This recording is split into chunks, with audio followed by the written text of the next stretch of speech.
Hello guys. I think today's Saturday, it's probably the weekend. I was start to do a Wadin impression, right, Kijo today, but unfortunately I can't do Wadin. Wadin is insane, guys. So I'm just gonna stick to Eugene. I'm familiar with the guy. But anyways, though, we are back again for the Gulag Series. It's the very final day of this wonderful event, and I'm joined today by this black guy to my right, left. His name is Dark Black Matter. Yes. How are you, brother? Yeah. Hello, guys. Of course, Black Matter once again. We saw some very interesting games today, and of course, racing through to the map. Hardpoint Summit to start things off here. The map bans, I would love to see that one do, but man, Carl, it's another day to witness these teams clash against each other, and we start through with Hardpoint Summit. It's full speed ahead, and things are accelerating really fast. Yeah, I mean, to be honest, this is high stakes now. This is the point where there's no second chances. If you lose, you are totally out of the Gulag Series. Both these teams are in the lower brackets, and one of them, unfortunately, is going to be going home after this game. One of them, hopefully, will be going to the next stage. And of course, these two teams, I want to say the battle of the Jokers, but then I'm just gonna not go there today. But in the meantime, Mighty Aura and Nonagon, they go at it, and it's gonna be Summit once again. Hardpoint, things are kickstarted. Mighty are gonna get into the hardpoint time first. That's very vital. If you're Nonagon, you start slow once again. You can't afford to start slow up against a team like Aura. You can't. Honestly, man. But then look at how they start. Look at Mighty Aura already having 18-point lead. The P1 firmly held, forced in that control server room, but still the numbers being taken down. Nonagon, no response yet. It's 25 points now for Mighty. That's a quarter over 100, but still the gunfight still in favor of Mighty. Oh, yellow. They don't even break it because Nonagon, what is going on? It's scrap time. They don't even let them get that. Mighty Aura solid hold on that P1 and a near full 60 because only 10 seconds left will tell us if they actually get it.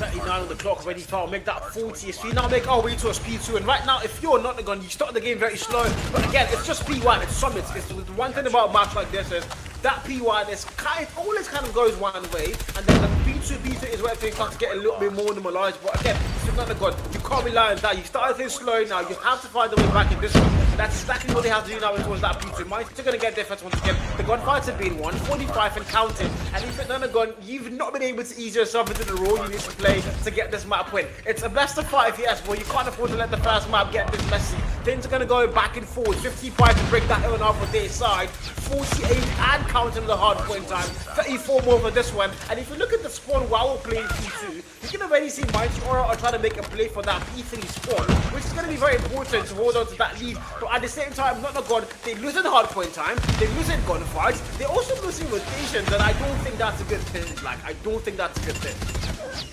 Yeah, same, man. I don't think so as well. Honestly, if you really think about it, Mighty Aura have been the better ones when it comes to this gunfight.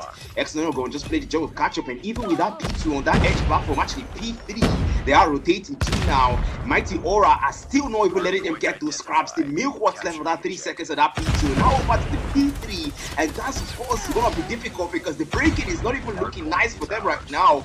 XN9 thinks it's time to go. The ops popped out. I think that's the right call because Mighty Aura, they already find their way into it now. But then the Death Machine is trying to make a statement here. That's a double picked up and a triple picked up with that Death Machine, almost a quad. Fury K over the claw and Devilman and Ops. I want Nonagon are using to bank on those points right now.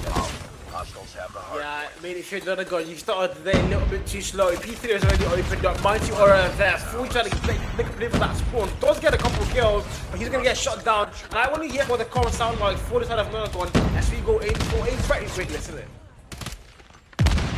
Up right now. Two. One stone. On that one. We need to dump. Slow there. Top con.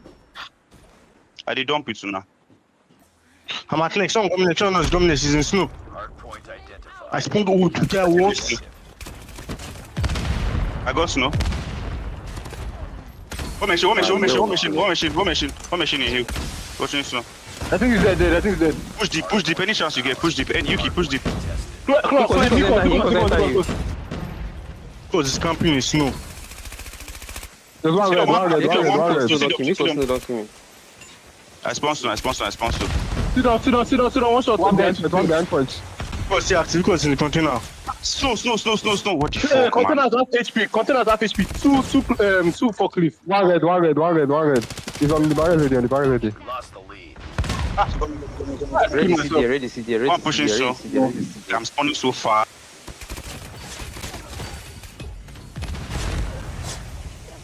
Man, What do you think yeah. about this, Whiskey?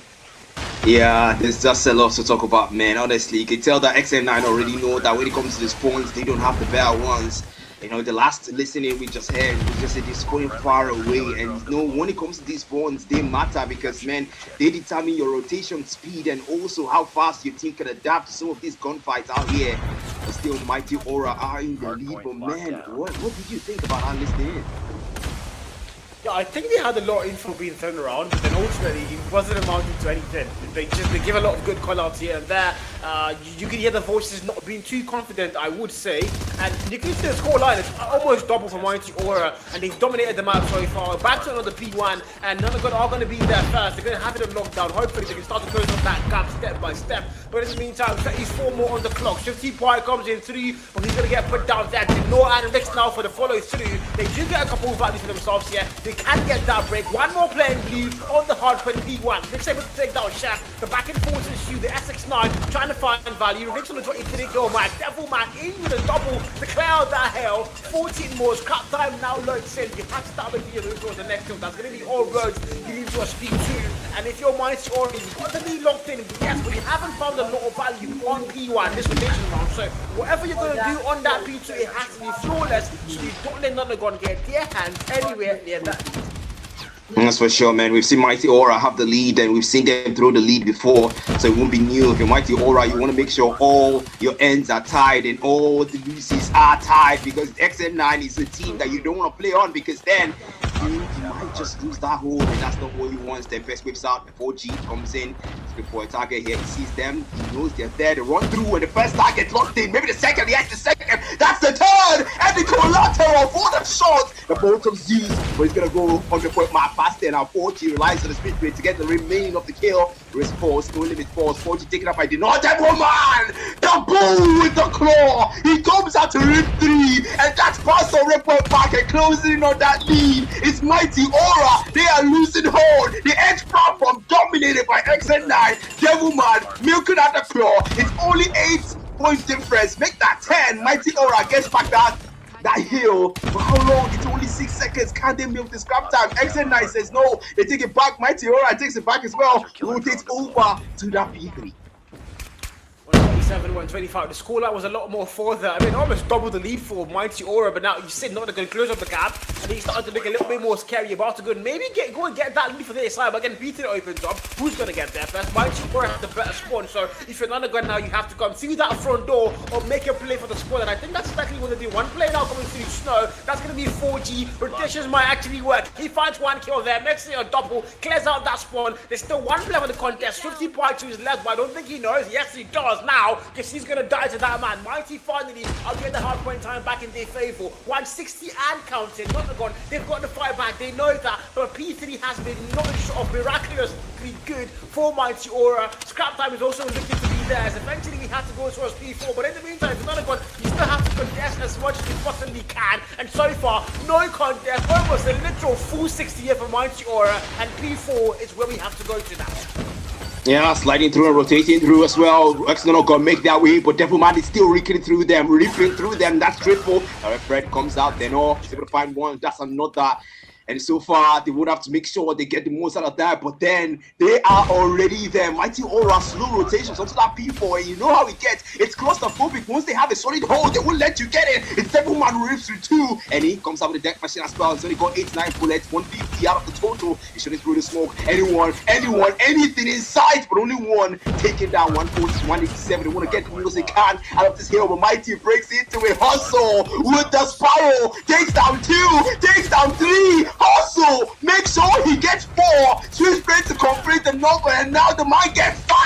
Hustle, and make sure they don't even come close. Mighty Aura might hit that 20-point mark first, because now they have that hill, and 200 is in the bag. across. Not gonna get P4. They have it on lockdown. I take that back right here, right back in. Not gonna right back in as well. It's literally a battle of who's gonna hold it down for longer. But in the meantime, Mighty Aura have a 50 red gap lead, and they're looking to end things now. They are 50 points away from the finish line. Not going about 100 points away as well. So it's all down to who's going to be able to end things with that P1. Of course, Mighty are closer, so they might be able to get that scoreline done. But now P1 opens up. It's going to get there first. Once again, positions are a key word. But when it comes to P1 on a map like Summit, I don't think rotation first does much for you, because there's like about 7 different ways to enter the hard point, and it's all down to who's going to win the gunfight, who has a better skills to use, and maybe a good score streak as well to open up the hill. But in the meantime, though, Mighty get there, Nonagon got there, both are fighting, and both are falling. But Mighty finally are going to get the hard point time locked in. 2-10, 40 more points to go on the clock, and it's all theirs. The very first map in our best of 5 hard point Summit, they're about to lock it down. 33 more on the clock. They can't end things here for sure, but they can fight it. 40 step best on the list, only good for one value. He's going to get put down. Devilman's Claw,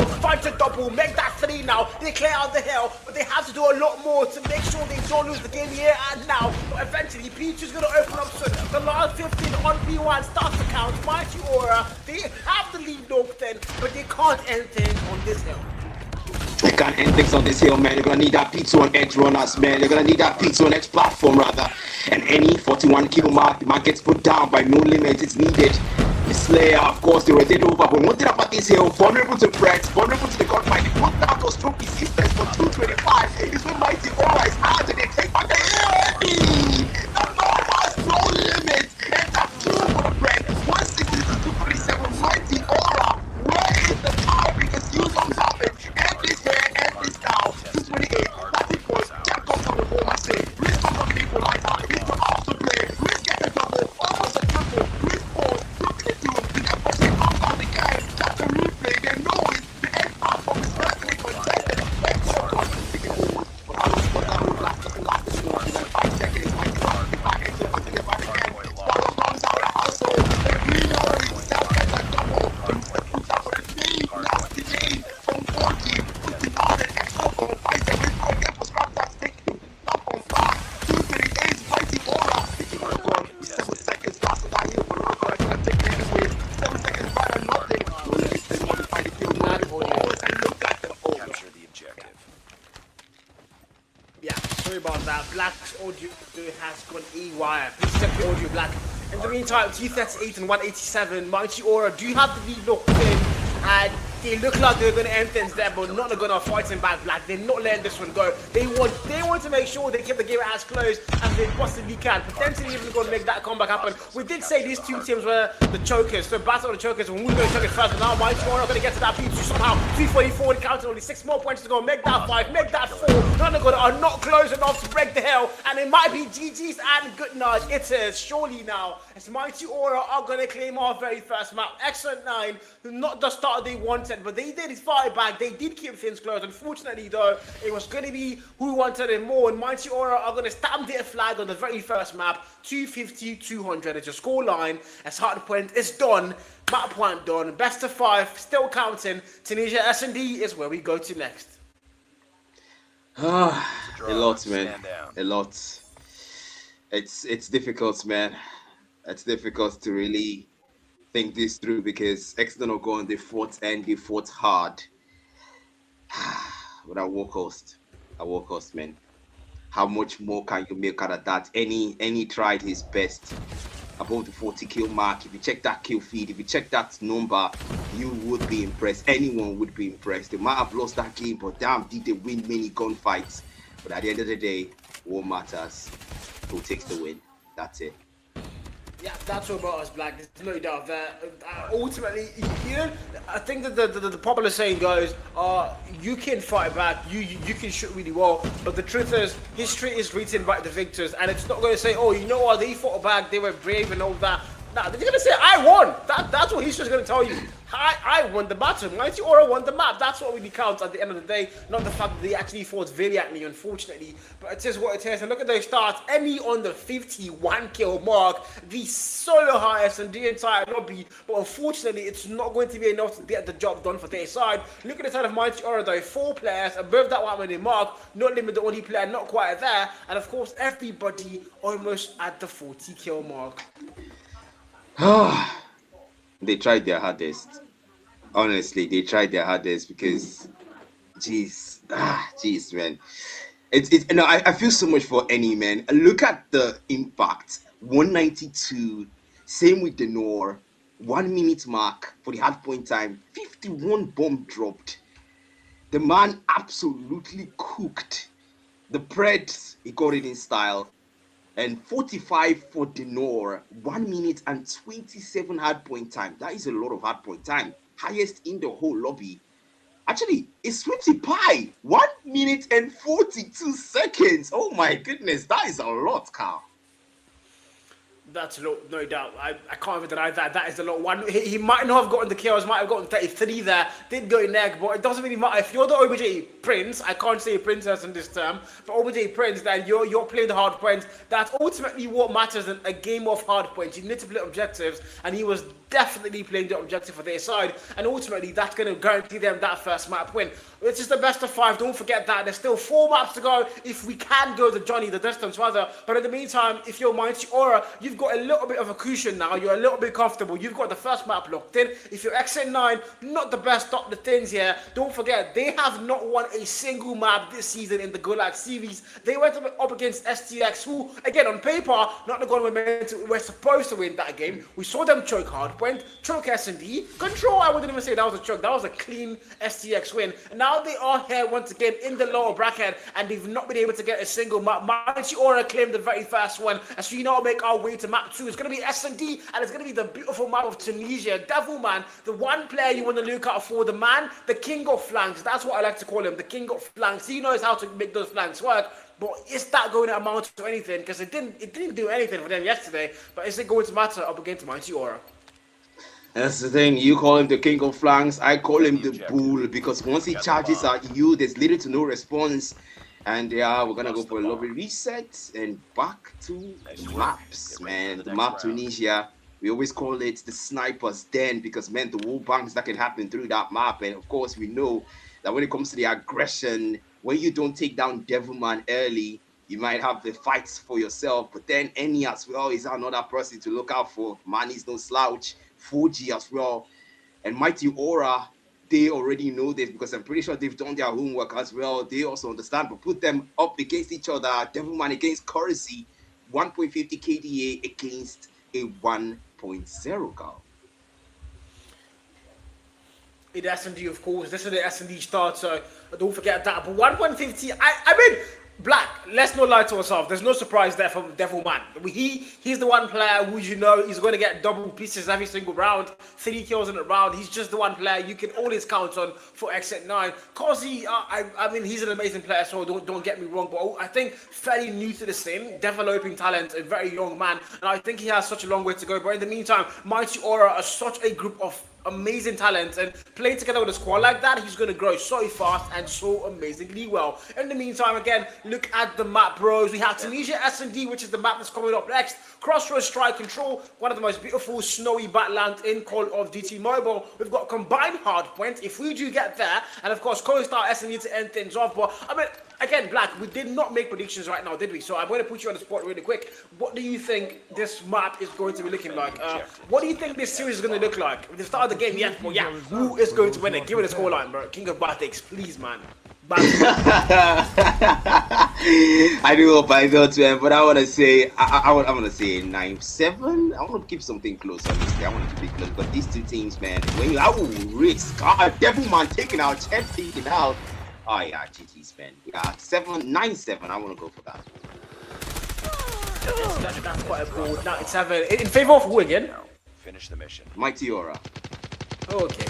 Well, now here, but the game has started, guys. We are looking at the game now. It's a 3v1, 4G, the last man standing, and I think, you know what? I think Black is writing scripts and giving it to the players now, because I mean, I don't know what to think. Like, we saw Black make good predictions all throughout yesterday. Now, today again, he started things off on a really good note. I don't know what to go and say about that, but we are going to have the authorities look into that for sure. But in the meantime, 4G, the last man standing, 1v3, max and rifle in hand for him. The bomb is in a very bad spot all the way at the mid-map. He's got to go and get that picked up. He does know that, but he can play TDM. I don't think that's going to work. However, there's one player beside him, one player almost behind him, and of course, he's going to get put down by the PKM.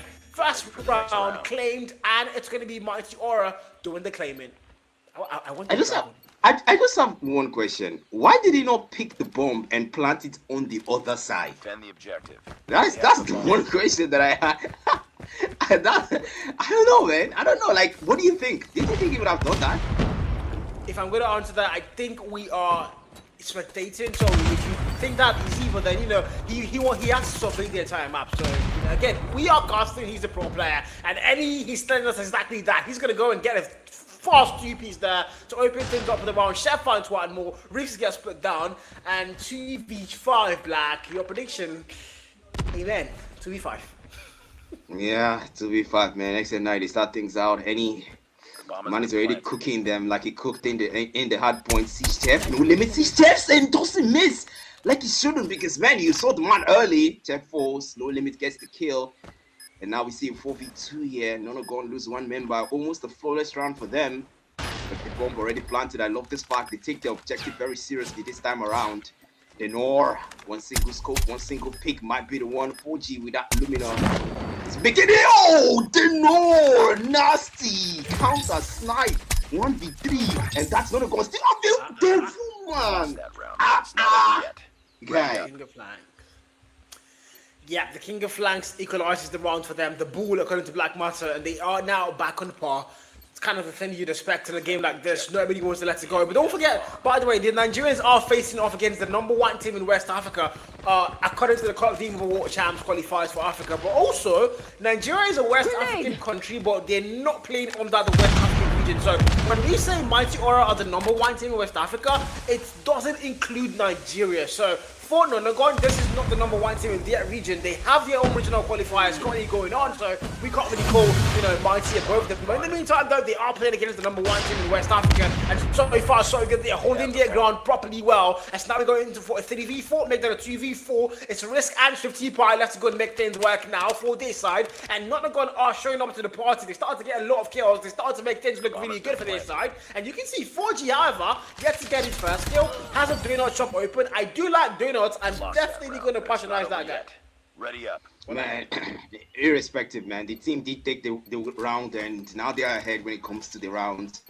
Well, you might not have a single kill, but at least your team is winning, and that's kind of the point. So, yeah, we can keep, but then, yeah, definitely has to get some numbers on him, too, because, the whole community and all that attention, you really don't want it on him. But then 5v5, they piss up the non-pass. A lot of nades been thrown and Chef taken out. And now Denor, as a scope, doesn't find the value just yet. Plays it cool, plays it calm, plays it very tactical, very careful. Now he relocates, repositions. The nade being thrown again. Trophy Sisters put down the smokes, gives up the location.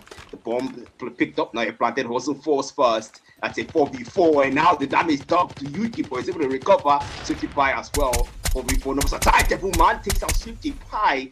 And now No Limits trying to find the value with SKS, but not so lucky. He has to switch over. And now the No Force, they're picking up them one by one and sees them 40. I almost thought he was going to miss that. Good thing he doesn't. And now took out Semi personally, but speaking of risk, he took a risk against Devilman, and that paid off. And now 1v23 is where we stand. Yeah. It's 4G finally got his first kill on the board, by the way. The SKS done the lot swap for the man. Might get doubles there. Look at court timing. Oh my god. It's Rich now. I think he saw 4G back it up. I'm not really sure. But now the change is on. The bomb already planted for Nonagon, so he's got to make a move, surely. As Yuki now waiting a single pixel, maybe more than one for sure. Definitely, it's not a sniper in hand, is it now? But Rich check the corner. He doesn't get the kill somehow. Yuki puts him down first. And exit 9, 3 back-to-back rounds, and a statement now being made. Mighty Aura are going to drop it. And a comment from a viewer says, "We know Nigeria are from non-Africa. That's why they're not included in the West African playoffs." I agree. We're from non-African guys. But yeah, 3-1 on the board, Black. 3-1. That's right, man. Nonagon's are looking good right now. Can they hold on to it though? The bomb already picked up. I love the fact that they're now prioritizing the objective now, because at some point TDM, you just want to make sure that it's an S&D. You can plant the bomb or defuse the bomb, and you can win that way. But the Noor says maybe you gotta take down and XN9 relies on TDM TEF taking out one Devil Man with the spear, takes out Swifty Pie, and now only 2 players are left. It's Nonagon 4v2. They can easily ace this one. They've got the numbers advantage, but then how do they play? That's gonna matter. Also, it pushes and he sees the man take it down. Another take it down. If there's anyone who can pull at 1v2, it's gonna be that guy. Giving Nonagon the 5th round, and the 6th round is where we are.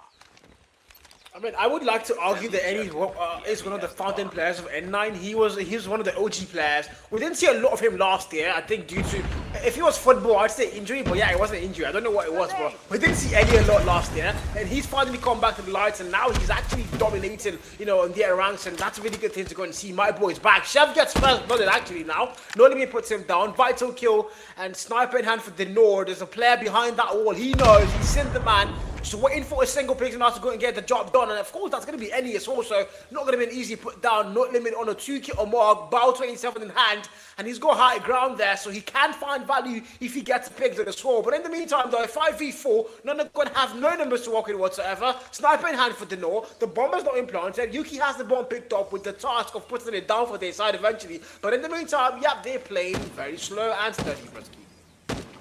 Yep, we do see that sometimes, man. We do see that. No limits, bow 27, just holding in position there, but then 40 is very low. They don't push 40 in the corner. Hustle! He knew he was there. Says no, you don't. Not really from that now. 5 man left. Mighty Horror's got numbers advantage. Maybe a flawless round, but Devilman says no, you don't. Flash. That is not a flawless round. Risk falls. And that's a payback for the last time he took a risk on him. So yeah, settled 1v1, and now Devilman says, no, you do not push me. Learn from risk and takes a hustle, and maybe Denor puts him in his place. Yes, he does. 3v2, and from a flawless round, it becomes a 1v3. And he falls. No limits. Yuki now is the last man standing. The nightmare words. Can he though? It's a 1v3. He pushes towards that A side. And he knows he's outnumbered, but then how will he play this? He goes for a bomb. Want to plant the bomb here, and Ninja plants. He's going for it. He's planting the bomb there. They are nowhere. They're rotating towards the B bomb side, but now they know because the location's already been given and the bomb has already been planted. He flanks to the other side. The 3 moving together. Mighty Aura, they know they can either defuse or they can take him out. They can go either way, but they want to take him out. But 2 players push towards the A for the defuse. Yuki to the fort. He sees the man there through the scope, and now sees another half. Does him fail? Takes 1 down. Takes 2 down. Almost 3. Oh, Mighty saw through it. The Nord with a shutdown, and the defuse comes through. Mighty takes that round for themselves. That was such a nearly good clutch. I would have look at the replay there. I just saw the 2 players coming. Knew they were gonna make that move eventually. Found the 2 players, but the no perfect timing. Gets that slightly through. You can find the kill, and just like that, 2 and 4 on the board. Nonagon 4 back-to-back rounds and enter the rampage has been put. And it's Mighty Aura now fighting back. The no sniper single picks up kill. Yes, he does. 4g4. Vital player put down once again. 5v4. Mighty Aura gonna have numbers locked in. That's a very important thing. Again, the last time we saw them have numbers locked in was last round, and they did win that one. So if you're not gonna now, you're in a bit of a puzzle here. You don't have the life advantage whatsoever. You haven't put the bomb down. Yuki has the bomb in hand as usual. He's the planter, and he now for a chase, but he's surrounded kind of. He's in a very tight spot. He knows that he's going back and forth, but it doesn't ultimately matter. He's gonna get put down there. No limit finds him. 5v3 now. Nonagon are not going to have numbers to work with. They have not planted the bomb. There's a lot of time on the clock here, so Mighty Aura are looking very good. That's exactly the situation they have to be in, man. They're already down in rounds. Chef sees the no, catches him off guard. The trophy system destroyed, and now the HSO 55. HSO doesn't fail. Yuki put down, and Mighty Aura equalizes to a 3-4. 1 more round, and it's a tie. Let's go, Carl. Oh my god, man, this is actually beautiful to watch. You can't deny that. I do like scenes like this. Mighty Aura and Nonagon, they're just having a go at it. Nobody's letting it go. 3 and 4, round 8 load set now. And if you're Nonagon, well, I mean, the battle of the Jokers, we didn't call it, we didn't label it that. And right now, Nonagon 4 back-to-back rounds, 1-4, now it's 3-4. They're starting to go and choke, and Rick's able to get the first kill of that. Rick's might go big for I jinx it, didn't I now? Devilman finds a kill, puts him down. The North takes out 4G. It's a back and forth, 4v3. Nonagon have no numbers there. The North finds 1 more player. Yuki gets a bullet through his skull, and it's down to a 4v2. Chef and Devilman, the last 2 men, making the last 1 man. And Chef has the nightmare words. You're the last one. Complete the mission. Can he make it work? 3 kill mark in hand. Sniper. There's about 2 players players right on that stairway. You don't want to make that move through that path. He's going to back it down. He knows. But the bomb is in a very bad spot. It's not picked up. He's got to make something work. There's a player waiting here. So, Chef, well, I don't think you can cook. What was that? Nice work. Ready for the next round. That was so confusing, bro. Oh my god. Oh my god, man. That was actually I honestly thought he had that fun, man. I honestly thought he did. And then he did not, and I'm like, wait, what? You do know he has an SKS, right? So yeah, GG's, man. GG's. Mighty Aura tied things up. And geez, well, of the chokers, we had a 3-point round, and now we have lost that lead. And now it's anybody's game at this point, but then still looking at things out. They go for the snipe, but Denor not able to pick up a value just yet. He's just holding things down now. Lucas, and now this is the man there. Difficult position, and board switches over now. 4G, and now Yuki picks up a double, almost a triple. Oh my goodness, risk. Put him down, stops his rampage. 3v2, numbers took Mighty Aura here, but they're gonna play it safe, play it down. But now they have the ball planted, objective will matter, and that's exactly what they know and prioritize. And now the timer counting down, 40 seconds on that clock left for Nonagon to defuse. 4 apists now, but teams are tied up. Not the best sport to be even Nonagon, seeing how dominant you started the SD with 4 back-to-back rounds. And you've let Mighty capitalize on your weakness, and 4G gets put down. The final player falls, and Mighty Aura are right back where they started off. They got the first round in this S&D on Tunisia, and now they have the lead once again, 5-4. And what a moment to be alive. That's 4 back-to-back rounds for them as well. I mean, it's literally get 4 rounds and I get 4 rounds. It's usually get 1 round and I get 1 round, but for today's S&D special, it's get 4 and I'll get 4. And they can start things off once again around 10. 4G with marksman rifle, trying to get kills there. And he able to overextend to get 1, but only good for 1. Trade fights him, puts him down. And in the meantime, numbers on par, 4v4. That's where we are at, man. The bomb already planted as well. Mighty, love the fact that they're prioritizing the objectives early enough. This is a team that they know that, okay, Chef, speaking of, it's out there. Oh, nasty! 4G wall banged by Denor, Reese taken out by Devilman, seconding the score even more now to 2-1 between both of them. 3v2, Nonagon don't have numbers here, and the bomb timer counted down against them. Only 22 seconds, they've got to that clock, no limits. He crouches, he sees Devilman there, Devilman takes some shots, and now Devilman hides, he waits. No limits as well, but Yuki taking out now. Devilman's last man standing, the pool, Michael's charge at it and says no! Nice work. No limits, puts him down, and Mighty Aura, 3 more rounds, and S&D's in the back. Yeah, take 4 and I'll take 5. Yeah.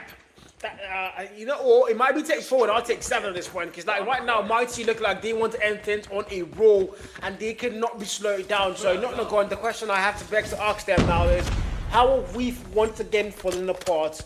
Mighty Aura, the #1 team in West Africa, living through to their titles. Maybe if they can set Nonagon out of the Gulag without a single map won, that would be diabolically evil. But here we go, Devilman getting the kill there. Yuki able to claim that one from him, or rather for him. But in the meantime, it's all down to a 1v2, and it's all down to the Denor sniper in hand. If anybody can get that clutch for this side, it has to be the man with the most kills on their side. Denor for Mighty Aura left to clutch a 1v2 here. And you can't mess this up, man. You got an advantage, and of course they did not mess that up.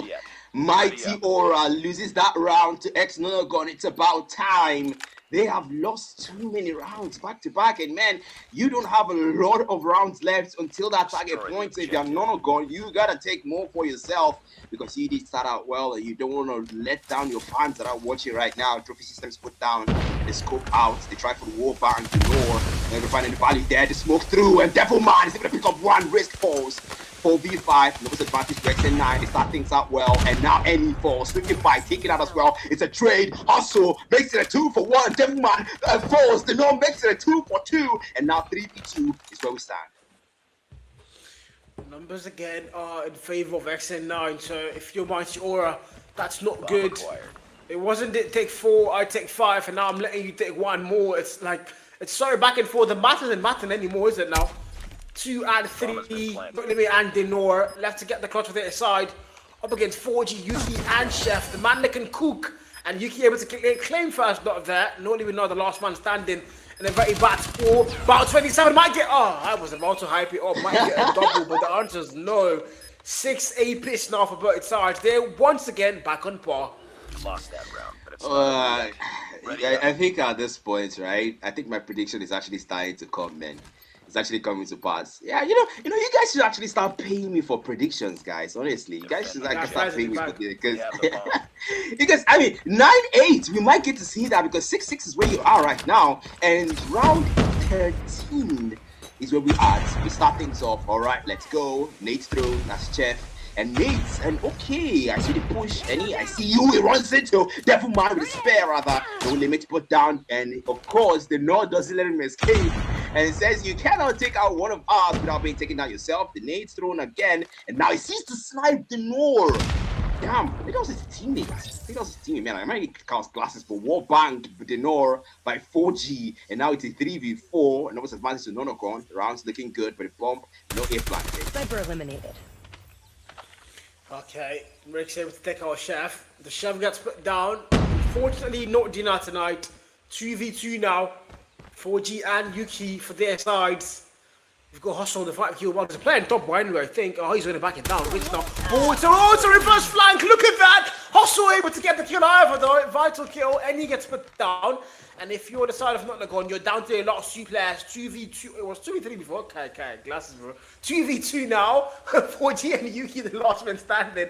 And don't forget, they're both at round 6. They're both at 6 points rather on the scoreboard for their sides. And this is round 13. And who's going to win for their side now? 4G on the 6 kill mark. 11-4 Yuki.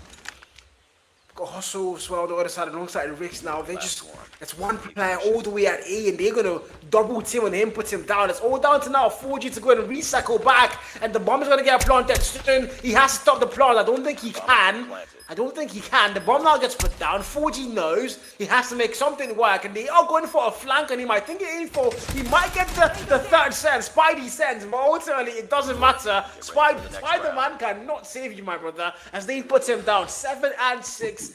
And Mighty Aura are going to once again hold that lead firm. And if you're exit 9, I mean, you don't want to let Black's prediction come to you. You don't want to let that happen. And imagine losing 2 back-to-back maps. They are on a route to not win a single map in the Gulag Series, Black.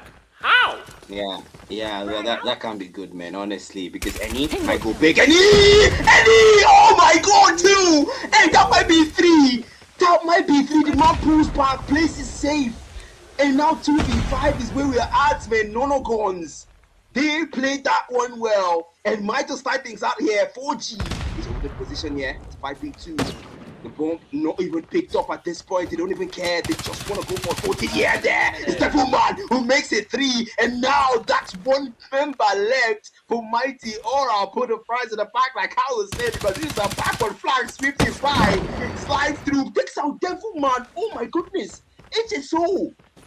That was impressive, and now maybe another one. You keep the slide through again for 55 this time around. Is the victim. XN9 tie things out. Yeah, I was gonna say if Yuki did not get that kill, make you go carry Mike the cast. Like if Yuki did not, if that whole sliding thing from 55 killed Yuki, yeah, make you just come carry Mike on the cast. Like there's no point, bro. But he was able to get the kill, so redemption arc. They know. Opens things up. First blood drone. Vital kill. Yuki gets put down, so that's what 5v4 once again. Nonagon now in the back foot. Devil freaking man. 3 players, 4 in 1 foul swoop, and it's all down to a 1v3 now. They know last man standing puts down the devil, but it matters not. 4G finds him, and 7-8 scores are going to get reversed. Nonagon are back in the lead where they might belong. Man, this is peak cinema, man. These two teams, honestly. But I do hope that choke is not upcoming, because that is not gonna occur well. I do hope Mighty Aura already understands how to play this, because man, it's just 2 more rounds left and 1 more for Nonagon. If they play this side, they might go break that. Oh my god! Double kill picked up, and that is No Limits War Band as well. 3 for 1. 1 member left. Nonagon, do not mess this up. You can't mess this up. This can be your first ever map claimed in the entire Gulag series. And Chef grants them that, cooks the man, and that is the very first map for ex-Nonagons. Yeah, their first map win in the Gulag. I mean, It's been a long time coming. We can pop champagne now, drink our wines, eat our snacks. Finally, XN9 from Nigeria are going to claim a map up against the West African Giants, Mighty Aura. 9-7, black prediction, of course, bad as usual. Unfortunately, fortunately for us, guys, he is now once again back with the crown, the king of bad takes. I'm so happy. My life couldn't be better.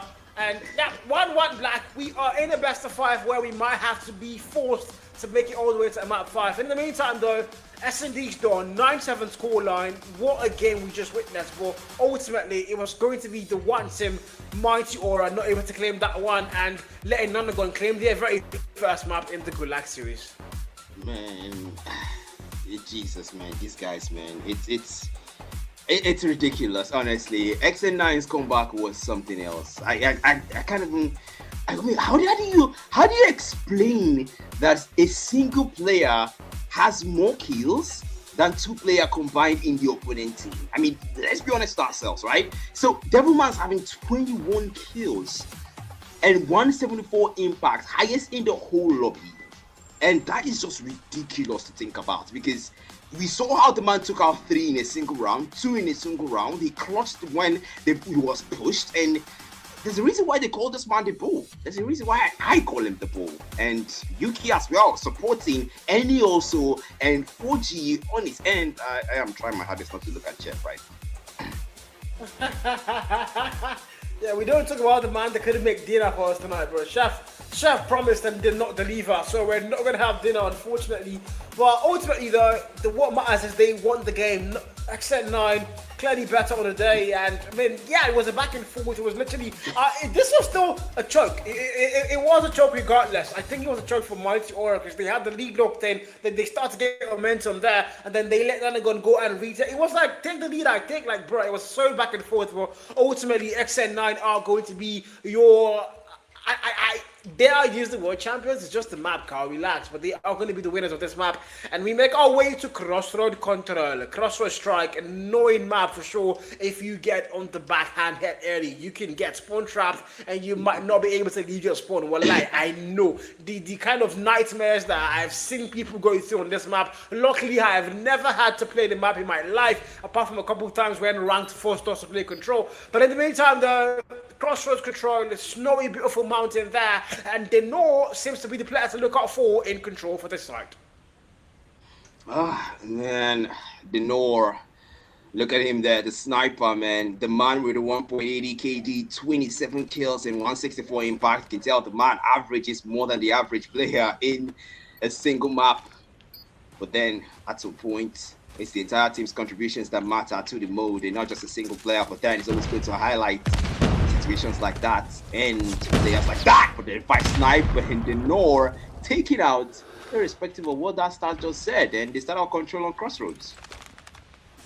Well, 28 and 27. I mean, they're playing. Okay, you know what, Black? This control looks like SD. They started so fast, they went slow, and they went fast again. It's like so back and forth. But ultimately, though, 25 and 26, lives are very much closed. And if you're the side of Mighty Aura, the one thing about this is now you've lost the map finals, Nonagon. You don't want to let them get a back-to-back maps. That would not be good in any way possible. Hostile, on the other hand, on the yellow side for Mighty Aura, on the blue for XN9, while we get our scoreboard back up. 21 and 22 apiece is the live count. And don't forget, if you're Mighty Aura, you need to be capturing flags. And so far, they're playing full on TDM without any flag captures yet. Honestly, man, I don't think they even remember that there is a flag capture, because remember that listening we had for Nonagon?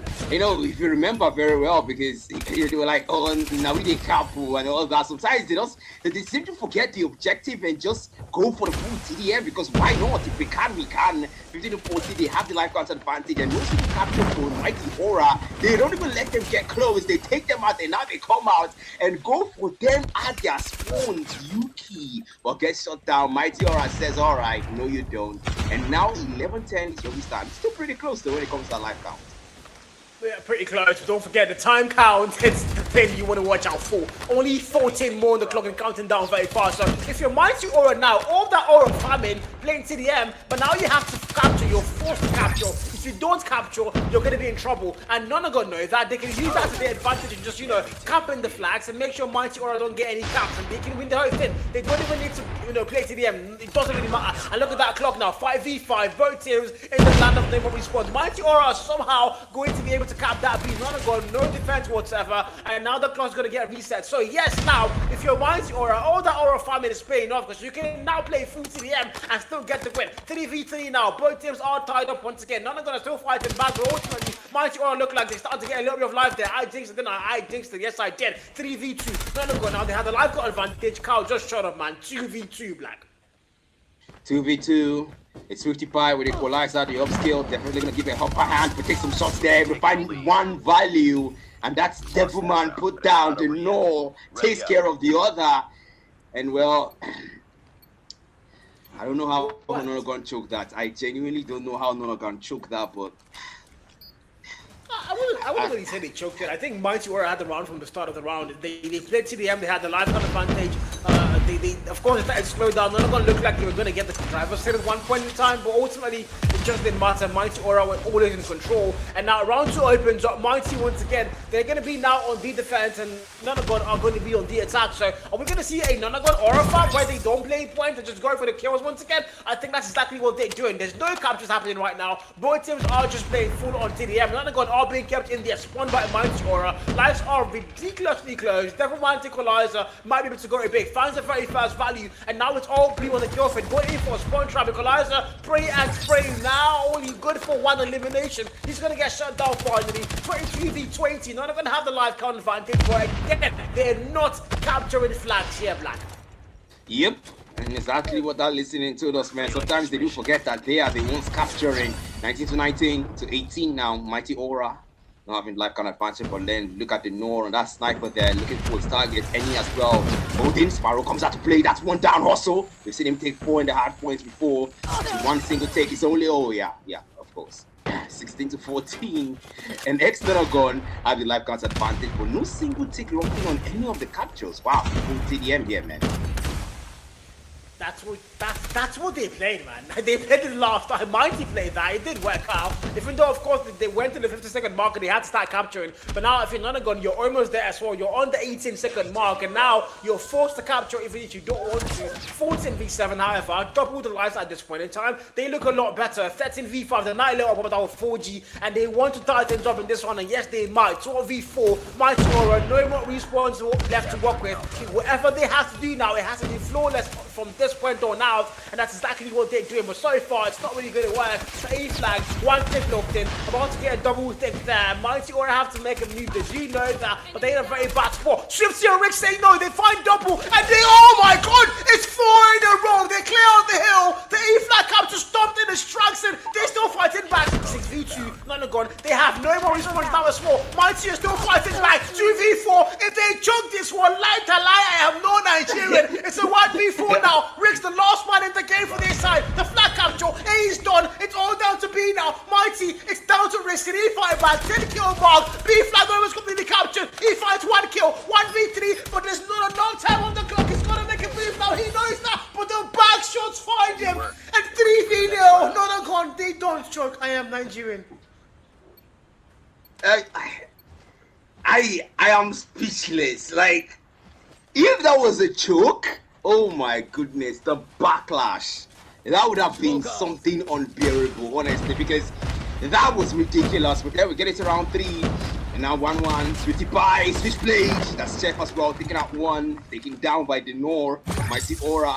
They are the ones now to capture, and Nonagon being the ones to defend. And of course, they start things out. Annie, no limits, whips it out. Switchy by, still picking out numbers. That's switch blade. The Fred finds no limits by Devilman. 21 to 26. They do have the life count advantage in Mighty Aura, but then no single take on that capture area. TDM, like Nonagon, but then look at Hustle going big. Maybe a double, but no, just 1. And now support. Sweetie Pie comes out with equalizer by his Chef. Maybe a double, it comes out in the open there. The back shots from multiple angles, but it might be able to secure something from that as well. Take down Chef, 4G4 was at a double kick with the Nor. 23 to 13, 22 to 12. Nonagon not having lifetime advantage there. 10-point difference here, but still, 1 single tick locked in the A. Mighty Aura. Oh God, sorry for man. This is a 10 at 19 at Pistons both sides. Mighty have the live card advantage. Don't forget that though. They are the ones capturing the flag, and so far they've got one tick locked in an A, so they can't make it work. Rich now the Tempest popped out. Nonagon Nemo respawns. Tempest gets shot down, but doesn't really avail too much there because Mighty surround the man, and it's down to a 4v15. Mighty are dominating round 3 so far, about to go and reclaim that lead. Definitely man from behind, a player behind him, good movement there, able to get one down, but the trade fighter as well. Hustle might get a double, the answers no, they put him down first. 3v10, Mighty already now ultimately have the round already because it's a 1v10, except the man has to go full Hulk mode and put 10 players down in brutal form, but unfortunately it's not going to happen. They know with the final blow dealt, and round 4, here we go. Mighty Aura have the lead locked in. Man, this is it. This might be the potential final round of control for Mighty if they do get this right. They are the ones defending though, don't forget that. And Nonagons are the one capturing. So they're gonna be the ones to go into their flags so they're able to people. Any triple kill on the dead machine. Was that a double? Because what was that? Lives through the numbers there, but then he wants to get more. That's it. Was able to get taken out there. Equalizer from Devilman and says, "Any, let me show you how it's done." Gets a double of his own, but gets taken down as well. Stop from that triple for Yuki, which is at 10 best. Klaus takes one down, maybe a double, but then moves, relocates 25 to 20. Life comes advantage to X. Nonagon, no single capture yet. They full TDM as we saw before. 7 Mighty now, they are on the back foot, that's one thing for sure. They know that Nonagon, however, they do have the live count. They are the ones capturing, like you did say. And so far, no tick on the A flag, but they've got a little, just one more footstep in it, and they're going to get that tick locked in. But I think they're going for the TDM route once again. It has worked in the past, but is it going to work once again? We're about to find out. 43 more on the clock, and you can see Chef going for a full spawn trap there. The Bow 27 finding the damage and finding the kills. The drone popped out now as well. So if you're Mighty Aura though, on the other side of the map entirely, Mighty Aura are winning the gunfights, and they are closing that gap. 15v10, but Chef is still in their spawn, and he finding one more kill there. The flags are not being captured. None of them have no idea what the flag looks like because they are going for a full-on brutal TDM, and it's working so far. Mighty Aura are down to their last 4. They're down to their last 4 now. Down to their last 3, and at this point, man, I think we're just gonna see down to their last 2, and maybe soon down to their last 1, because at this point, it's almost every single second I say something, they want to make me say another thing. 11 to 2, down to their last 1, and yep, 1v10. Denor has to go berserk, but nope, they put a lead on it, and Mighty will lose that one to XN9. And well, this is the final road. Somebody has to take it here, man. Who's it gonna be? Yeah, man. Things on par, and I can see the YT comment session. I don't know what Jin Murray is, but he's not having a good day, guys. Somebody please check on the man. Funny, buy him chocolate so he can smile. But in the meantime, that TV actually run 5-13. Chef finds a kill. Chef gets put down. Back and forth and shoes early in the game here. 55 finds a triple to clear things out and tell them we want a statement. We want the map. It has to be ours, rather not mine. It has to be theirs. And if you're exit 9, that's a statement you have to respond to very fast. And so far, Mighty Aura are going to be on the attack. Not the gun or defending, so Mighty, you know, they have to get flat captures. TDM round does work, but I mean, you just saw Nonagon the last round, they were flawless in TDM, so I don't think that's something you want to put your focus on. But in the meantime, 22v25, lives are very close. Rix now going for a spawn trap, exactly what Chef did to them. This is payback time. I mean, payback time, no limits. Annihilator finds 2, and the man is looking at them at their spawns. Oh, 40! Triple bread, and that's no limit. Put it down, everybody, and he's still finding value for taking it down. That was nasty, Jesus. 16 to 17, one single flag captured. And come on, man, Mighty Aura, you gotta remember then the objective also matters as well. You can take that route. Don't be like XT9. You can absolutely take that route as well. And the smoke thrown. Locations given out there. Their best risk still finding more value, but faction from Devilman puts him down, and Devilman another faction in return. 44 to the north, takes to 11. It walks to his death. The north taking down Enya Yuki 11 to 11. The light counter tied, and that Enya trying to get a double there. 55, taking him out 10 to 10. It's anybody's game at this point. The rounds are tied. The life count almost tied as well. It's anybody's game. 7. This is it now. Things are starting to be on a roll. Who's going to be able to really ultimately might have gone down to the gunfights now. No, let me find doubles. So Tea Party finds fighting more. 6v7. Lives are going to get flipped out now. Mighty Aura have the advantage. I Dixon. Now they're back on par. It's all down to who wants it more. The B flag. Orange completely captured. One tick look. They was going to second one there. 5v5. War Machine now for the no pop tower. 26 kill mark. Can he find any value though? They are cross-capturing A and B at the same time, but now the B flag is where they put everything into its hustle. 1 kill, Sparrow, proper timing, maybe there's a player to your left there. Check your corners, I don't think he knows though, but the B flag gets captured. Now it's a 3v1, it's all down to Chef now, the last man for their side. Unfortunately, he's got to make dinner, even if he doesn't want to. It's a 1v3, he's waiting patiently for the players to make that move towards him. He knows they're going to have to walk through that map, he does know that, but are they going to see him? Is he going to see them? They're playing TDM now, they're looking for them and they are actively hunting. They're actively hunting, man, but his position there, just waiting. Patience might be the answer here. The patient dog might eat the father's bone. In this case, maybe 3 players to make this move. He sees one first, takes one down. There's another maybe. It goes for a smoke. That was the wrong call. Why was he looking down? Call. Oh my god, he threw a smoke. He threw a smoke, man. He wanted to not give off the location. Oh my god. Oh my god. Jesus. Why was he looking down though? That's my question. Why was he looking down? You can throw smoke without looking down like that. I think like he would have seen the enemies making that move towards him, but he was looking down. And unfortunately, he's going to get punished for that one. And Mighty Aura are going to claim the map. And of course, we do know that this are Nigerian servers, by the way. Of course, the rule set says if you're Mighty Aura, I know they play on EU servers. But unfortunately, the rule set says you have to play on either NG or SC servers. Hopefully, they can also add the new Kenyan servers in East Africa, as we now have that server as well among the dominant African servers. In the meantime, XN9, I don't think that's the control map that they wanted. They fought hard, they kept things as close as they possibly could, but it just led to that ultimate time where Mighty Aura locked in and they said, you know what, we want the map to be ours, as they now reclaim their lead in the series. Best of 5, first to get 3 maps, where's the whole thing, that's how it works. And if you're Mighty Aura, you can sit pretty now because you have 2 maps, only 1 away from qualifying for the next round in the Gulag. This is it. This is it. You lost to Strix. Can you win against Mighty? Your last straw. Can you do this? Look at the stats here. Swifty Bite, 36 kill mark, 161 impact. The highest and only tied by Chef himself, 36. The last man standing that couldn't get the win for XN9. But can he get the win in that hard point?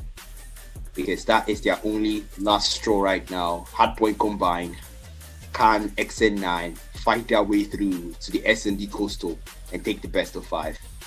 Or will Mighty Aura end things here? We've seen Mighty Aura choke when they had the lead like this against UAH. Will they choke? Or will XN9 secure more maps for themselves and add to their list of 1 maps in the Gulag? I mean, if you're both these teams, there's so much on the line, a lot of pride as well. For Nonagon particularly, they were in the APS Season 1, unfortunately fell down last place, if I remember that correctly, and then they've been struggling to get back to the APS 3 since then. We saw them in Gulag last season, didn't really make it. Gulag once again this season, now they have a chance again to go APS, where I would argue they rightfully belong, but unfortunately it doesn't look like they want to go there, because once again they've been put down. Best of 5 so far, they are behind by 2 maps. They need to find a way now to come back up, and at the moment Mighty Aura as well, they were the number 1 team in the challenges last season, the last challenges we saw, and then they went to Gulag and my god, they got demolished. They didn't even get a chance to fight back, and now they once again have made it through from the challenges all the way to the Gulag. But this time around though, it doesn't look like, you know, they're gonna get demolished. They had a really rough day 1, but don't forget it was a 3-2 score. It wasn't a flawless victory for the side of up against our Monarchs TEF. So ultimately, Mighty Aura did fight back, and now you can see them up against Nigerian Giants XN9, and currently they are putting XN9 to the wire and fighting till the. I mean, this is a literal battle of blood and sweat, and arguably they are West African teams. Yes, but we do know they play on different servers. That's ultimately why the Call of Duty Mobile World Champs qualifiers for Africa put them as 2 different regions. So, Jean Maury, I think that answers your question. You can relax, drink drink water and calm down. It's not about any. There's no power abuse or anything in play, guys. It's just about servers and making sure that we get first server competition in the biggest stage out there in the world. So you guys relax. Try to breathe water, breathe air. Hey. You heard the man. Just relax. Okay, take a chill pill. And of course, shout out to ESG, by the way, for sponsoring and for organizing the African Championship circuit as a whole. The Gulag Series, the African Pro Series, everything in between, man. Shout out to ESG. I mean, they've been cooking, man. You saw what they did in the East Africa and South Africa. I don't even wanna go into all that. But then these teams, man, I gotta point out something though. This was exactly the time that Mighty Aura started the choke against UAH yesterday. You take 2 maps and you have 2-1 in your favor, and then it turned to a 3-2. And I do hope that's not what's gonna happen tonight against XN9, because let's not forget, XN9 might be losing maps more than Mighty Aura in this best of 5 fixture, but XN9 are not losing it that easily. It's a close score lead. We do get to see 9-7 for the S&D, 3-2 for the control, and then we see 250, above the 200 for the hard point, the first hard point, your summit. And it tells you something about both these teams. 2 of them are very close when it comes to skill, gunfights, and other things in between. But when you consider who actually takes the win, Mighty has more. So Mighty, I just hope it's not deja vu for you. There's a reason why people say, I'm not gonna put myself in that, but people say battle of the chokers. But then I really hope that's not the case for tonight. I do hope Mighty Aura have learned from last night against UAH, Monarchs TEF. Yeah, you can just say UAH MT, guys. I learned that the hard way. You can just go ahead and say UAH MT. You don't have to go through the long format there. But ultimately, it is up against our Monarchs TEF Esports, UAH MT, whatever you were going to call them. But in the meantime, though, Mighty Aura and Nonagon, they are at it. And of course, coming up, it's combined hardcore. That's our 4th map in our best of 5 series, Black. We've had such an amazing day so far, I wouldn't even lie. We have 2 more games lined up for the evening, and I mean, the exciting games, and of course, we're going to have Kijo walk you through a couple of those games alongside Black as well. But in the meantime, don't forget, man, this is you again, the King of Baltics. I mean, you have that crown, so we are going into map 4, which potentially could be our final map for the evening. We've still a back and forth, or like you did say, rightly say, the games have been very close. They've been neck and neck all the way through. Nobody has had a clear showing of I'm just the better side here. It's been just a moment of brilliance for either side, and they ultimately get the win. And now we're looking at potentially the last map here, hardpoint combined. The first hardpoint did go Mighty Aura's way. Do you think Exit 9 can possibly win a respawn? Because arguably now both respawn game modes have been taken by Mighty Aura. So if you look at that, the kind of the way things are being done so far, it does seem that Mighty Aura might as well just claim the final respawn. So what do you think? Do you think XN9 can fight back? Yeah, they can, man. We saw them actually secure the S&D. We do know that when it comes to S&Ds, XN9 are the better team, right? But they'll do, of course, with a little bit of Nigerian gra-gra. XN9 won that one, and Mighty Aura lost, despite how they started, right? But then at some point, you have to ask yourself, can XN9 pull through this hard point? Because you did say correctly, when it comes to the respawns, Mighty Aura are better when it comes to respawns, right? But then this is a respawn map we're about to get into, hard point combined. So Mighty Aura can end things here, because if they do get to that second S&T on Coastal, then that's ex-Nonagon's domain. And, well, we know how that went the very first time in Tunisia. So, yeah, GG's. I hope Mighty Aura are able to end things here and end things now. Yeah, we all hope that. But again, the players are taking their pretty time to go and get the game started. I mean, I want to put you there for predictions again.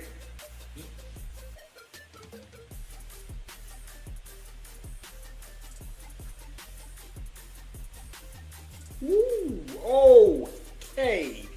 Alright guys, so you know what? I don't like to be the bearer of bad news. Black Matter, your name is Black. Oh yeah, tell us, what's the production Justin? Okay, guys, we're gonna have to go for a short break, unfortunately. I know. The concept of time is relative, physics. Okay, yeah, we're gonna go on a long. You can't tell any time, Johnny. We're gonna go on a 30-minute break, guys. We're gonna be right back with a Nonagon Mighty Aura match, and when we come back, we'll bring you the action. That's the reason why, man. They have to know. Okay. Nonagon has the carry first match they're gonna play, and so they have to do that first before we come back here, and then we see them settle the score with Mighty Aura.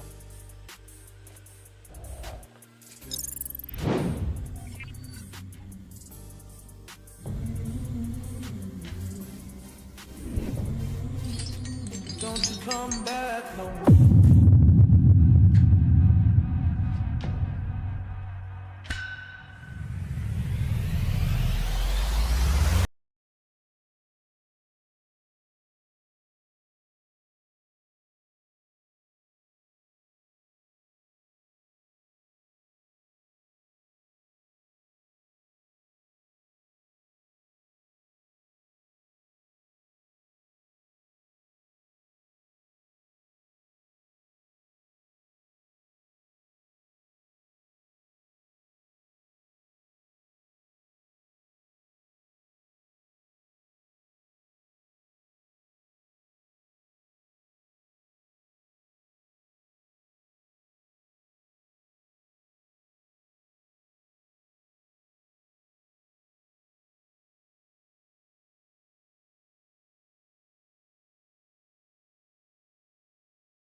Grenade out!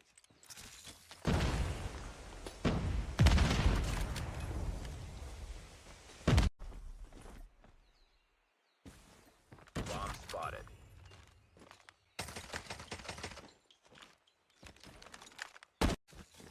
Frag out! Tango down!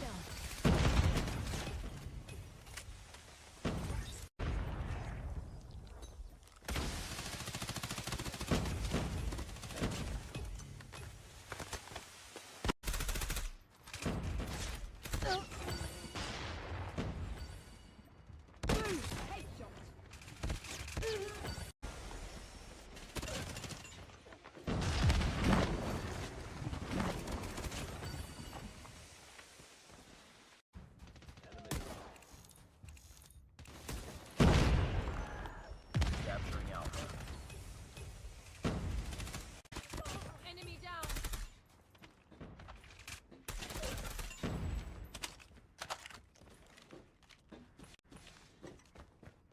Hostile hunter-killer drone inbound.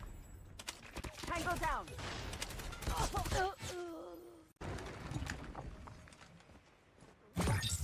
Hunter-killer drone deployed. Tango down! We tied for the lead. Tango down.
And it's theirs. It is definitely theirs. Mark 5, here we go. Man, what am I saying, man? They might end things here. They might just. That's 3 beats. Man, what the heck? The man clears an ASD, sends them back to respawn, and it's only 8 more points. Make that 6.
Grenade out.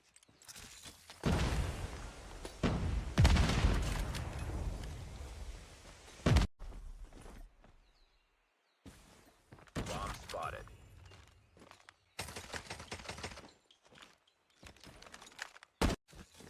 Frag out.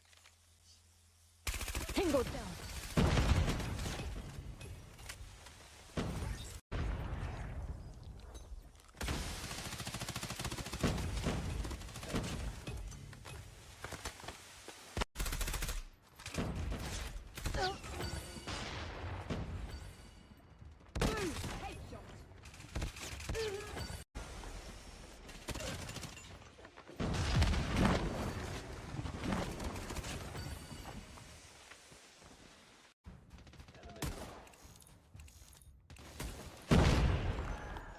Capturing Alpha. Enemy down.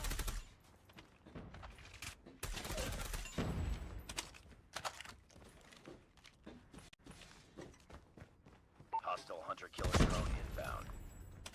Tango down.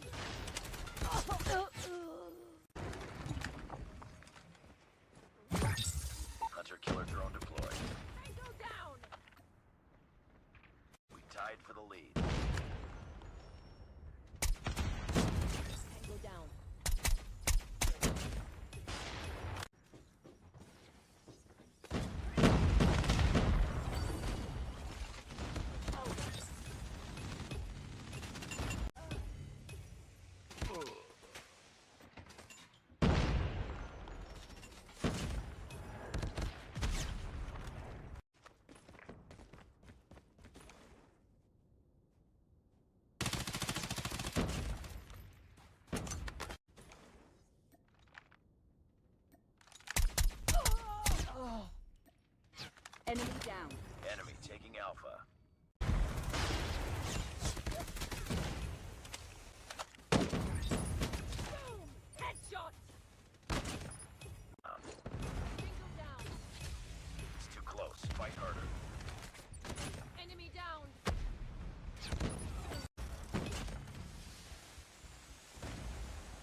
5. This could be it, surely. Can Nonagon still fight back? Can they still extend things? They get there first. They have it on lockdown. 2:33, but I jinxed it. Oh, Nonagon's right back in.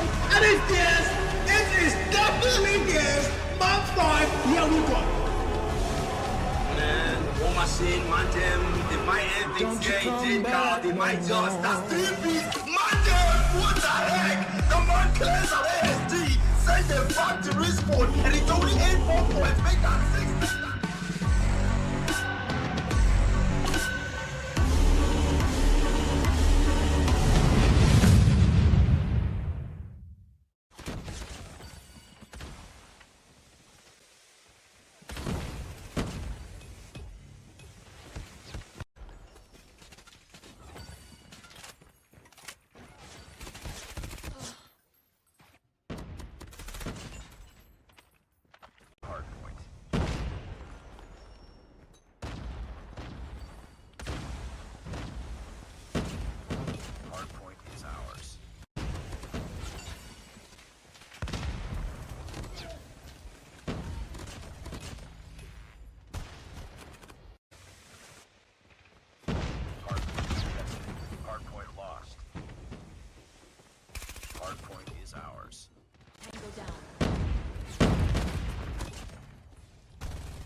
Grenade out!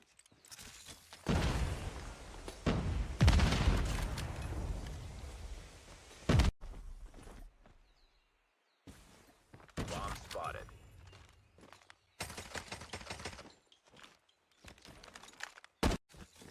Frag out! Tango down!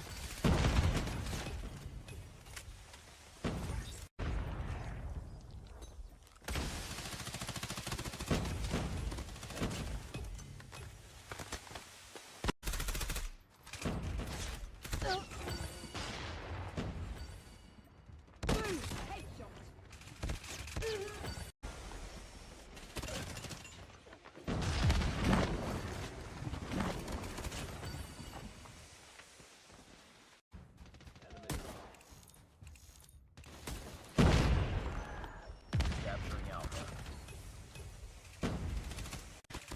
Enemy down!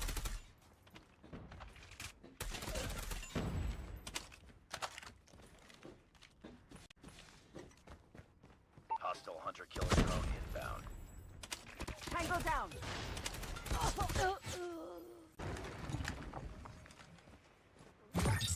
Hunter-killer drone deployed. Tango down! We tied for the lead. Tango down.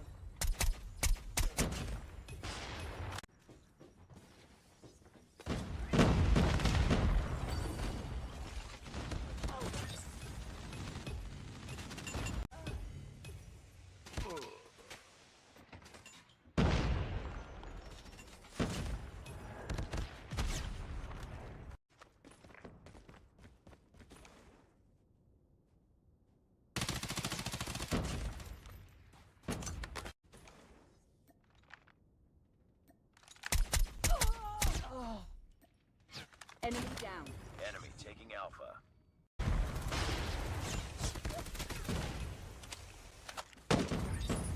Boom!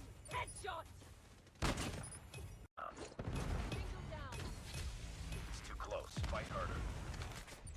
Enemy down. Tango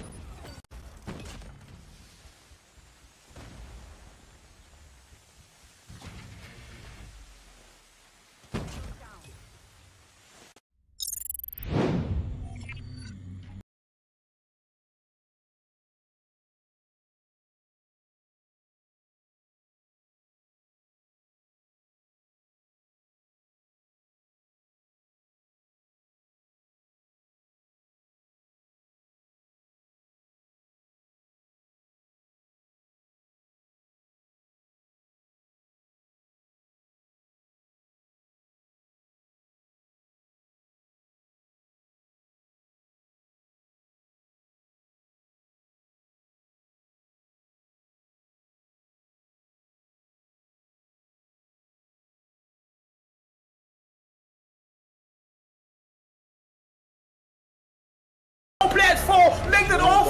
wait for a freaking respawn. Now the clock. One more point and Mighty Aura with the win. Right, this could be it, surely. Can Nonagon still fight back? Can they still extend things? They get there first. They have it on lockdown. 233, but I jinxed it. All going on, so right back in. And it's this. It is definitely this. Month 5, here we go. Man, what am I saying, man? Them, they might end things getting card. They might just. That's 3 beats. Man, them, what the heck? The man clears our ASD. Send them back to respawn, and it's only 8 more points. Make that 6.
Grenade out.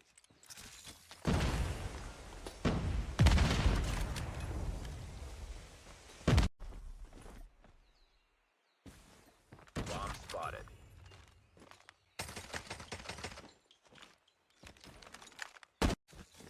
Frag out. Tango down.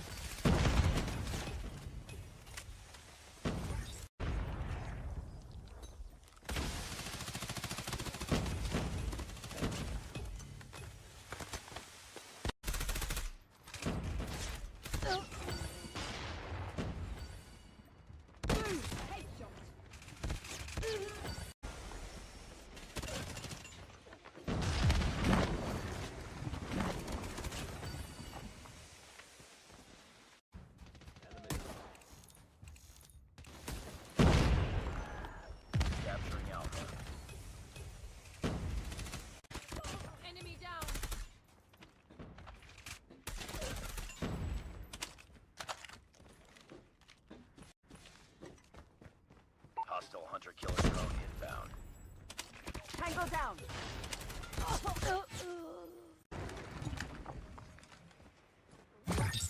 Hunter-killer drone deployed.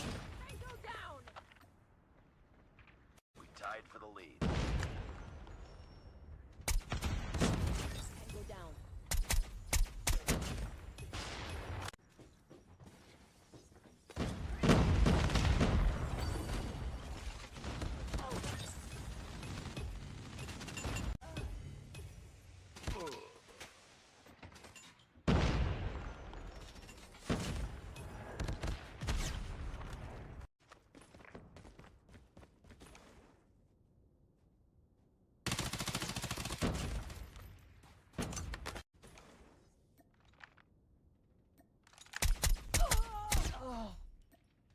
Enemy down.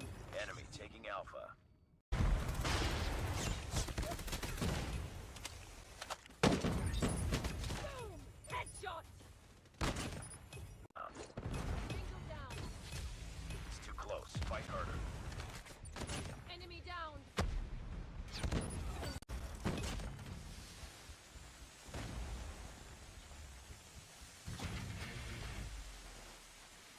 Down.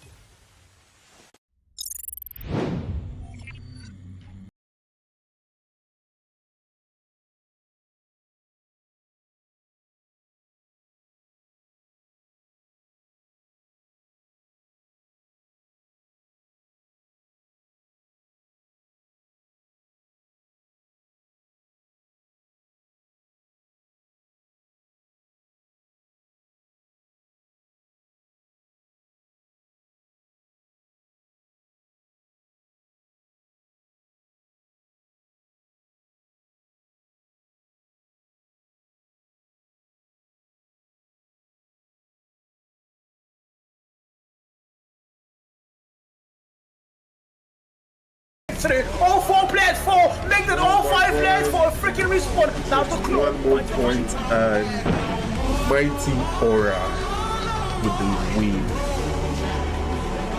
Right, this could be it, surely. Can Nonagon still fight back? Can they still extend things? They get there first. They have it on lockdown. 233, but I jinxed it. All going on, so right back in. And it's theirs. It is definitely theirs. Map 5, here we go.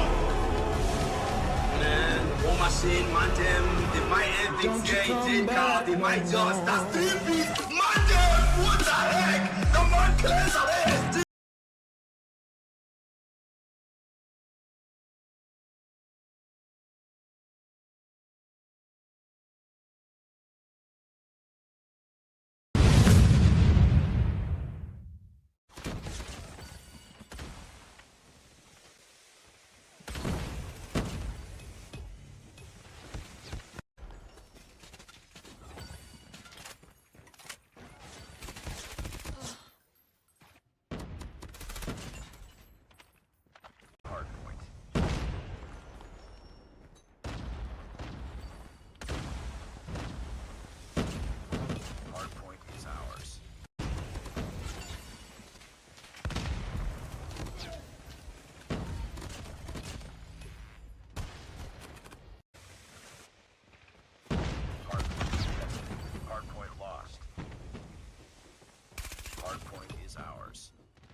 Grenade out.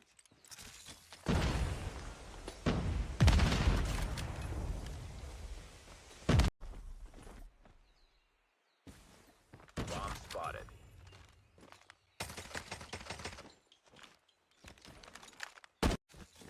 Frag out. Tango down.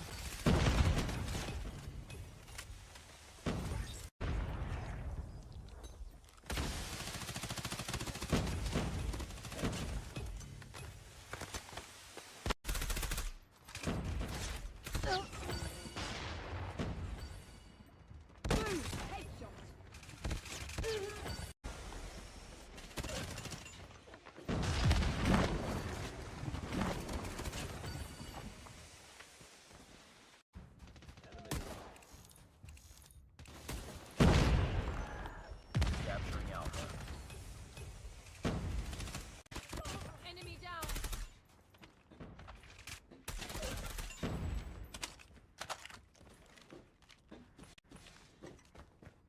Hostile hunter-killer drone inbound. Tango down.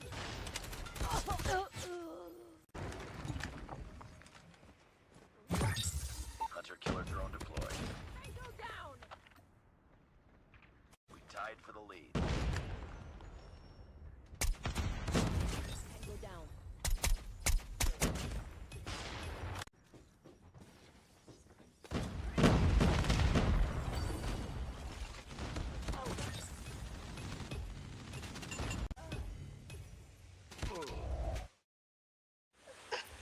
Hello guys, we're back, we're live, we don't come back, we have come back, we're active guys, yeah.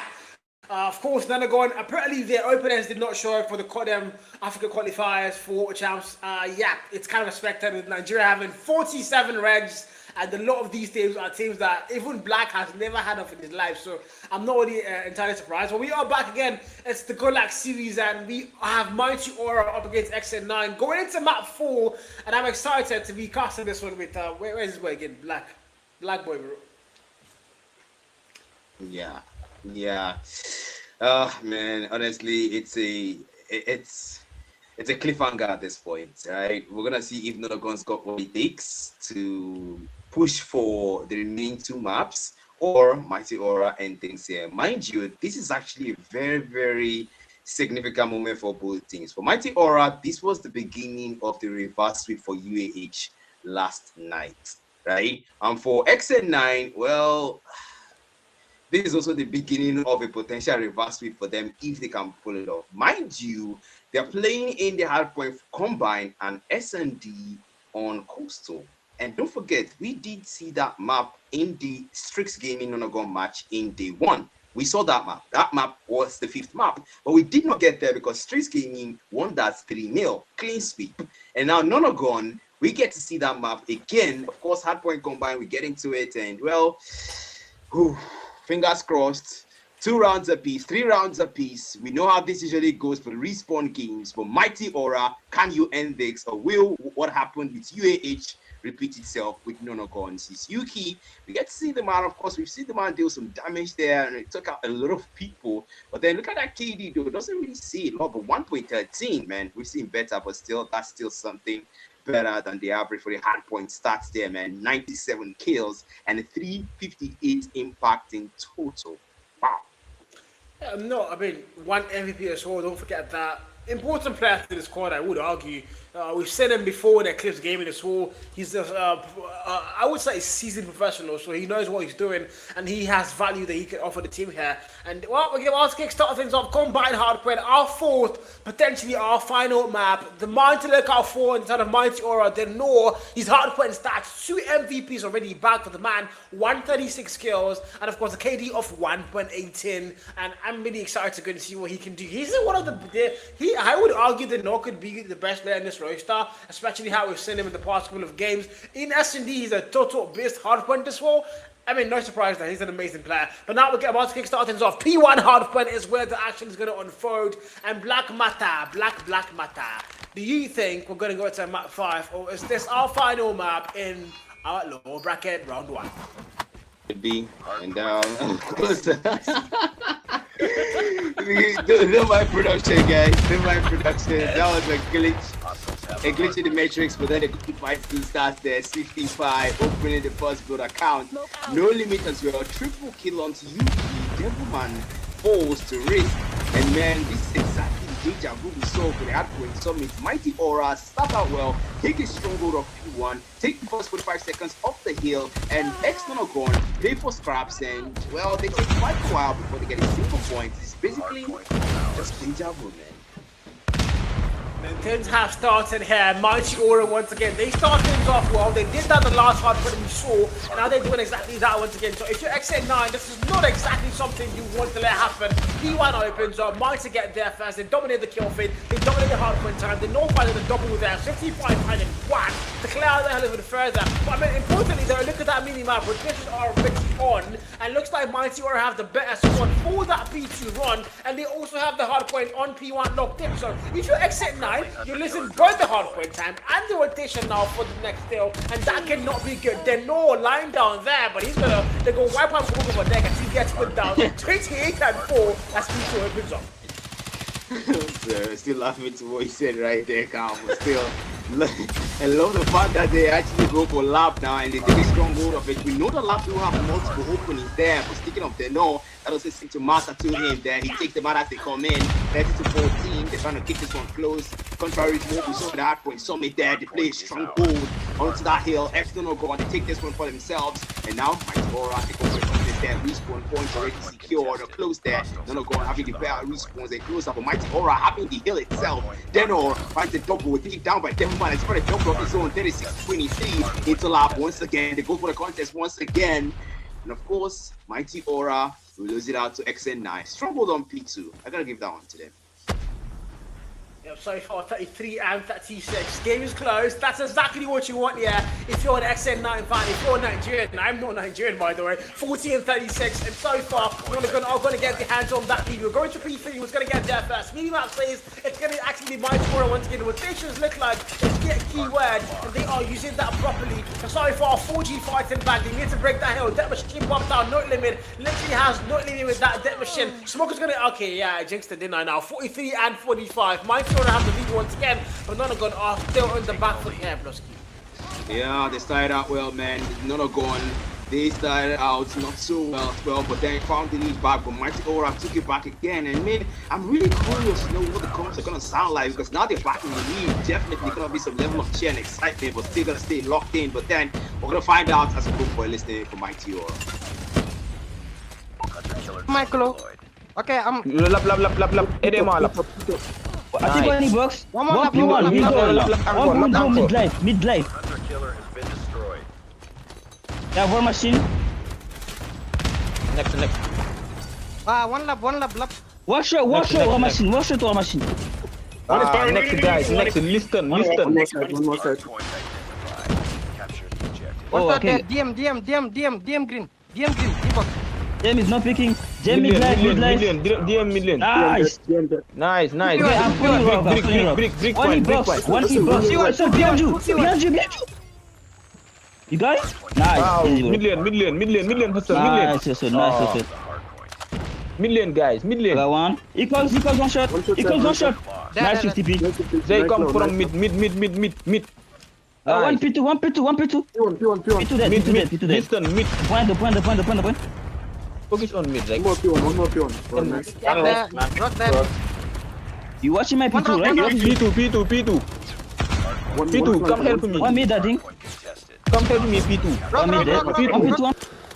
Hardpoint is ours. Hardpoint contested. Wow, man. Wow. You can tell that there's a lot of emphasis on that P2, man, because last time they saw that hill, Nonagon had a strong hold on it. So it's a good call when you think about it for Mighty Aura to actually prioritize this time, man.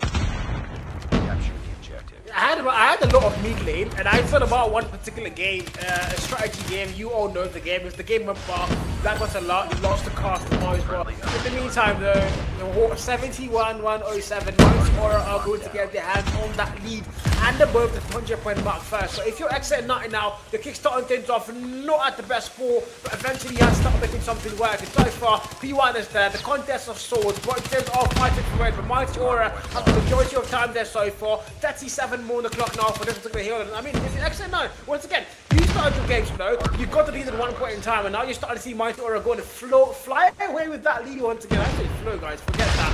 87 and 113, 25 more on the clock. Potentially, we need to play for spawns on P2 while we're playing the hard point on P1. You kind of think about things here so far. Nonagon have doing exactly have spawn, but somehow they're still able to find their way into the game, and now closing in on that lead as well, playing for scraps of that P1, now the P2, keeping it all through as well. Nonagon are really trying their hardest to hang in there. It's very cool, really curious to know what that comes going to sound like for a resilient team like this. Let's go for another list. Watching left side. Two spawn. I don't want one more. Right side. Coming right side. I'm watching left side. Hunter killer drone. Asparu.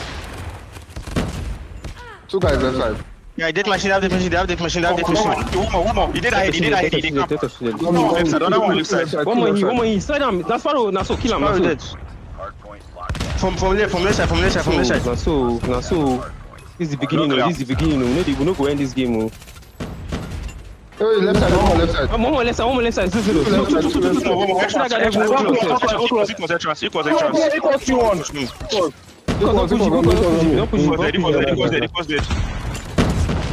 Dump if you can. Got me. Be advised, hostile hunter killer drone in. Main entrance. He's low. Too safe. I think when they go pivot or something. They're all dumped now. Lockdown, capture the objective. Check your corners. One water.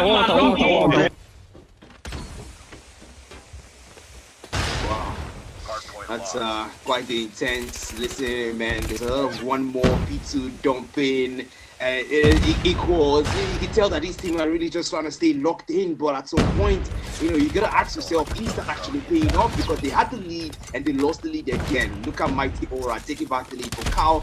What did you think about that listening? We lost the lead. Quite informative, I would argue it. I mean, you can see that the momentum hasn't really flipped out that much, and they finally are able to get their hands, close to that lead, and keep it as close as they possibly can. Nonagon, he's got this mentality of, we can always come back. We can always find a way back, no matter how far away from the lead we are. And that's exactly what they're doing currently. But Mighty Aura are opposing that fact so hard. They're fighting back. They've still got the lead here, and they're going to retake them. The rest of them are not time for this particular hill. But mind you, they have to start making their way towards P4. Another very open hill, by the way. I would argue P1 and P4 are equally open. But of course, P4 has a couple less entrances, but it's really easy to get into if you time it correctly. In the meantime, 156, 158, the scoreline couldn't be any closer. Man, looks like if they were to use there, but Sparrow comes through. Chef, one killer drone finds 2. And jeez, man, 163, one machine in place for the North. One don't find more, but then see rotations though. They are trying their best to go for them at their spawns. The Slayer sent out there, also keeping them away from that hill and making sure they don't come through at all. Nonagon can't take the final answer. He set out another player as well for the Slayers to keep them out of that hill. The Hunter Killer drone sent out as well. They played for the points and they're playing for the kills. All TDM, all points. Oh, Nonagon, what is the answer? Because the equals come through, they take down risk before he's able to find any value, and now they can't need there. 1 kill. Now scrap time for that hill. Red comes through as well. No value though. 189, 158. It's 10 seconds on that sky table. How much can they salvage? You're gonna rotate back over to P1, and Mighty Aura looks like it's gonna be beaten to that hill, man. Don't forget, this is literally could potentially be the very final map in our series here. Nonagon, they know that. They can't afford to let that happen. They're currently behind 2-1. It's a best of 5. Let's get 3 maps, takes the entire thing home. And the losing team, unfortunately, this would be the end of their Gulag run. Nonagon are literally 1 map away from leaving the Gulag if they lose this one, and they can't afford to let it happen. They need to fire back, and they're doing exactly that. But Mighty Aura so far, they've got that lead locked in. P3 opens up, and who's going to get there first? P2 actually, and then they're going to have the better spawn so far. I do think that back, they are split spawning, not leaving now from behind. Finally the kill. Back to P1 we go. It's 195 on the scoreline for Mighty Aura. They're holding it on lockdown. If you're Nonagon, currently, you're going to be able to break that hill, but you have to hold it from this point on out and try to close that gap. The game is as close as it possibly can get, that's for sure. But at the same time, if you're Exit 9, you can't get comfortable. You need to win the map. You need the map way more than Mighty Aura do to force a map 5. And in the meantime, Mighty are going to get above that 200-point Marcution. But now we need to go to speed 2 and look at that mini map. Rotations are going to be key. Mighty Aura are not going to get there first for the very first time. Nonagon are going to have the better spawn. But can they hold it down? A full 60 there might be right in the game. We know that Nonagon actually has the better P2 hold, but Mighty Aura are trying to change history because this is actually the time they need to.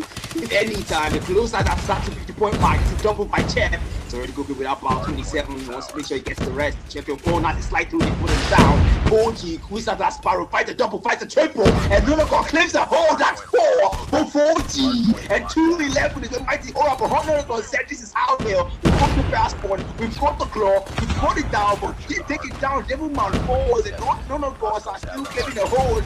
Mighty Aura says no, this is our chance, ending here, ending now. 208. Nonagon, make sure you do not lose here. Because come on, hang in there. Mighty Aura as well, you can do it, but still at some point, only one thing going it out. But Nonagon, they tie things up and they take back the lead. Beats is gonna be that dominant hill for them. Risk is trying his best to mitigate the risk of losing. But Mighty Aura, how much more can they salvage from this game? They've only got 29 points left, seal the game, but Nonagon are close as well. Hostiles have the hard point. 21, 218, that's cool line close as they work to get. 54 on the clock now for the hard point time on the P3.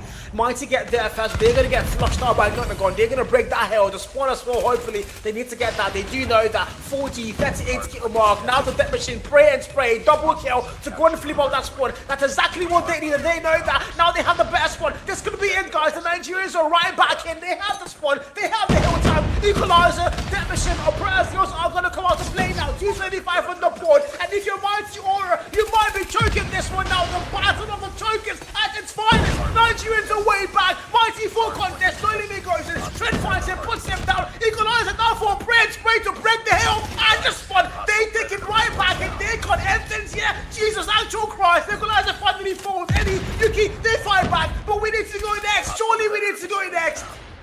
Surely we need to go next. 242, 242 is only 7 more points. Make that 6. And soon here we reopen. It's gonna end here. It's gonna end now. Any team that rotates fast, any team that stays fair, anything that anchors fair, we get this one. It's gonna be Mighty Aura. This battle comes through 4G, melts through Nonagon, dominates that hill. Mighty Aura the triple. They go for it. Oh my goodness, 249. And that's the closure. Mighty Aura seals it and says, no, you don't. Sends Nonagon out of the Gulag and proceeds to the next one.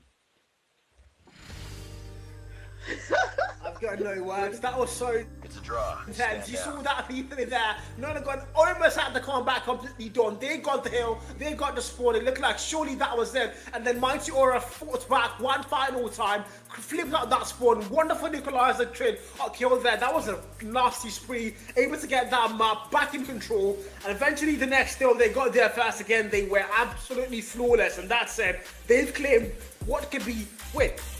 Okay, I take it back. Nonagon won that map? I thought it was Mighty. Wait, I have my eyeglasses in the game, bro. I swear I thought it was Mighty. Yeah, that What? was Mighty. I think production? Is that me? Is it my eyeglass? Yeah, I'm also curious, man. Is it my eyeglass? Oh Wait, is it my eyeglass, man? That Mighty win now. Yeah, it was Mighty that won it. Bro. You see, we are right. We are always right. We are always right. Like, because me, I know what I watch. I know, guys. You see, I told you guys, real time production at times with the owner, he used to smoke. But yeah, in the meantime, though, wonderful game, no doubt, wonderful game. And I was so confused there. But Mighty Aura, they left no room for confusion because they came, they saw, and they've made a statement once again. They sent XN9, okay, it's not going home now, it's XN9, X not going home.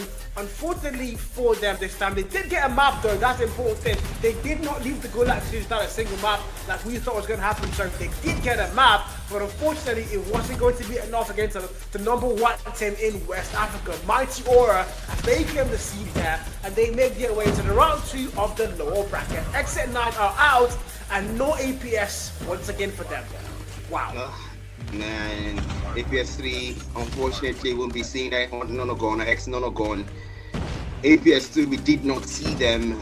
APS 1 we saw them, and that was the first time, the very first African Pro Series we saw Nonagon perform, and now we will not see them. Mighty Aura has made sure of that, signed their papers, their departure papers, and now they proceed in the Gulag to face whoever the outcome between Strix and UAH, the very team who beat them last night. But will they get their revenge, or will they face Strix instead? Stay tuned to find out, but look at the highlights, man. This was a banger of a hard point. I'm seeing a lot of comments saying they use a K9. I didn't see a K9. Like, do you see a K9 being used? Well, like, No, I didn't. Yeah. Yeah, Stream's going wild about a possible GP for. What? Yeah. Stay back. Yeah, I didn't see the K9 as well, because I'm actually looking through the weapons. I didn't see K9. It's X9, I'm seeing a switchblade, so I don't know, man. I mean, they're talking about like the okay guys, Black might don't know what the K9 means. Talking about a dog. They use a dog in the game. That's what the K9 stands for, the K9 unit. So they were asking if a Mighty Aura player used a dog. I don't believe I saw one. And I've seen all the other chats saying nobody used a dog except the YT chat. So YT chat, we might need to do a drug test for all of you on the YT chat.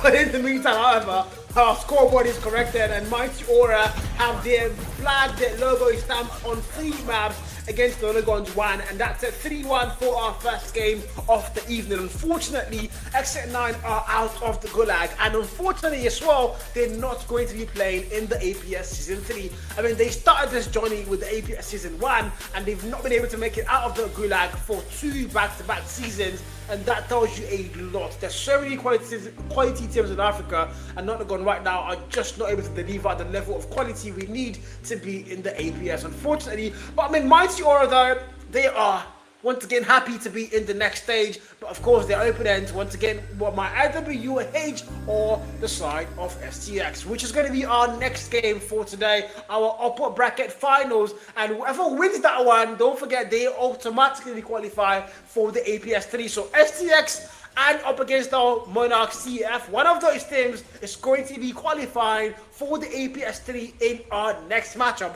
And after that, it's going to be whoever loses that one up against the boys of Mighty Aura, and whoever wins that one as well qualifies, joining in the first. Oh my, this story long, bro. Black Alpha. My God. Man. And in production, if we can see the package, if that's available, thank you. But then if it isn't, well, guys, you heard Carl. We're gonna be seeing Strix and UAH Monarchs. UAH Monarchs. You're gonna be seeing them go up against Strix. And if you remember, Strix Gaming had a flawless 3-0 in a best-of-5 series against Nonagons. That was quite the dominating performance, honestly, not dropping a single map, and now they're up against hell, pun intended. Well, let's see if they can break the hell. But then over to the brackets, of course, for easier understanding for our visual learners out there.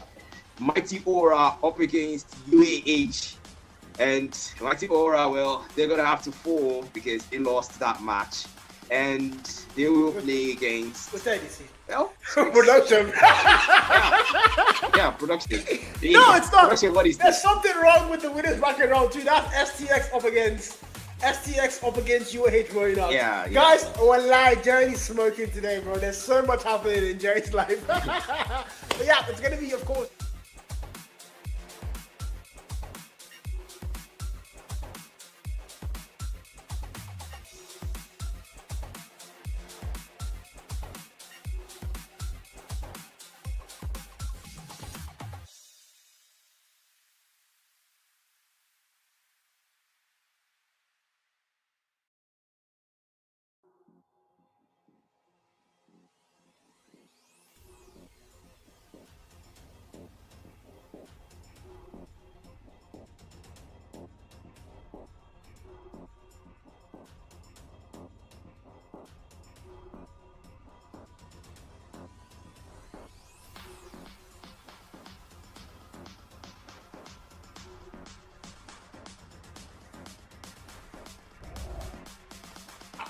I want to see Black's laughing face. He's been laughing the entire time, so I want to see how the laugh is. Black, laugh again, bro.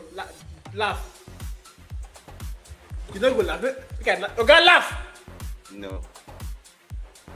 You don't go laugh. No. He's just smart, guys. That's a laugh. We do get a laugh finally. But again, guys, it's been an amazing day so far. We have 2 more games for the evening. It is nowhere near over. First game, an absolute banger. We had to go to a map 14, our best of 5, but ultimately, yet again, the #1 challengers team is out of the event, unfortunately, and that's going to be XN9. It's really sad to see. There's so many hopes and so many fans hoping to see them in the APS 3, but that surely it's going to be something that can't happen. Maybe in the APS 4. Now, wow, this may be really long, but anyways, though, of course, if you're Mighty Aura, you are happy. The #1 team in West Africa, they stay alive and they have a fighting chance again to qualify for the main events, the APS 3. But in the meantime, though, STX and UAH Monarchs TEF. Black, I'm not going to be casting down with you, so I want you to drop your prediction as a bad prediction before I go, so I can, watch from the watch party. Tell me, man. Honestly, I think the answer is pretty clear here, man. It's pretty clear. I want to go for Strix. The performance was so dominating. It was so dominating against Nonagons. It wasn't even close. Honestly, Strix Gaming, I personally, being the person that actually went for Strix Gaming, going up against every other person's prediction, I think I want to stick with that one. So yeah, Strix Gaming. But UAH too, I don't want to write them off because they did put a reverse sweep against Mighty Aura. So yeah, I'm not writing them off that easily. Yeah, I do. I mean, to be honest, I'm not gonna disagree with you entirely on that one. We have seen we have seen what these guys can do. STX 3-0 against Nonagon. My God, that was perfection, that's the word. And, I could argue they could do it again, but against a team like UA, Monarchs TEF, I think it's going to be a lot harder, but they can still get the result they need to qualify for the APS thing. They've been there, they were in the APS season 2, and they just want to, return home, going back to the APS 3, and make sure they don't miss any of the APSs after the one they did not qualify for, which is season 1. So, well, that's something they really want so bad. Up against our Monarchs TEF, don't forget what Kijo said yesterday. Kijo said, Michael has not missed a single APS. He played APS 1, APS 2, two different teams entirely, and now he has another chance to play APS 3 with another different team. This boy does a change team every week. But yeah, we are not looking forward to seeing if Michael can qualify once again for the APS 3. That's something we are going to have our eyes on. In the meantime, production, if we can go to brackets and then intermission, please let us know so we can go to that bracket and... Sir? Okay, guys, so apparently Black, tell them where we're going. Yeah, guys, we're gonna go on a break, but unfortunately, when we come back, you're not gonna be seeing Carl. Carl's gonna take a break, and we're gonna be seeing. Well, you know what? I'm gonna leave that to you guys where you see it for yourself. Okay, we're not gonna be seeing Carl though. We will be seeing someone more interesting and less. I want to use the word. I'm not gonna use that word, but we'll be right back. And when we come back, it's gonna be Strix.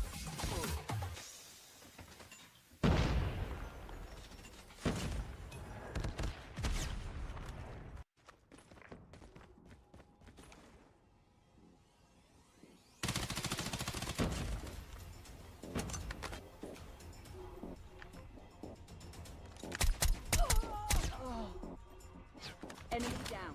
Enemy taking Alpha.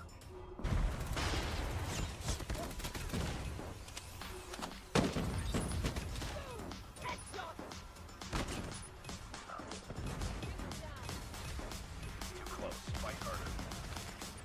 Enemy down.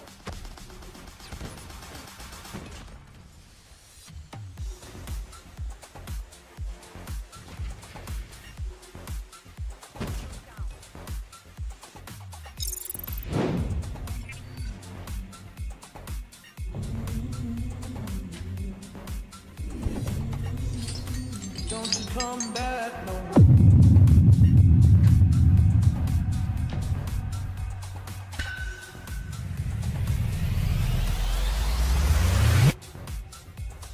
What you say?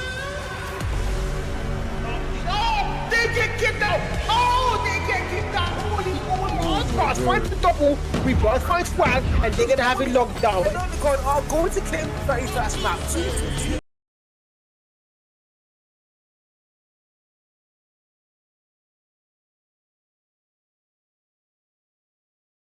Perfect breakthrough. All 4 players fall. Make that all 5 players for a freaking respawn. Now the clock. 1 more point and Mighty Aura with the win. Right, this could be it, surely. Can Nonagon still fight back? Can they still extend things? They get there first. They have it on lockdown. 233, but I jinxed it. All going on, so right back in. And it's this. It is definitely this. Month 5, here we go. Man, all my shit, my damn, they might end things they they might just, that's TV. My damn, what the heck? The Monarchs are ASD, send them back to respawn, and it's only 8 more points, make that 6.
Grenade out.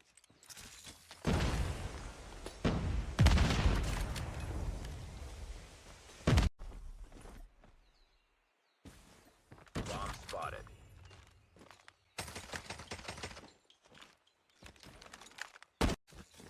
Frag out. Tango down.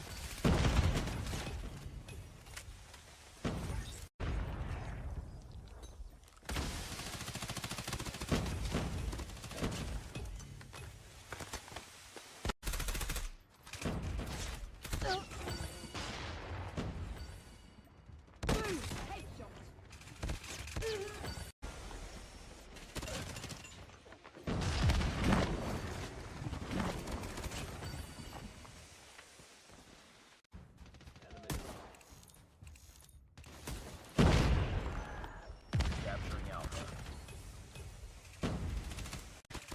Enemy down.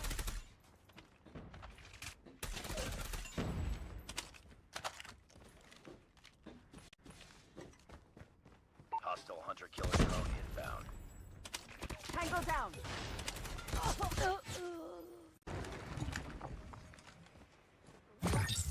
Hunter-killer drone deployed. Tango down. We tied for the lead. Tango down.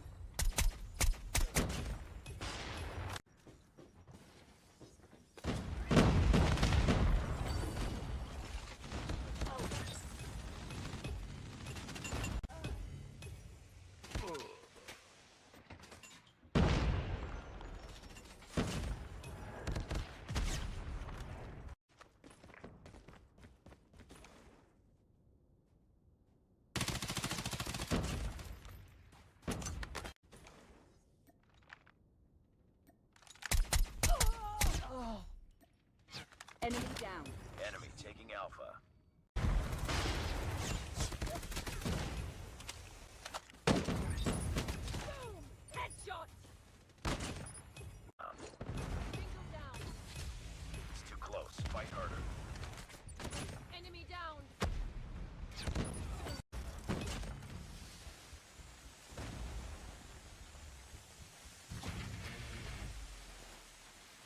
Down.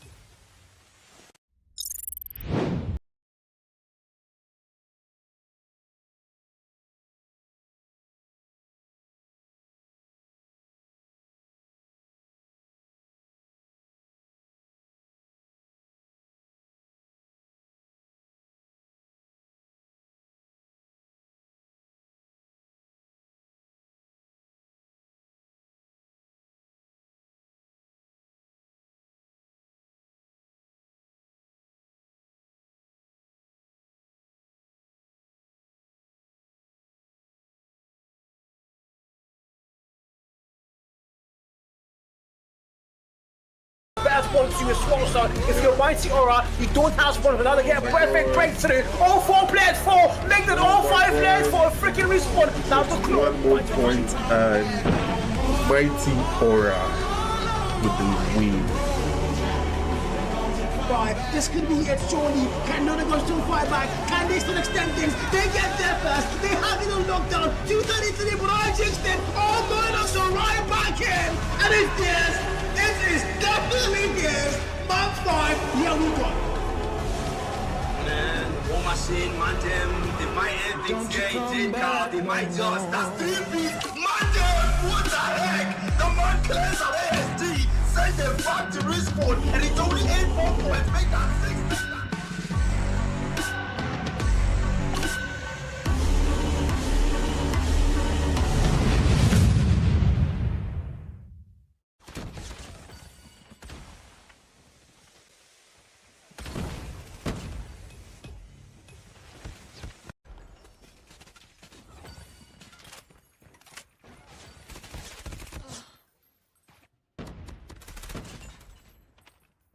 Hardpoint.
Grenade out.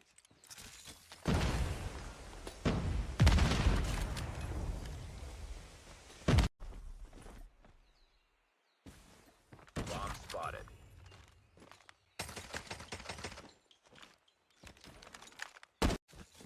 Frag out. Tango down.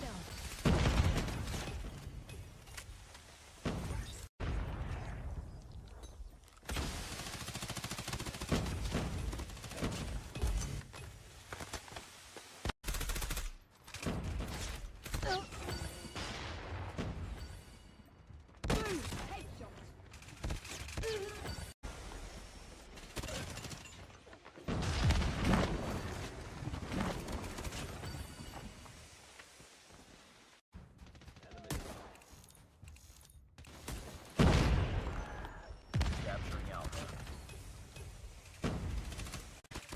Enemy down.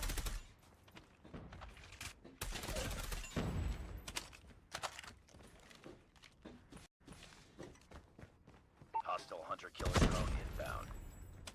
Tango down.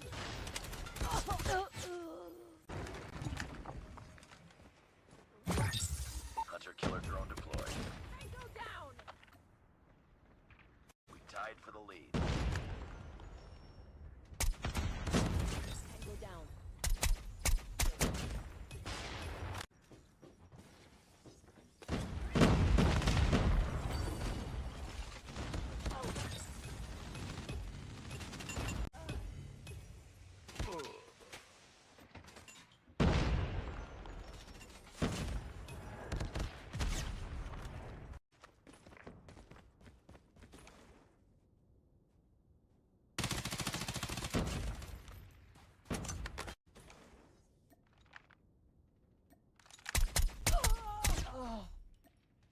Enemy down. Enemy taking Alpha. Boom! Headshot. Tango down. It's too close. Fight harder. Enemy down. Down.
All going on so right back in, and it's this.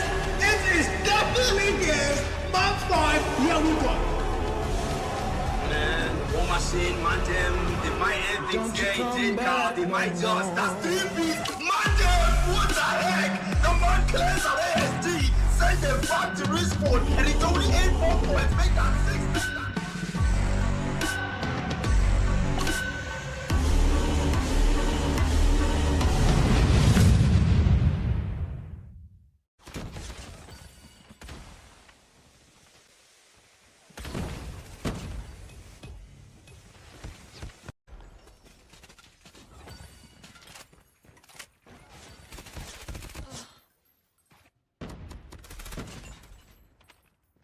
Hardpoint.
The stream production. And we can't see anything.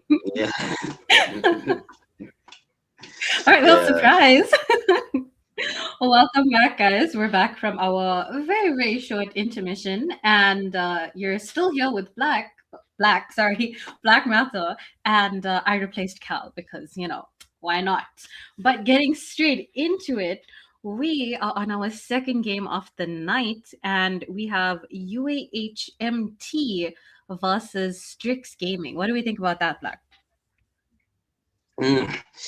Well, this is the battle of the West versus the East, because Strix Gaming is a Nigerian team and UAH is, well, an East African team. So yeah, if you think about it though, I want to call Strix Gaming NG, since NG technically is a region of its own. So I'm going to say NG versus the East. We could go back and forth with the whole NG West Africa thing, okay? But then look at Strix 2G, man. That man was fire, especially the matchup against Nonagon's XN9. We saw the performance. It was impressive. Look at the hardpoint performance, 55 kills. Best performing player in the hardpoint for the XN9 match. And, well, now we see on the other side, Michael, the GOAT.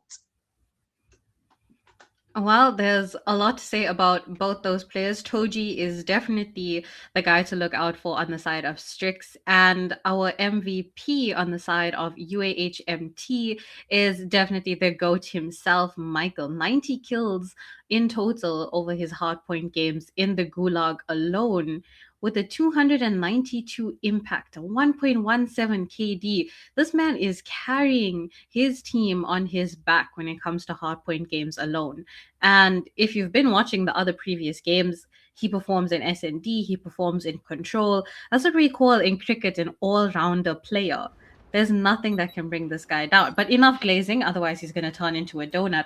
We're going to wait and see how these teams settle it out on takeoff for hardpoint. Now, mind you, just a quick little reminder, only one of these teams will move forward to qualify to take part in the APS Season 3. The other team will move to the lower bracket. So let's see how this all plays out.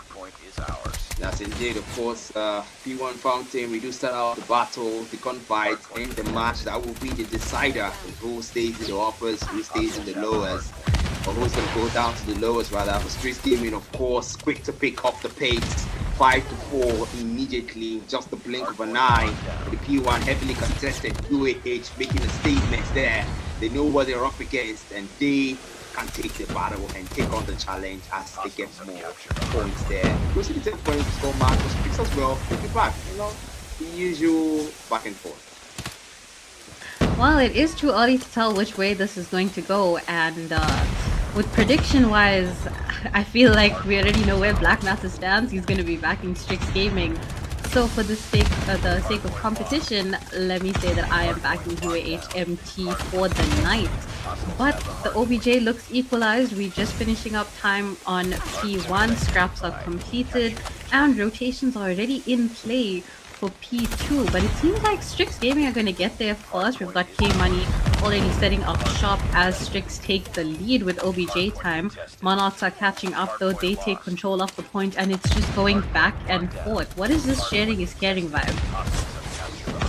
Honestly, at this point, I think it's just Strix just fighting to stay in the upper brackets. And rightly so, because we didn't see them pull on quite a performance against XN9. You can tell UAH actually giving them a run for their money, and they're holding it there. Raging, Twix and Michael making a statement as well, putting down two players just like that. Corrupt now, force the man that must not be pushed, should not be pushed. Man them putting down serve, and man them as well.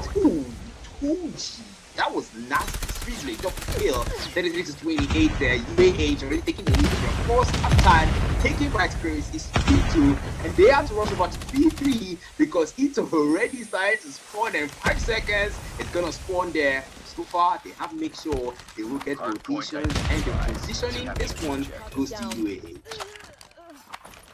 UAH indeed. Their rotations are definitely something that should be admired about, but Strix Gaming do have a very slight lead with regards to OBJ time and even kills. We've got Corrupt with the highest kills on the side of Strix Gaming with 10 kills in his pocket, but Sev and Michael already on 13 kills.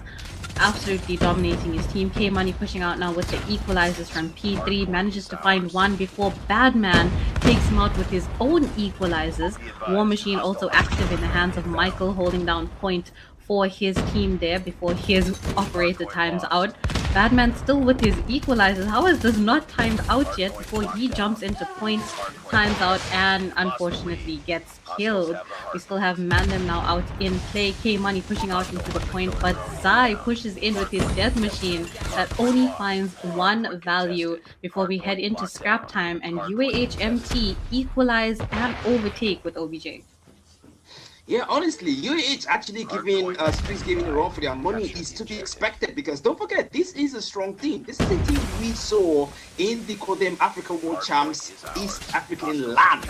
So they performed, they killed, and they actually put on a remember. So when we're seeing this happen, it's to be expected. You know, UAH taking lead here, 63 to 55, and taking the hill as well. They go over for rotations there, but Strix Gaming being a bit slower. UAH having the better call fight and having the better outplays, and now got our 10% in hand there, 5 to 6 kills, side pulls, 76, 55 kill this time. They go for it and they go for a spider. Badman putting down 2, but gets taken out. K Money gets to 2 of his own. And 77 is going to stand with UAH. We don't know what's going on with those scores, because so far they've been holding their own. Let's go for a UAH. Listen. He's dead. Nade point and push, nade point and push. I'm going red, I'm going red. One more going. He's dead. Predator missile inbound. One ticket, one ticket.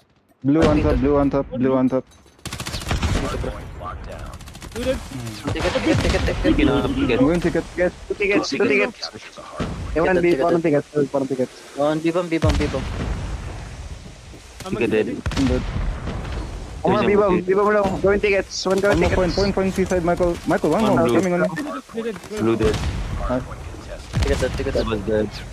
Yo, two doubles, low, going low. They're pushing 2 doubles. Doubles, 3 doubles. One item, one maybe going P2. One more, blue, seaside now, boys, seaside. Yeah. Tickets one, he's still Tickets there. are dead. Wow, valid call-outs, valid information being given out there, Kijo. But still, UAH keeping their own, and it's showing that the quality of their call-outs in their gameplay as well. But then, what do you think about that call-outs, Kijo? What did you think? 100%. I do feel that they were a bit calm. I'm not gonna lie. It seems like Michael was the only one that was stressing, but he's probably IGLing behind the scenes. We'll never know. Whatever UAHMT are doing, it is clearly working, because now they've taken the lead. They reached 100. They're on 120 and still going. Strix Gaming stuck on 76 unless they can break into point anytime soon. Michael trying to hold him off with the War Machine, but doesn't find any more value from that. He's holding the top angle until Mandem takes him out, trying to break into the point on his own. Sev holding out Spawnza with the Tempest in hand, finds one, takes out Mandem, takes out Raging as well. Takes out Toji as well before his operator times out, gets into point. Claw comes in from Corrupt, finds a triple before he gets taken out, and all the operators seem to like being pulled out on P2 here. Point was contested. Once again, Strix Gaming have the OBJ heading into scrap time before rotations for P3 will begin. Honestly, the odds invested and value gotten, but then no touch, because UAH actually has the best score. And now, right now, they're trying to make sure they rotate over to that Aurora room, but it's going to get there first, like I would say. It's going to be Strix Gaming for this one. The West rotating faster. And UAH, of course, not being laid back. They're going to get there. And the gunfight is going to start through from the entrance. Strix Gaming after the hole, there's smokes. Michael spray. He sprays through. And Strix going to fight too. Corrupt fight, but not kill with all blue. UAH clears the hill. But Strix Gaming get up that hole. They cross the 100-point mark. 147 kills, 150. Badman! Double kill. kill, and that Strix are fighting Monday 150 to 103. 6-7, they try to hold on, but UAA says no room though. The West versus the East maps is what we've done before against Mighty Aura. Strix Gaming are not holding their own. 157, 104. They break into the hill once again. Mighty Aura closer to the sport. They're gonna go back in there. The next hill was on soon. So rotations has to matter here, but man, what are these place to guys crap time? I think Black Matter is still not over the fact that Mighty Aura won the last game. But with UAHMT holding the lead in this match, we have them on 162 and Strix Gaming passed at 100. They're on 115 now before we head over on to P4. Things are looking good for the side of UAHMT. They have definitely changed up their strategy from yesterday's games where we saw them in respawns, but Strix Gaming, we know they don't go down without a fight. King Money on an absolute killing spree with his equals in hand finds a triple out of points to add to his kill combo, and a Predator missile sent out. Let's see what's going on with Strix Gaming behind the scenes. One guy white. One machine top. He's still there. Window. Watch window. Nice.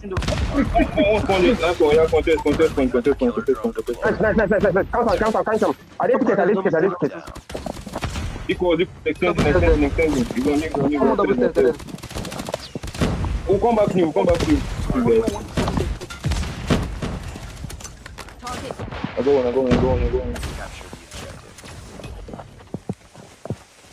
What's your blue? There's a guy bottom blue. Jumping down. He don't die.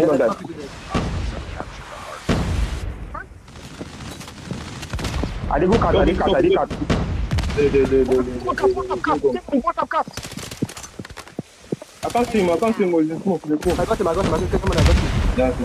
Deep red. Two stairs. One ticket. One ticket on you.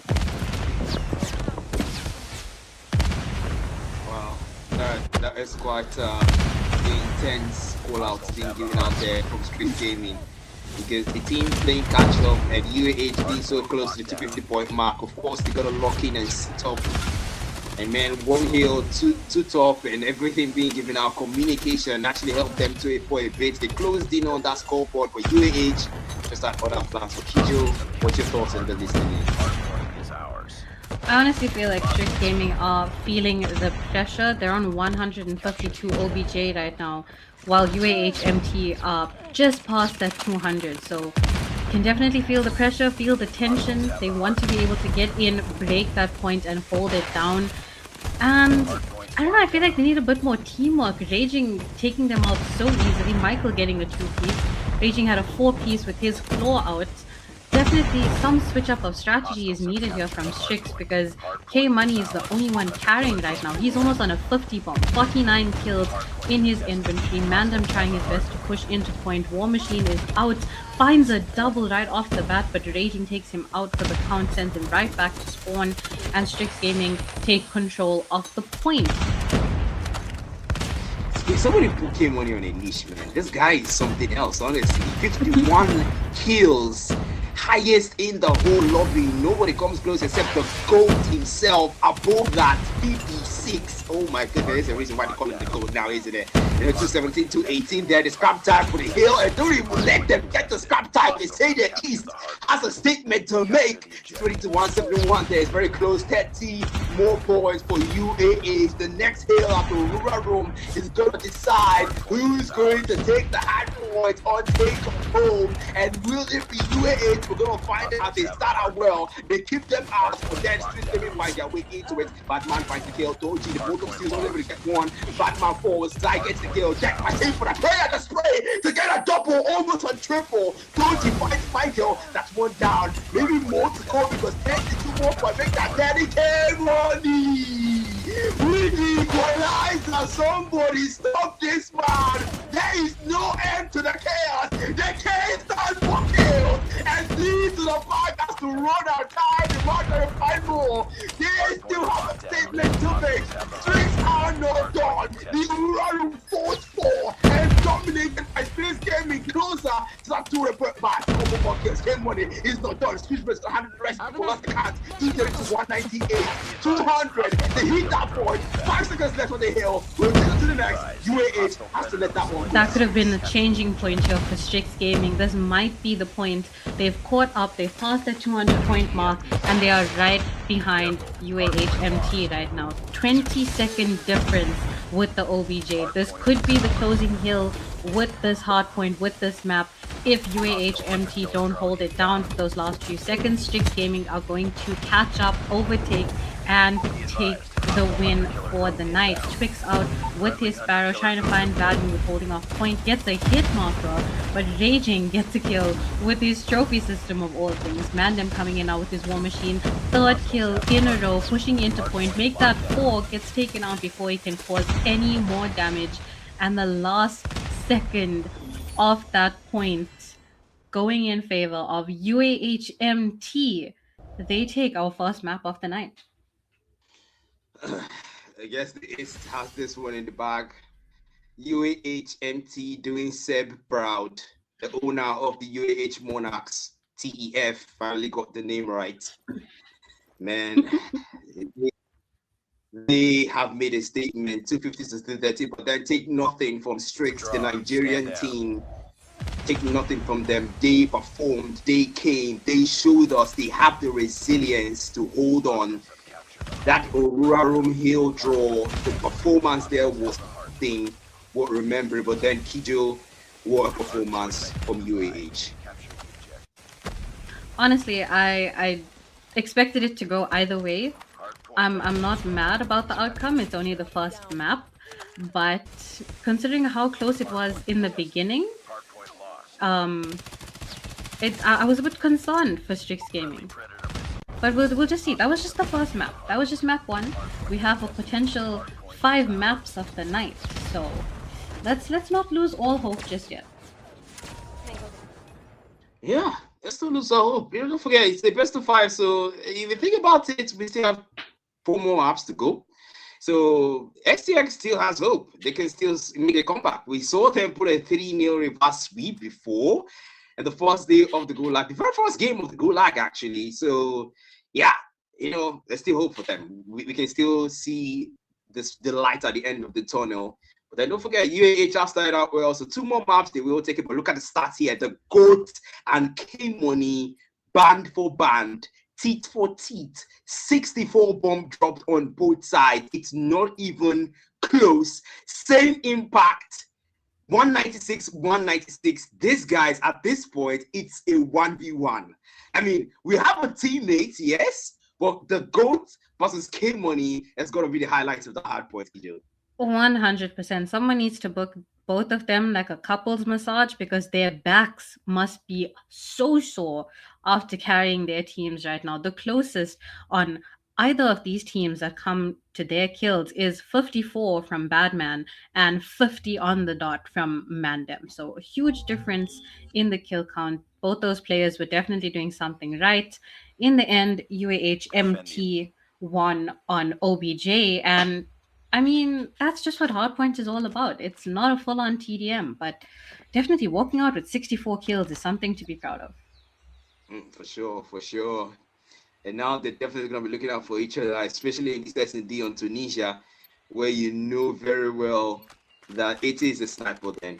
You can go for those wallbang. You can be vulnerable to those wallbangs. And when you have the GOATs on UAH and you have K-Money on Strix, you know those guys are definitely going to make a statement like they did at a hard point. But then let's see as we get straight into round 1. Kijo, let's go. Well, definitely the player we're going to be keeping an eye out for is Corrupt on the side of Strix Gaming. This is, well, let's just say Tunisia is his playground with a sniper or shotgun in hand. It doesn't matter whether it's long range or close range. He just gets the kills non-stop. Heading into round 1, though, Twix starts off the onslaught. He gets first blood. Sev takes out Corrupt just as I was glazing him, so I definitely cursed that one. And Twix gets his second kill on Toji. Mandem tries to even the playing field here, takes out Twix, brings it down to a 4v2, 4v1 as Michael joins the party, and now Mandem out for this round. Oof, 1v4. The bomb already planted there by UAH. I mean, you have the numbers advantage, and yet you're still going for the objective. Well, I admire that discipline and their remembrance that S&D is not just TDM. You also need to plant the bomb if you don't want to play it only TDM. But then it's a single push. The game on is last man standing. If there's anyone there, yeah, of course. It's not over yet. Ready up. GG's. Well, it was just the I was first about round. to Let's hype the not man. lose all hope. Destroy the objective. Yeah, let's not lose all hope. I was about to hype the man, man, but then, you know, like I would say, yeah, I jinxed it. So yeah, Black jinxed it, definitely. And then the numbers are here. Title, that was... Okay, that was a trophy system, actually. I think I need Carl's glasses at this point. I think I definitely need Carl. You might want to lend me your glasses at this point, man. But yeah, I think it takes a bit slow here. Maybe going for Warbank? The bomb already picked up, though, Kijo. The bomb is definitely picked up, and by UAHMT, because they're going to be planting for our first 8 rounds of the match, while Strix Gaming are going to be defending. Although both these sides are playing it very respectful, you can see some head glitches being held before Corrupt gets aggressive. He pushes out Badman, takes him out with the shotgun of his own. Toji with the kill now takes out Badman. The trades are being sent off. It's a 3v4, was a 3v4, 3v3 now. Numbers were equalized, and just as I opened my mouth, we're down to a 2v2, a 1v2. Michael, last man standing for UAHMT against Mandem. Bomb just about to get picked up for his side. He picks it up. Still doesn't know where Mandem is, though. And is he going to find him in time before he plants the bomb to secure a back-to-back round? 1v1. That's where we stand right now. Michael, the GOAT, is there. If there's anyone who can pull it off, it's gonna be this man. But Mandem as well. Don't write the man off. The man has had quite the performance. But the bomb picked up, not yet planted. UAH looks like Michael want to go for the Chaos Switchblade. That's enough to seal the deal and give UAH 2 back-to-back rounds. Absolutely insane. Michael completely disregarded any OBJ there. I'm so offended by that. Picked up the bomb, had no intention of planting it, went straight for the kill, and it worked in his favor. But now starting off the 3rd round, Zai with the first blood takes out Sev with a nade of all things, bringing them down to a 4v5. Now we're seeing UAHMT with the numbers disadvantage, still bomb in hand though.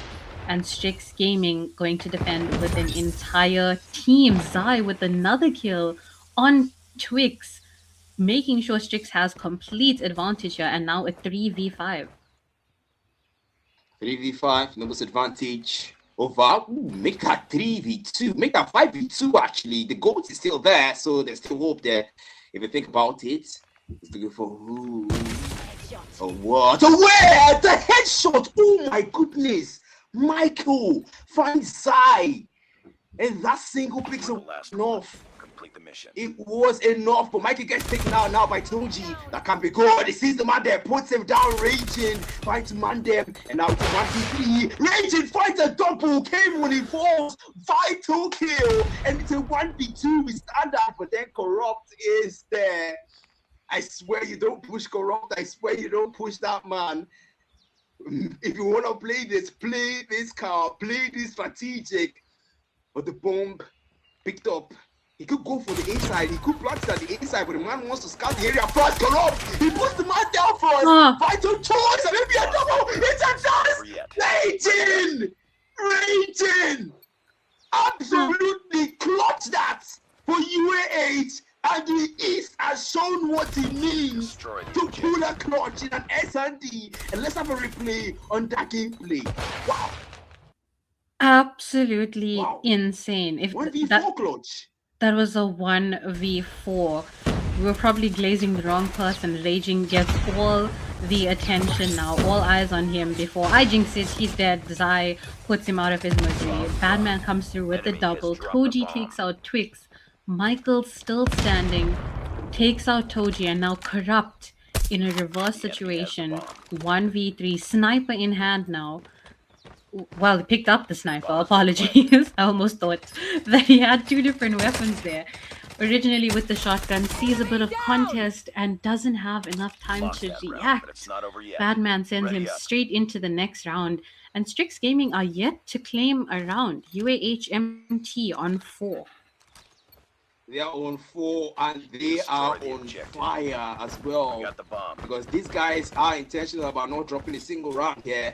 It's still the attacker side, so don't forget they are the ones planting the bomb, and Strix Gaming are the ones who defuse the bomb when it gets planted, but it needs through.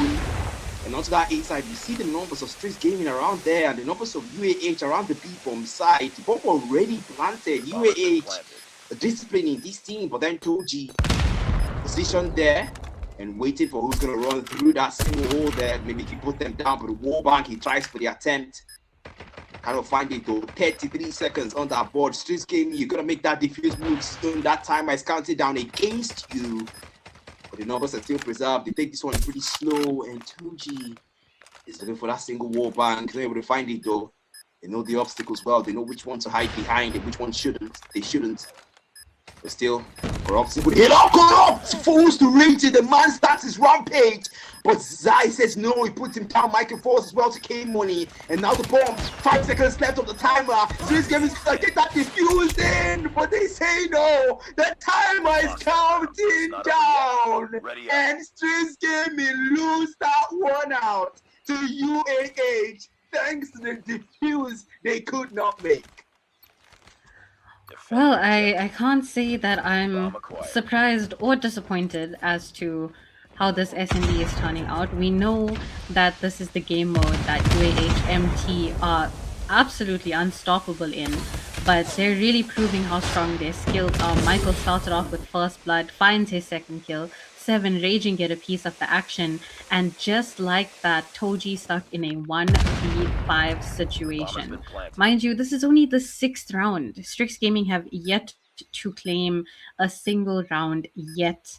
UAHMT planted bomb. A site is where things are about to go down, and Toji is going to analyze his every move before he makes it. He gets that little bit of information, can see someone there. The hard scoping pays off. Badman out for the count for this round, and now a 1v4 with less than 20 seconds left on the clock. If you wanted to raise your blood pressure, your name should be Toji right now. Tries to find another value. He takes down Sev. Has less than 10 seconds left before Twix puts an SKS bullet right through him, sends him into the next round. UAH, man, Jesus, these guys, honestly, I mean, it's like, hey, we have the numbers advantage, we're still gonna plant the bomb, so you have to pick your poison. In this case, the both poisons are actually intense, because it's either you go for the defuse because the time was counted down against you, or you take all of us out. In this case, they don't even let them do that as well. But look at Batman now, falling first. UAH lose their first member at the 4v5. Strix now, they go for a try snipe. Toji puts down Seb. That's a double in this round alone. 5v3s where they stand. Toji's not done. It still scopes out and maybe find another because the bomb already picked up, and UAH is going to prioritize the objective. Raging still there. 1v4. The man clutched it. Can he clutch the situation there? It's a 3v5, and this time around, it's got the gold with him. Smokes through, the nades through as well. The encounter comes through, Twix falls, Corrupt gets the kill. HSO does the job. Now 2v5, he's always done. Strix Gaming is still maintaining their numbers. Look at Raging with that switchblade, eyes on the man, because he might just put something on Fatomable in this round. Oh no, it's a good force, and now Raging is last man standing, but they don't even let him breathe. Zai puts him down immediately, and Strix breaks the ice, gets one round finally. Finally, we're seeing Strix Gaming join the SND scoreboard. They've claimed 1 round so far, but all hope is not lost. We don't want to send Black Matter to bed crying tonight. Strix Gaming needs to claim quite a few more rounds in order to put a smile on his face. But we're in round 8 right now. This is the potential last round that UAHMT will be planting, and Strix Gaming will be defending just for now. We're starting things off quite respectful. A few nades were thrown, a few warning shots were made, but everyone's keeping to themselves, social distancing like we're back in 2020, and they're just going to see how it plays out. But oh my goodness, Toji going through for getting executed by Sev. How did he not see that coming? The flank of the century to claim the first blood that had to really upset a lot of the viewers, if not the players themselves. K Money taken out, Twix taken out for the round, Corrupt taken out by Badman, going shotgun for shotgun. And we're in a 2v4 now after we just witnessed some absolute disrespect to that execution being played. We've got Zai and Mandem, last two standing for Strix Gaming. Let's see what they can do. Yeah, let's see what they can do. Ooh, nasty save! This man, an execution and a snipe in one round alone. If you ask me, that is something to remember. Then 1v4, so we start Mandem. Can he do anything? No, he cannot. Batman, make sure of it. And look at that execution replay. Look at Sev, Toji did not see that coming. Hopefully he does in this round, but UAH, that one's for them. Bomb acquired. Well, that is definitely a hard thing to follow, but we're still in the middle of S&D and sides have been swapped. As we say that, Zai starting things off strong with some wall bangs coming through. Couldn't confirm any kills for now, but Strix Gaming going to be the ones on the attacking side. They have the bomb in hand.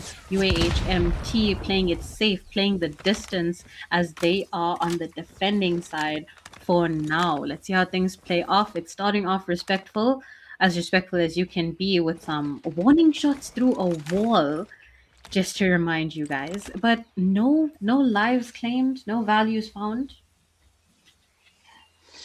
Well, they are taking this one pretty slow. Let's be honest, UAH actually very close to the target right now. So if you're Strix Gaming, now's the time to pause and actually take a break and rethink your strategies, because so far they have not been working out. I mean, you've only got in one round, then just say something about your callouts and about your gameplay so far in this S&D. But look at Twix. It's got visual, but then he doesn't take the shot. He just repositions himself.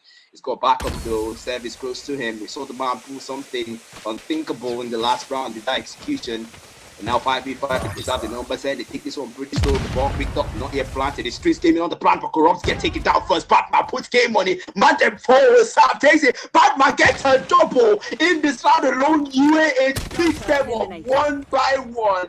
You take one, I take the other, but Toji put the nail on that coffin and sends Michael to go to the next round and said, hey, we'll see what you can do without your best player. But then 1v4 is where we're at. And how much more can that do? Toji says, well, Black, I've done what I can. You've done what you can indeed. I mean, Strix Gaming only claiming one round. This is not at all how I imagined the S&D would go, but UAHMT are on match point right now. They've got 8 rounds in the bag. They just need one last round to secure the win. Strix Gaming in the complete opposite situation. They need 8 rounds and it's looking slightly impossible right now. Raging claims the first blood on Toji for this 10th round, putting Strix Gaming in a 4v5. We're going to see what happens here. Mandem takes out Twix, who is trying to flank him there. 4v4 situation now for both these teams. Sev tries to peek out. Corrupt takes him out. 3v4. We're seeing Strix Gaming with the life advantage. And UAH on the defending side. What's the need to push out like that? Honestly, if I say something, they're gonna say, Kyle is gonna say, Black, that's the reason why we're casters and they are pro players. So they probably have their reasons. And now 4v3 is where we're at. The boss though is still alive. Raging as well is still alive. Batman is still there as well. So UAH has a good chance to actually take this one, because it might just be their final round to secure the S&D in their favor. And that will be 2 maps in a row for the best of 5 series. But they take things slow, because why? This might just be Strix Gaming last round in this game. They are the ones planting the bomb. The bomb has been picked up, not yet planted. That's the job of Corrupt. He's the one with the bomb. They rotate through, but Mandem moves now, and then he's going slowly. Everyone's being shy. The names are being thrown as well. Raging. He sees the man there. He sees the man to slide through. Cable now plays him. and puts it down. That can be good. They put Batman down as well side with the SKS, and now the gold is the only one left for a 1v4 potential clutch. The bomb already planted, and now they put him on his toes because that time is counting down. He moves through. Locus is on his hand. Any single shot taken should hit because he might not get a second chance. And now he goes inside, moving slightly. Check your corners, the goals. Check your corners. The slide through. Corrupt is on the other side. Corrupt is on the other side. Oh my goodness! Side gets that shot in, and the goal doesn't get a chance. And well, STX lives for another round. Well, they're definitely delaying the inevitable at this point unless they can pull off the comeback of a century. The score is now 8-2. We're on the 11th round of this S&D. UAHMT still on match point. Didn't manage to secure that winning round just yet, giving Strix Gaming just more hope as Toji starts off the massacre. He takes down Sev as first blood here, with 11 kills in the bag as well, absolutely carrying for his team with the sniper in hand. This is the Toji that we didn't get to see in Hardpoint. He's definitely shining on the side of SND. We're in a 4v5 situation now. UAHMT may not have life advantage, but they still have a lot of strong players still left alive. Strix Gaming with the bomb in hand, though, doesn't seem like they can make up where they want to push out to. Yeah, it doesn't seem like that now. But see, look at Toji. Oh my goodness, Strix. He did not know. SKS Toji. He did not know that Strix was around there. My goodness, the man was prone and was caught. Now 4v4, the numbers are tied here, and now Strix Gaming only have 4 players to keep them alive in this S&D. Honestly, this is like a no more respawn zone for control because this might be the potential last round. We are looking at, can XTX still hold on? Can they still push this even further? Raging. He's going back 27. He sees the man there, puts down side. Coral finds Michael to take out the goals. And now the gunfight still concludes. Man then finds Raging. That's one taken out as well. 3v2. STX might pull an upset for this round. They take things slow again. Moves off. Dies down, but Corrupt now wants to push now. No! Bad man makes some mistakes and Corrupt makes him pay. The bomb already planted, and now with a 1v3 situation, STX are already looking good. It's like to trick to the SKS. Corrupt's on the other side. Corrupt on the side. I swear you don't push Corrupt. I swear you don't push Corrupt. Oh my goodness. Absolutely insane. That is definitely why he had the highest stats with regards to S&D from all of the Strix Gaming players. 22 kills, and now he's just adding to that kill count from this game alone. But Strix Gaming still in the running for this S&D. Well, I swear I just want to get to control. And Strix Gaming suffering right now. They're just dragging this out at this point. The UAHMT, it's almost like they're playing with their food, trying to tire them out before they get to control. But we'll have to wait and see what happens. Strix Gaming, they might be on the attacking side, the planting side, but they're playing it so safe, so cautiously, and they're managing to get their rounds. Michael now starting off this round. He takes out Corrupt, first blood. Strix now in a 4v5 situation. Some gunfire there from Zai with his deadly SKS in hand. Takes out Mandem while he was trying to plant. K-Money out as well with a double kill coming through from Michael as Raging gets a 2-piece of his own, seals the deal, and UAHMT take your SND map 2. I think we also are coming, right? I think we also are coming because honestly, this 871 is just too much of a gap. It's just too much of a gap. It's possible. Reverse sweeps are possible. We have seen PDX pull that off against NATO before, but man, it's pretty difficult. I'm not gonna lie. It's pretty difficult to actually make work.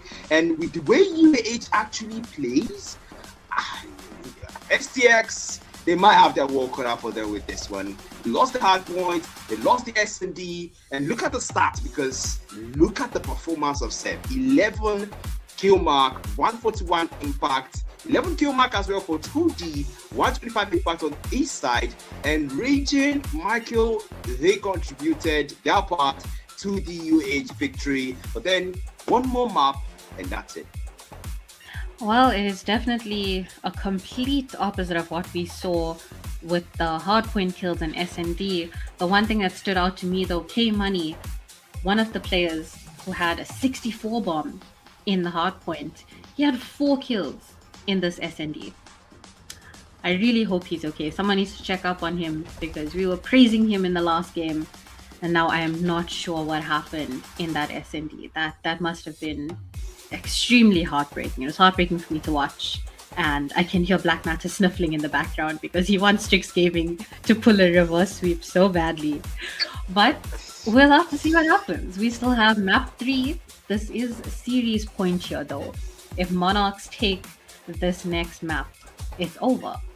But if Strix Gaming take it, there's a potential reverse sweep coming our way.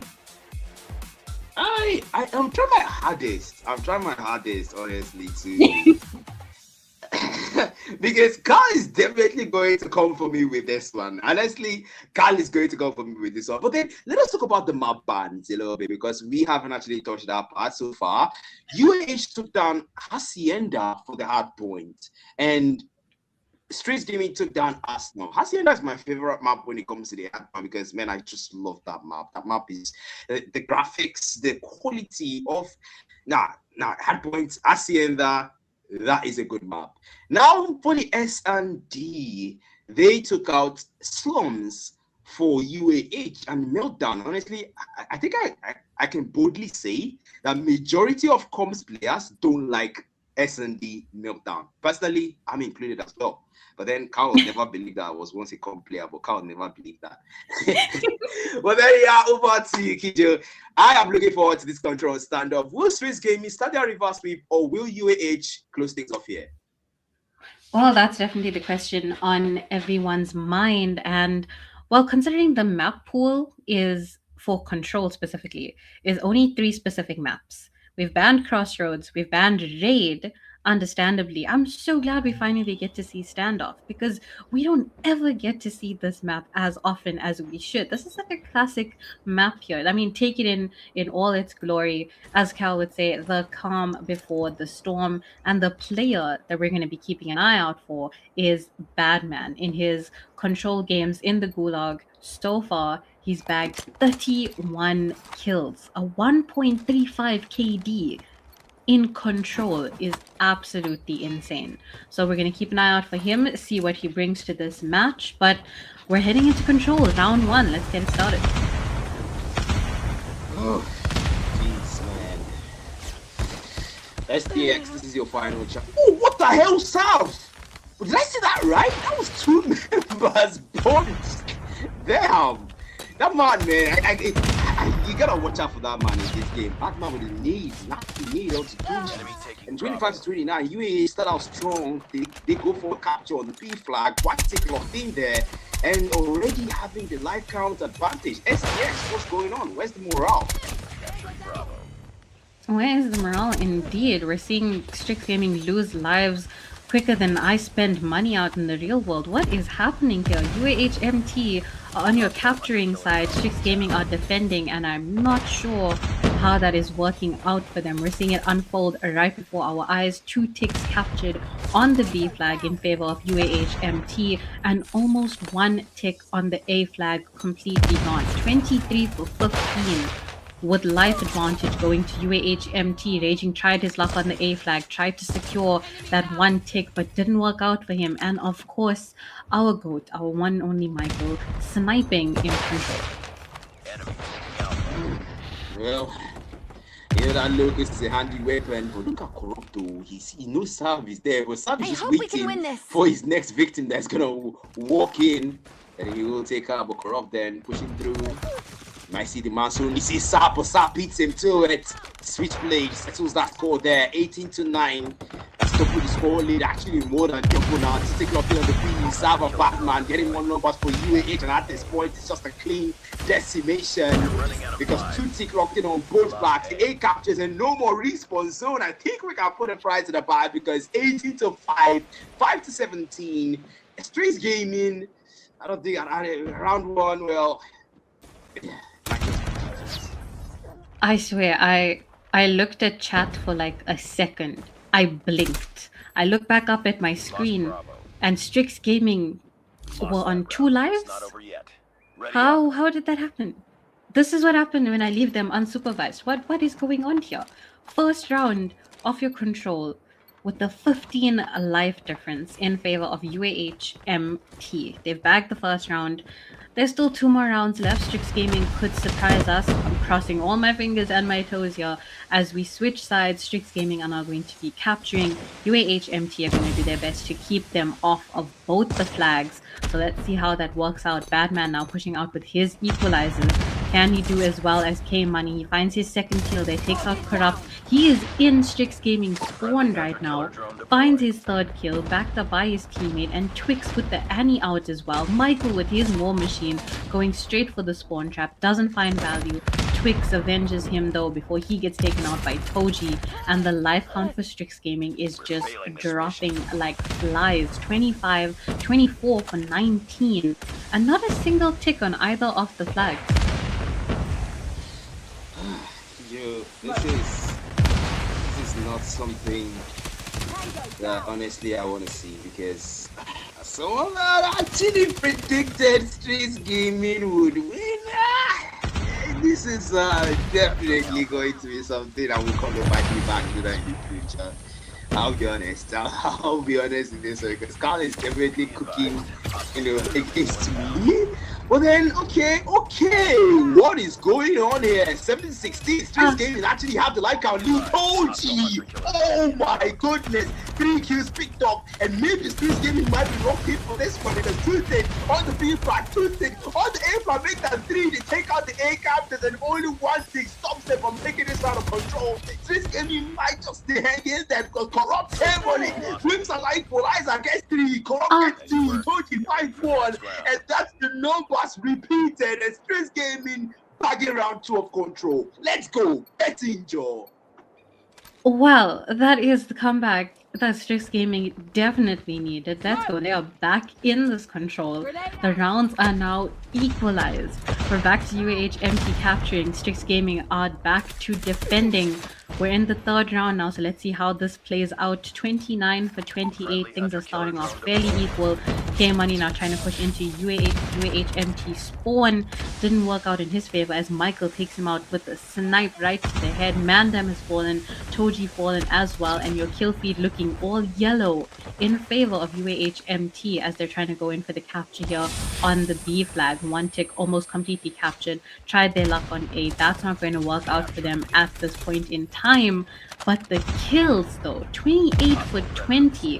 They haven't lost a single life until, well, Mandem comes through with the double, takes out Raging for his 2nd kill. And now 26 for 20, 1 tick on each flag. We're going to see how this plays out. Yeah, UAH actually, they whip out, actually Mandem. Damn, Annie kills, finds 2, and Sam as well finds 2. That's which played there. You can see that UAH are actually holding a very good hold, having a very good hold when it comes to the captures there for that A flag, because Tutsi already locked in and almost 3 on that A, and the A flag will be captured. And well, Strix Gaming only have the B flag left to defend and keep UAH from taking this 3rd round of control. But look at that double bread. Zai and Mandem falling, start making 3 with a switchblade kill. Batman fights Corrupt Mandem and K-Money. He says for making it through. Zai commits suicide. Michael taking out K-Money with a War Machine 18-6. UAH having more than double the life advantage at this point. They can't just play TDM. It doesn't really matter. But knowing UAH, they're definitely gonna try for the capture. 14-5 in Strix Gaming.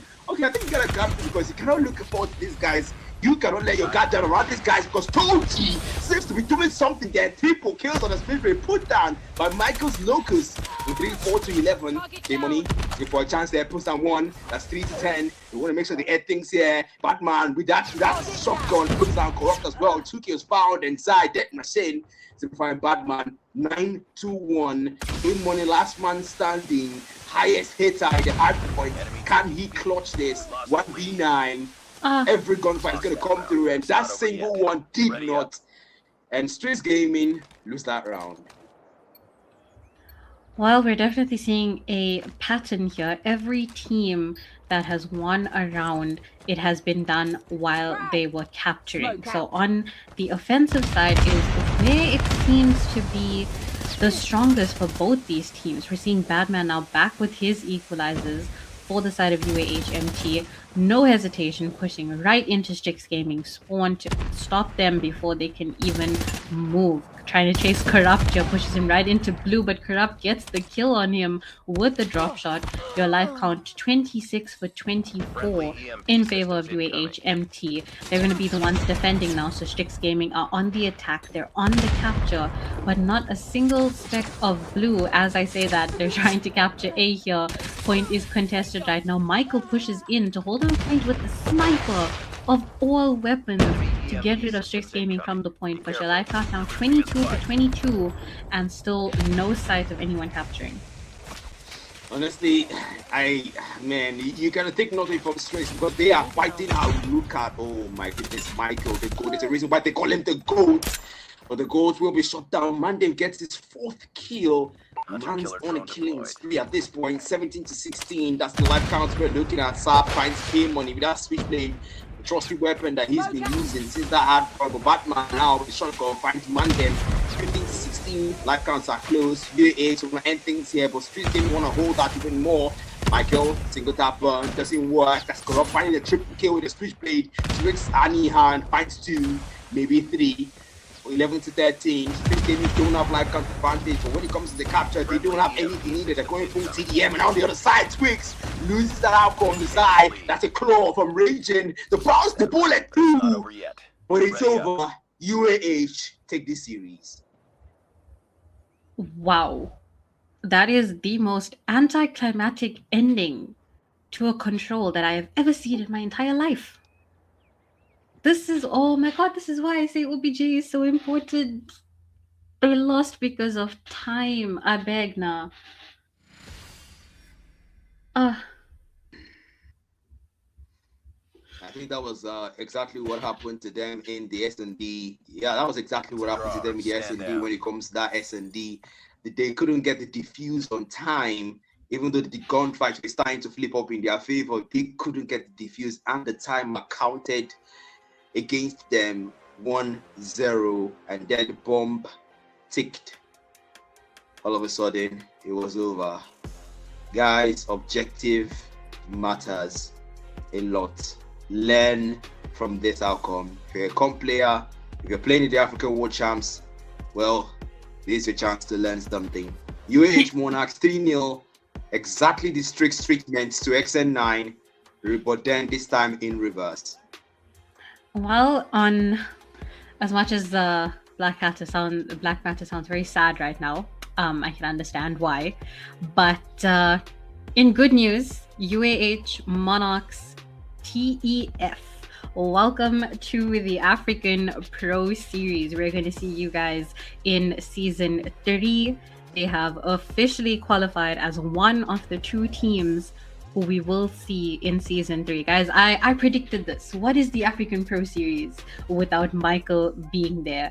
And my prediction came through. We can take a look from the stats as well. From the side of Strix Gaming, every single player, we're glad to see them in the 2-digit kills. However, none of them were able to get 20 bombs. The closest though, however, Toji, man of action, 19 kills in the bag, was the only player to come close. On the side of UAHMT though, we have 2 players above the 20 kill mark, and both of them on 24, Badman and Sev. So definitely going to be keeping an eye out on those 2 when they make their appearance in the Pro Series. But for now, they can sit tight, relax, and wait to see who will be joining them. Honestly, I'm already looking forward to the African Pro Series 3 because, man, we have UAH performing in there. Unfortunately, we can't see Nonagons because they couldn't make it, but UAH can. The East African team finally making their people proud, and look at them, they have qualified, the first team to qualify. Welcome to the African Pro Series 3. where every trigger pull will mean survival for your team. UAH Monarchs TEF, a merger between 3 teams. Man, I'm sure Steph is proud right now, smiling at the screen. I was really showing on there right now, Kijo. Definitely a huge congratulations to them. And for Strix Gaming, they only lost their first series, so they still have a chance to come back. This is going to be extremely hectic though, because both these teams, Mighty Aura and Strix Gaming, were formerly in the African Pro Series. Both of them made their appearance in Season 2, and now both those teams fighting for that last and final spot to qualify for Season 3. This is definitely going to be a match to look forward to, and it's going to be later tonight. Well, not later tonight, it's going to be just now, but you know what I mean. Sit tight, grab whatever drinks you need to, because that match, I'm going to be at the edge of my seat.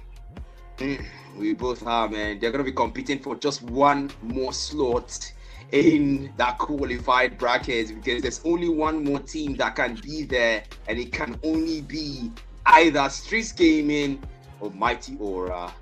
Well, for a team that has lost to UAH, if there's any team who wants to revenge, it's gotta be Strix.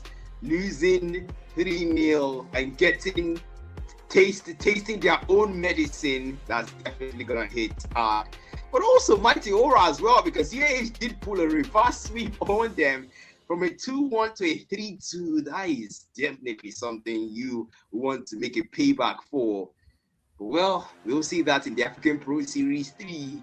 But for now, we're gonna go for the third game, which is Strix Gaming and Mighty Aura. And of course, these teams will collide against each other in a best of 5 for the last match for tonight, Kijo.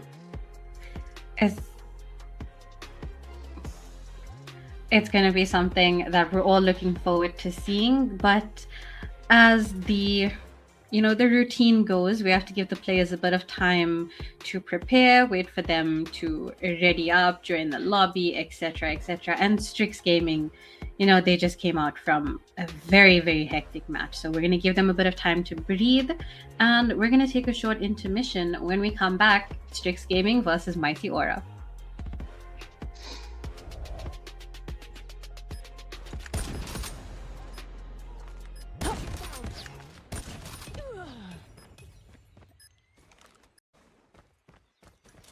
Grenade out!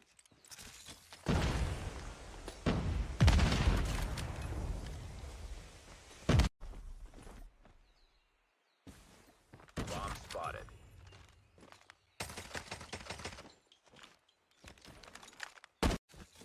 Frag out! Tango down!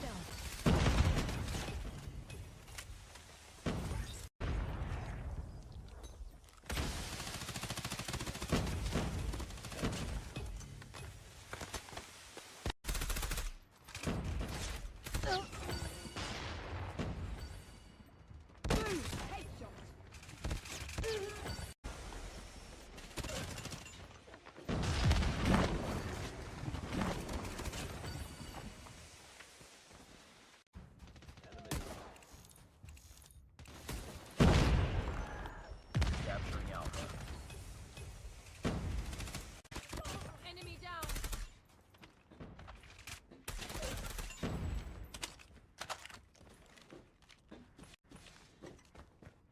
Hostile hunter-killer drone inbound. Tango down!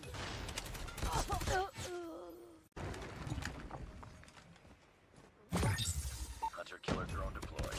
Tango down! We tied for the lead.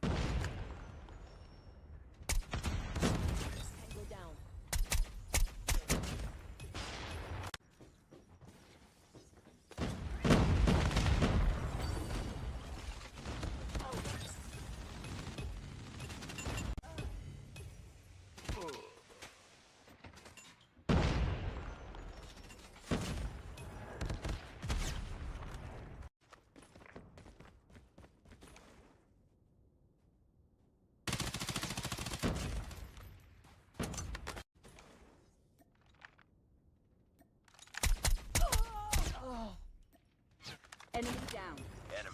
Alpha.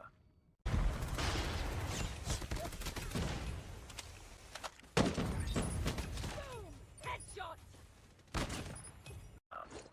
Single down. It's too close. Fight harder. Enemy down.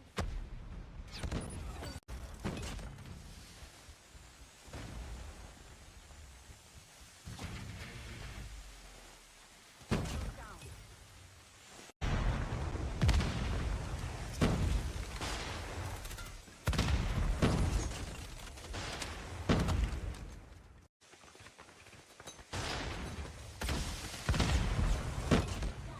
Hardpoint contested. Hostiles have the hardpoint. Hardpoint locked down. Hardpoint contested. Hardpoint contested. Hardpoint lost.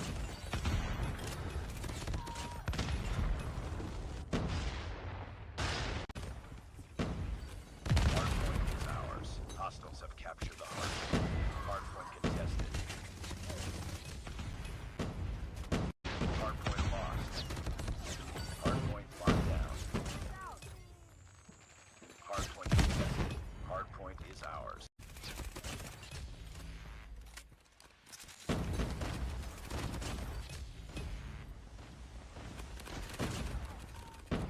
Have the hardpoint.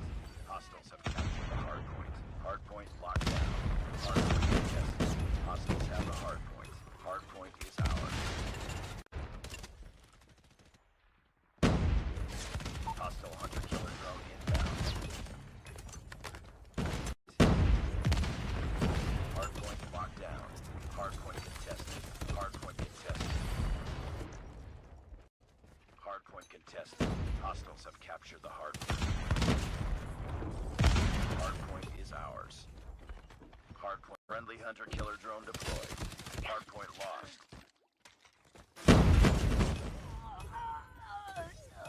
Beat point is ours.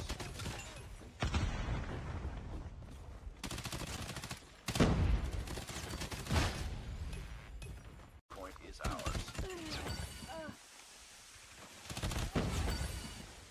Hardpoint contested. Hostiles have the hardpoint.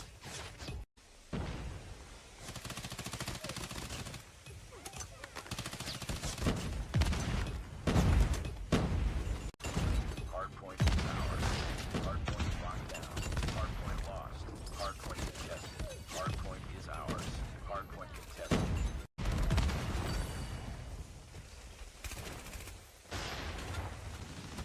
Hardpoint contested.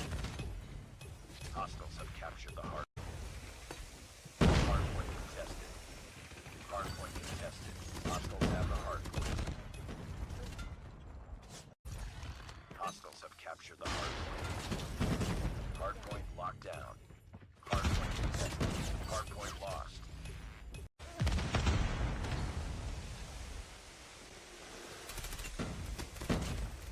Hostiles have captured the hardpoint. Locked down. Hardpoint contested. Hostiles have the hardpoint. Hardpoint identified. Capture the objective. Hardpoint identified. Capture the objective. Down. Hardpoint contested. Hardpoint lost. Friendly predator missile. Hostiles have captured the hardpoint. Hardpoint contested. Hardpoint is ours. Tango down. Hunter-killer drone deployed. Hardpoint is ours. Enemy down. Hostiles have the hardpoint. Hardpoint locked down. Hardpoint lost. Hard contested. Tango down.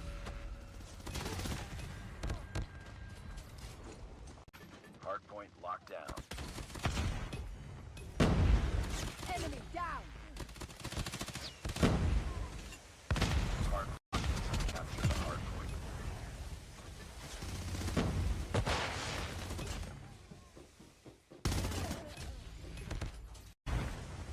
Hardpoint is ours. Hostile hunter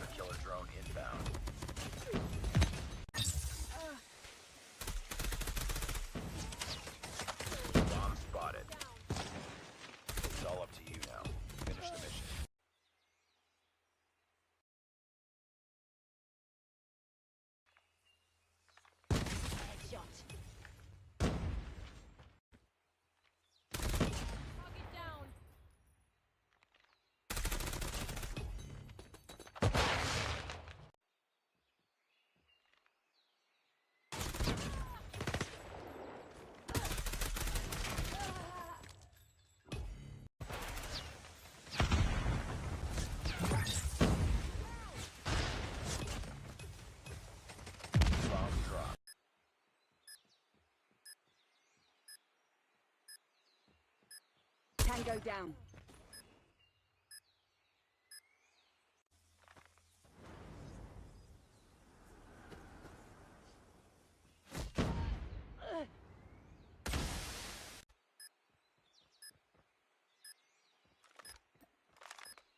Tango down.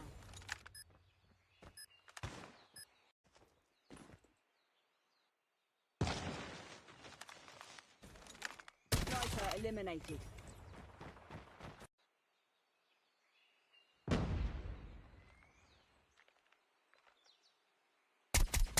Eliminated.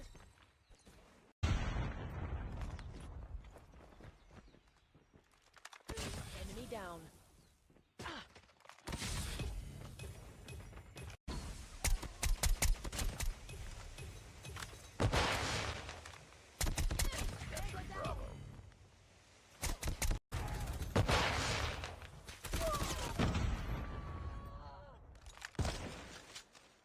Enemy down.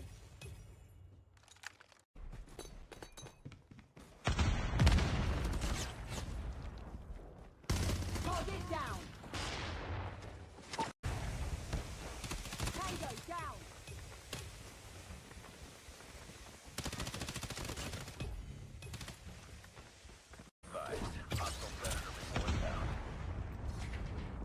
Enemy down. Be advised, hostile.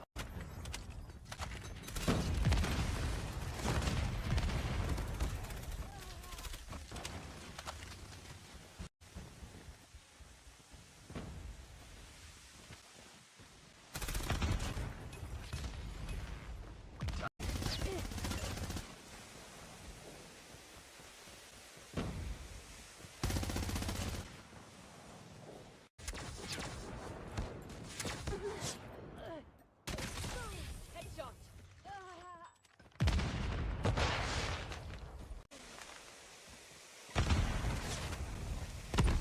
Target down.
To fight back, can they still extend things? They get there first, they have it on lockdown. 233 Monarchs extend, all Nonagon are right back in. And it's theirs, it is definitely theirs.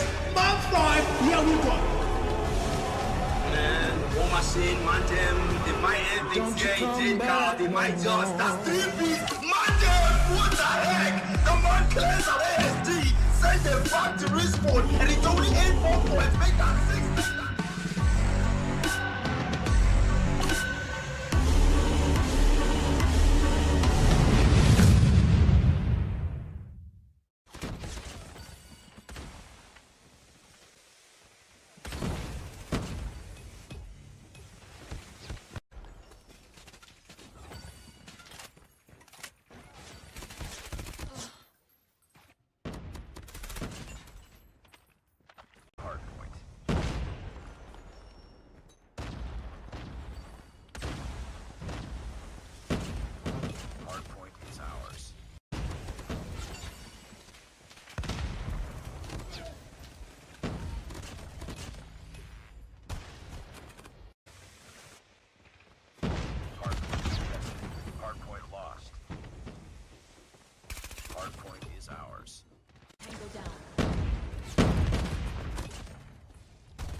Grenade out.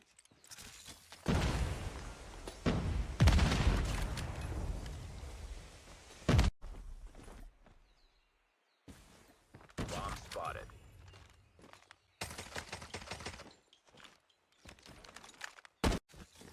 Frag out. Tango down.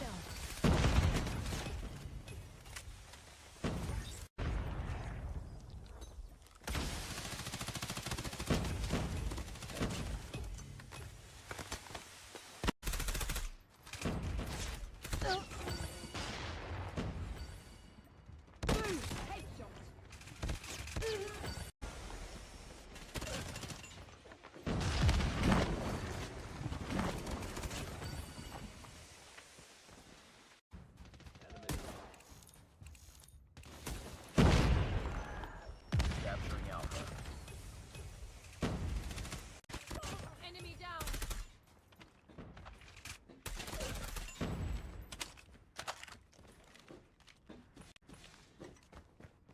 Hostile hunter-killer drone inbound. Tango down.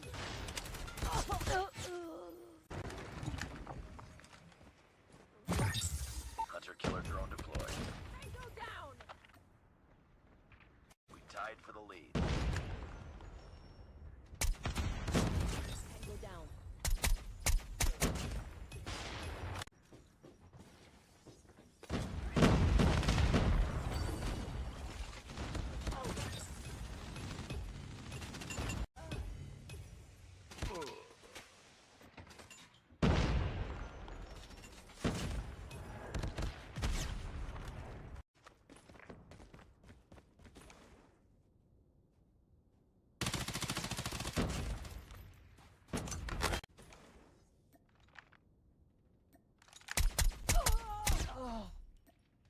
Enemy down.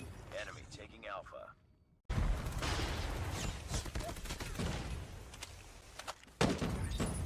Boom! Headshot. Tango down. It's too close. Fight harder. Enemy down.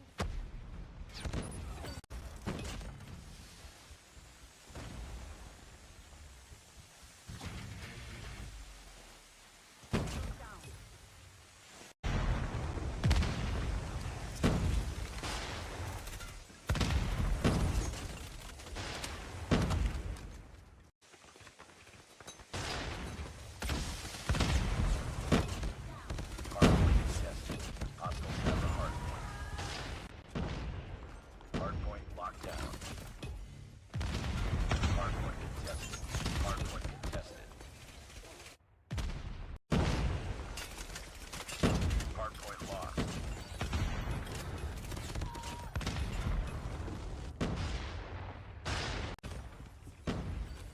Hardpoint is ours. Hostiles have captured the hardpoint.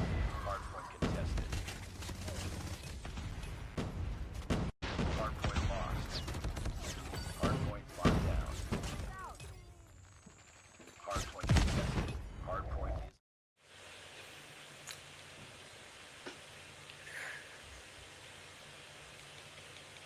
is What was you know, this is why you don't get two Nigerian casters on the same stream. Like, it is chaotic. You don't want to have to happen. But of course, we are back, and we just had an amazing game. I wasn't casting that game, but I was watching most of it from the background rather, and I enjoyed every single part of it. But of course, the one thing that made my life so much better while I was watching that stream from behind the scenes was Black Mata, a certain boy called Black Mata, said, "Oh, you know what? Strix are going to win the game." I think he said 3-1, 3-0.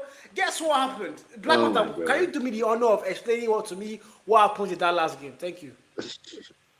You see what I was saying, right? This is exactly what I told Kijo, and I knew that you were not gonna let it go. I knew you were not gonna let it go.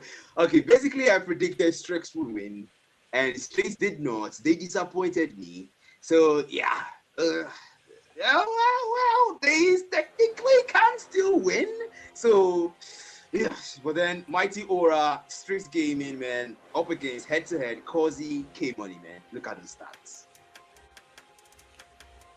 Yeah, look at the stats for these two players. Again, in their own right, they've been amazing players. K-Money particularly, again, he's a player that has played for XN9. He was a former Nonagon player, so today's a little bit emotional for him. He's seen his former team already gotten sent out with the Gulag, and there's a high chance that they also might get sent out. But mind you, there's only 2 Nigerian teams in this entire Gulag series, and that's both XN9 and the side of STX. One of them is already out, and STX now face a very high chance of being sent out by Mighty Aura. However, though, if going through by the stats from yesterday, we know Mighty Aura, I wouldn't say struggled, but they did let Nonagon get that one map. Don't forget that. But STX split Nonagon, and what did they do? They 3-0'd those boys. So, I mean, but on paper right now, STX look like they have a high chance of actually shutting down Mighty Aura. But Mighty have looked so much better today than they looked yesterday. And don't forget, yesterday also was a close bout. Also, if we look at the scoreboard, 3-2 UH up against Mighty Aura. That same team 3-0 SCX. Of course, one change did happen. Strix finally came to play, and 0-1 was not in the building for them today. But man, Mighty Aura, the roster they have is also absolutely insane. Unfortunately, though, Billy, we didn't see Billy play any game yesterday. I don't think he played today as well. He's a very standout player for sure. They know that man, Sniper, has been absolutely chaotic the entire event. Also, the man from Ghana, former Aura 233 player as well. And of course, the rest of that roster. Swifty Pie is one player that I personally, I'm going to have my eyes on the entire night, Black. Honestly, man, you gotta look at that man. But then over to the Strix gaming roster here, look at man, them. Look Savvy at face, money. bro. Savvy face. Wow. Look at nobody's smiling on this team, man. Nobody is smiling. They all came to win. They all came to kill. K-Money as well, best performing player in the hard points for their team. Unfortunately, couldn't get their team to win against UAH Monarch TEF. And let's hope he can actually get this, because these are the hard points, and this time it's Summit for the first map. And of course, the map bands are really good. So, man, I'm really looking forward to the performance. Hopefully, Strix Gaming, it's the last chance to enter the APS 3. Mighty Aura as well. It's either here or the APS or out of the Gulag. Yeah, this is one final chance. One team already qualified. That was UHMT, our first qualifier to the Gulag this season. Sorry, to the APS next season, APS 3. And of course, we have one more slot available for the booking, and one of these teams is going to be able to book that slot. Mighty or STX. Unfortunately, one of them is not going to be able to make it there, and they are going to have to fall back once again to challenges. If you're Mighty Aura, you've had 2 amazing challenger runs. I mean, 2 back-to-back amazing runs, and you've had a terrible Gulag the first time. This is your second Gulag now. Can you leave the Gulag, leave challenges, and finally be where you deserve to be? SCX, however, they've been in the APS before. Now they have a chance to once again go there and take their rightful place in the APS Season 3. One player to watch out for is Devilman. We've seen the man. I mean, we keep talking about Devil. I think like this is a song we keep singing about the one player. We keep singing hero songs about the man, Devilman. He's the one player in S&D that we've talked about. He's ridiculously annoying to go up against. You know, we've had this talk over and over again. If you're any team at all, if you're gonna play S&D up against XN9, the one man you want to make sure you keep in tracks, you make sure you follow his every step, is this guy, Devilman. 1.17 KD in S&D, 227 kills one night. I mean, bruh, how do I describe the genius, man, for this man? Honestly, man, there's a reason why I call him the Bull. There's a reason why I call him the Bull, because this man literally charges our teams, charges our players, doesn't matter, takes 1, takes 2, takes 3, and he keeps stacking the kills. And also on that Strix side though, you gotta admit, you also have to watch out for K-Money, because that guy is somebody that you don't want to play with, because man, the equalizer play was ridiculous. Definitely gonna go into a highlight reel for sure.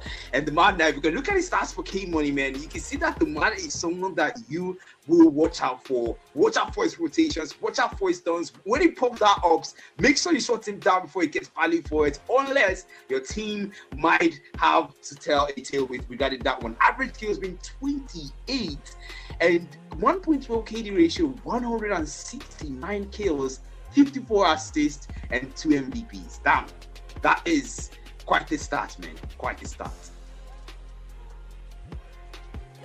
Another face server from the SCX Timbers, you know now. This guy came on, amazing players. You know, I would say we could go on all day about how amazing all the players are individually for their sides. But I mean, we're going to kickstart the game with Summit. It's Hardpoint. We've had one Summit today, of course, that was the first game tonight, but now we have another Summit Hardpoint here in our Best of 5 series. Don't forget, one team qualified for the APS 3, and one team, unfortunately, will be joining me in my house and sucking Gary. But in the meantime, though, the action kickstarts. Black, take us away, man. Hardpoint identified. Starpoint Summit, of course, it's P1.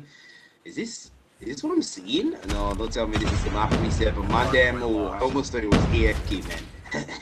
the gunfight starts, K-Money already getting out double man. We just talked about this. We just talked about K-Money's performance and how the man has been consistent. And he's already putting 3-4 kills on that switchblade. Zai as well spreading the double on his end. Strix gaming, Arnold smiling. You know, you can see all the bases up there where we saw that roster and now showing their performance. They start out well, 10 points scored the first, they take P1, Mighty Aura fight, but they will have to lose that hill because Strix gaming has a stronger hold on it. Yeah, I see extra on the main chat saying SCX and Mighty Aura to win. I don't think that's possible, but okay. I'm going to assume there's a world where both teams actually get to win. But in the meantime, 25 and 6, Mighty Aura are going to start things slow. SCX start a lot better on the better foot here. And that's exactly something they want to do. Look at Corrupt, my god. A triple kill to clear out that hill. We've talked about this man as well. He's an amazing player. And I did say this is the one man you go in to push. We saw that as well. When you were casting, I think that was the control in standoff where was it Mike who was pushing him? And then he just got put into the kill. I was like, yeah, that's exactly why you don't push that man. But in the meantime, though, Summit Hardpoint 28 and 9. Mighty Aura are starting things off really slow. B2 opens up. Strix are going to get there. Mighty also going to get there. Contest of Swords opens up. The Mighty finally are going to hold the hill down. They hold the hill down, but then how long that Strix gaming trying to take things back, man, then goes in for a clean up in the janitor's duty. A triple kill for the power 27, set Strix in position. The driver sits for the edge platform P2. Risk gets an 8 kill, straight to fire as well, gets an 8 kill as the double water goes down. Hostile has to fall because they have to clear that hill. Mighty Aura takes back P2 and their men are there, but how long can they hold on to this? Strix gaming come back and say, hey, here's your kill, here's your bullet, because they get more for themselves. And Mighty Aura revenge style. Bill get the double. Corrupt falls as a double Zai. About 27 loses that one out there. Hostile and no limit. They get taken out as well. Corrupt still had in numbers. Mighty Aura trying to equalize the score, but Strix gaming take back that little scrap time. That little 4 seconds. The hill locks in. Over to the third hill. Rotations no matter, but it's Mighty who loses that one. The Strix when it comes to rotation. Hardpoint contested.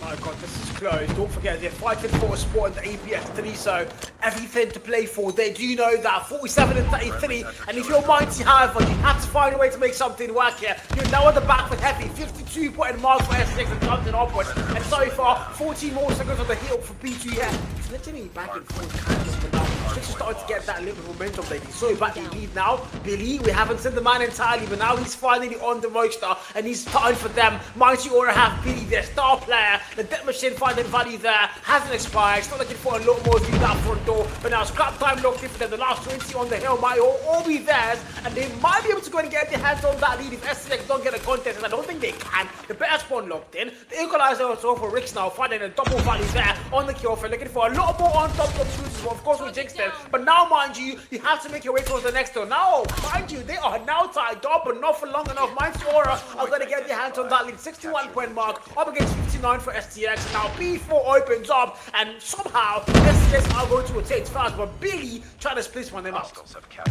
I'm not split around them out, but 62 is where Mighty Aura stands here, man. Triple! 4 drop to Billy! That man! You need to make sure you're watching out for him as well on Mighty Aura's team, because that is someone you gotta watch out for. But still 562, Mighty Aura, they're closing on that lead. These kills definitely winning out. But Strix gaming already no time for risk. Kill on Strix blade. It puts out that trophy systems. Make that a triple kill on Strix blade. Make that a 4 kill on the Strix blade. Risk! Really? No limits. What? These guys are fighting for the spot to the APS 3. Nobody's letting up. Nobody's losing their card. And Mighty Aura are definitely locked in for Strix gaming. What's their response? We're gonna hear in the comms as we go for a listening.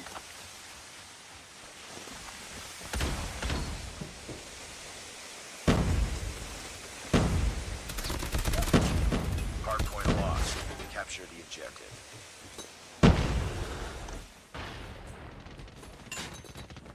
While the list is going to get fixed, let's getting fixed, but in the meantime, we're just going to cast again our boring voices once again back to the stream cast. STX on 87, Mighty on 667. Okay, guys, I can't believe I just said that on stream. In the meantime, though, look at that scoreline. STX do have the lead locked in, and Mighty are struggling to find value here, but they're giving things close. That's an important thing. They're not letting the lead go too far. But again, I wonder why we haven't seen Billy the entire event. He's been shredding through STX.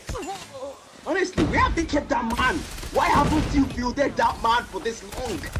You need that man because look at the performance. It's showing 90 kill mark on the man there. Highest in the entire lobby for his team. Jeez, man. That Billy is definitely showing why he should have been fielded earlier. But 55 and Hustle as well showing that they also deserve to be fielded from the start. And Billy, come on, he gets taken out though. That's a double for K-Money, triple for K-Money. K-Money is beginning to stack up those numbers and getting his Strix gaming into the 100-point mark. Corrupt as well, pulling his weight, 19 kill mark. K-Money on 23, 24 for Mandem. Every single member of Strix pulling their weight and holding their own as well. Past the 100-point mark now. Mighty Aura, they take the hill for how long now? Hardpoint contested. 100-point mark now, finally crossed, and it's going to be STX there first. Production, do confirm if you are listening ready now.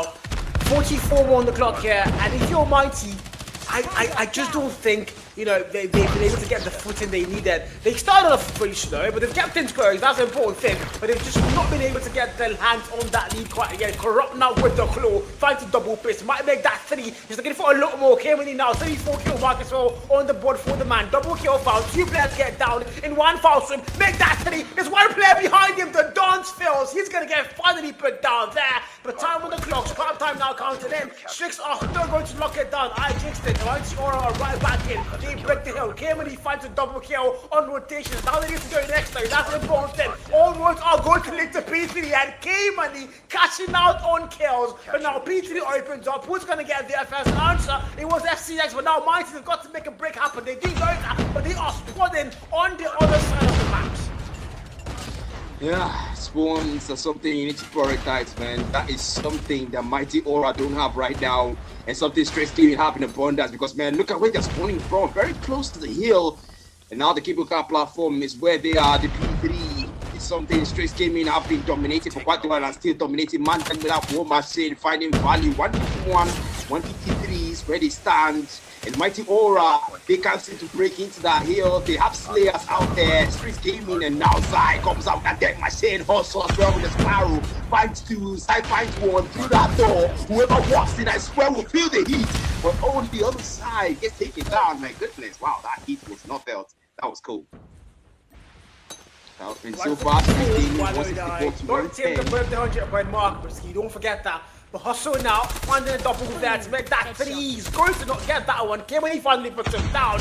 I mean, right now, let's talk about this once again. We're talking about the fact that Mighty Aura, on paper, look like they should be able to easily take out STX. But right now, STX have started so well that it's looking like they want this a lot more. But don't forget, Mighty as well, they've had 2 Gulag runs. This has been the second one, and they've not been able to get out of the Gulag any time so far. They need a chance in the APS 3, and the only way now is through STX. And STX, they've been the APS 3. They want to go back to home, and I mean, they look like they are going to go back home. 180 and 119 is your scoreline. B4 still there. STX about to cross that 200-point mark, and my god, this game is so not close anymore. Indeed, man. You gotta watch out for K-Money as well. 38 kill mark, almost 40. Make that 39 for the man. The only person close to him there being Mandem on his team. K-Money is just that guy tonight. He's just that guy for Strix Gaming. I really do hope he's able to get him to win this time around because we did see this performance in the hard point. He was able to get a lot of the kills, but at some points the kills were not enough to secure the win. I do want to see if Strix Gaming can actually secure the win because that's what matters at the end of the day. And now it's P4. The cost recovery kill already runs out. They go back to P1. The server room Corrupt gets the name on no limit. 192. They only need 58 more points. Strix Gaming, you started out well. You're doing well so far. can you end this video game? And that's what their fans are definitely looking out for. I mean, there's one team among these two that hasn't really been a joker. It's STX. They haven't jumped anything quite yet, so I don't think they want to start now, especially not against a Mighty Aura team who have been over joking yesterday. But in the meantime, though, 157 and counting, Mighty are trying to close that gap on P1, and they're doing exactly that because now they all the now and down. STX can't come anywhere near the hard when they've been put down. But Mandem's War Machine, double kill found, collateral trade there, and it's all STX. Mariah jinxing tonight. This is why you don't have moments, Carl. Relax. We're up now for a chase on. Finds the kills there. Kemedy finds one, so hustle for a trade. It's a back and forth on the hill. STX been able to manage 5 points so far on the P1. Mighty Aura have gotten a lot more, but now they try their possible best to run both crowds. Mind you, you need to play for P2. P2 might be easy to break. Yes, I do agree to that, but at the same time, while you're playing P2, the P3 spawns are going to be very important that you get in a lockdown. So far, STX, Mighty Aura, they're still fighting. The game keeps getting closer and closer. STX now are going to break that 20-point bucket. Now they finally get into that hill first. Right now, hustle to break it and retake it. The answer is no. Only one value found, and he gets put down. Mighty Aura, they have to find the way back, lads. They have to find their way back, man. They have to find their way back. With the way things are looking, Strix Gaming, 40 more points than Zai with Death Machine through the distance. They will find, the nasty nade from Swifty Pride to shut that man down. And now Toji, the best at one. To add to the tally, that's Strix Gaming already taking that hill, dominating that P2, and racking up more points for it now. Only one value found. Risk puts and Toji with the speed played. 180, Mighty Aura, they take 4 steps to that P1. Hustle fights K-Money, gets taken up by Corrupt. 214, Corrupt gets a triple. Toji commits suicide. Corrupt falls to PD. Hustle falls to Mandem. The 187 Mighty Aura to say we're gonna take scrap, we're gonna take the point. We don't care. It was only 6 seconds left or 2 seconds left of that hill. We're gonna take it anyways. They take it. 192. The hill closes and reopens on that P3 cable car platform. But then whoever make the most of it, this might be the last hill. 3-8-10, 192, Mighty now. They're keeping that game close, but Strix STX is going to get that hill first. The better spawn is theirs, and we know how impossible, almost impossible it is to break that P3 spawn. Definitely STX now. They might have bagged this game in their back for themselves. 231, 21 points to go. Equalizer popped out. Oh, watching the corner, finds the kill there. Trent finds him. Hustle. Can they get that break? Yes, they can. But can they hold it down, though? The question now they have to answer. 55 goes in. One player gets put down. 54's there. There's a back and forth. Now Mandem's War Machine, 47 kill back. They get the retake all the way through. And STX are right back in like they never left it. 240, 10 more to go on the clock. Mighty, where are they? Nobody's closed. Nobody's inside here. It's STX from Nigeria. One contest comes through. They find no value. It's STX all the way freaking through. Corrupt extended to make sure nobody makes their way anywhere near the hard point. 250, 200. My God. Call of Duty Mobile at its peak. Oh my God. It's a draw. Oh my God, Strix. Oh my God. What a performance. What a way to close the hard point and prevent history from repeating itself. Mighty Aura had no answer in that final hill. That P3, that cable car, they could not do anything there. Corrupt with the claw, finding 4. They had to make sure they could not get there. They could not enter. Everything, the whole hard point was riding on them, making the most of that final hill. And they did make the most of it. What a performance from Strix. Call them at this P3. Have to work. That was astonishing. That was beautiful, beautiful gameplay. And I mean, right now, if you're Mighty Aura, this is not exactly what we predicted. You know, they did look to be the better side, and on paper, it looked like it was going to be there surely. But STX now, they have something to say, and they're saying that as loud as they possibly can. Beautiful game there. First map claim. Summit is going to be theirs. I mean, I don't know, even the star player, Billy, could not save them. He came on, but it just wasn't going to be enough. The STX Gaming had just become way more advanced than they were yesterday, and they just won this win so bad. Don't forget, they were in the APS Season 2, and they want to go back home. They can't afford to leave the APS and fall down to challenges like one of their certain Nigerian brothers did. We're not going to call names for now, but in the meantime, Mighty Aura on the back foot now in our best of 5 year black. Yeah, a great start for STX. We've seen them start this way before against one of our Nigerian brothers. We're not gonna call names, like Carl said. Can they maintain this pace though? Because Mighty did put up a very good fight in this hard point. But then STX, where the battle was, hard point secured, backed. But look at those stats: 52 kills. K Money, 1 minute and 17 seconds hard point time. To add to that, 193 impact and Mandem taking 194 impact. My goodness, Carl, what a performance from Strix.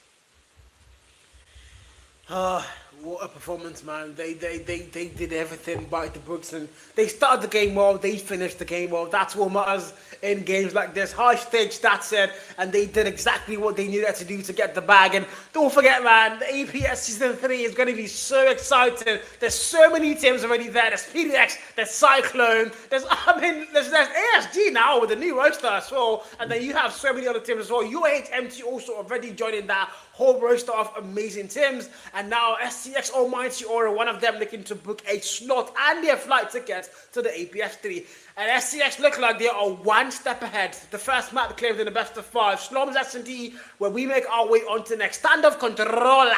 Of course, Arsenal Hardpoint and Tunisia S&D if we do get there. But if you're Mighty Aura now, the one thing you can sure hope for is at least a map 4. If this ends in the map 3, then you know SCX have 3-0 their way through to the APS 3. So a map 4 you need to make, and maybe even force a map 5 if they want to be able to take this game back. In the meantime, if you're SCX, you're basking in joy and glory, and that's one of the things that, you know, that's the way to start the game. The momentum now is at an all-time high, and I regret not asking Black his predictions before the game started, because now if I ask him, we all know what he's going to say, so there's no point in asking him anymore.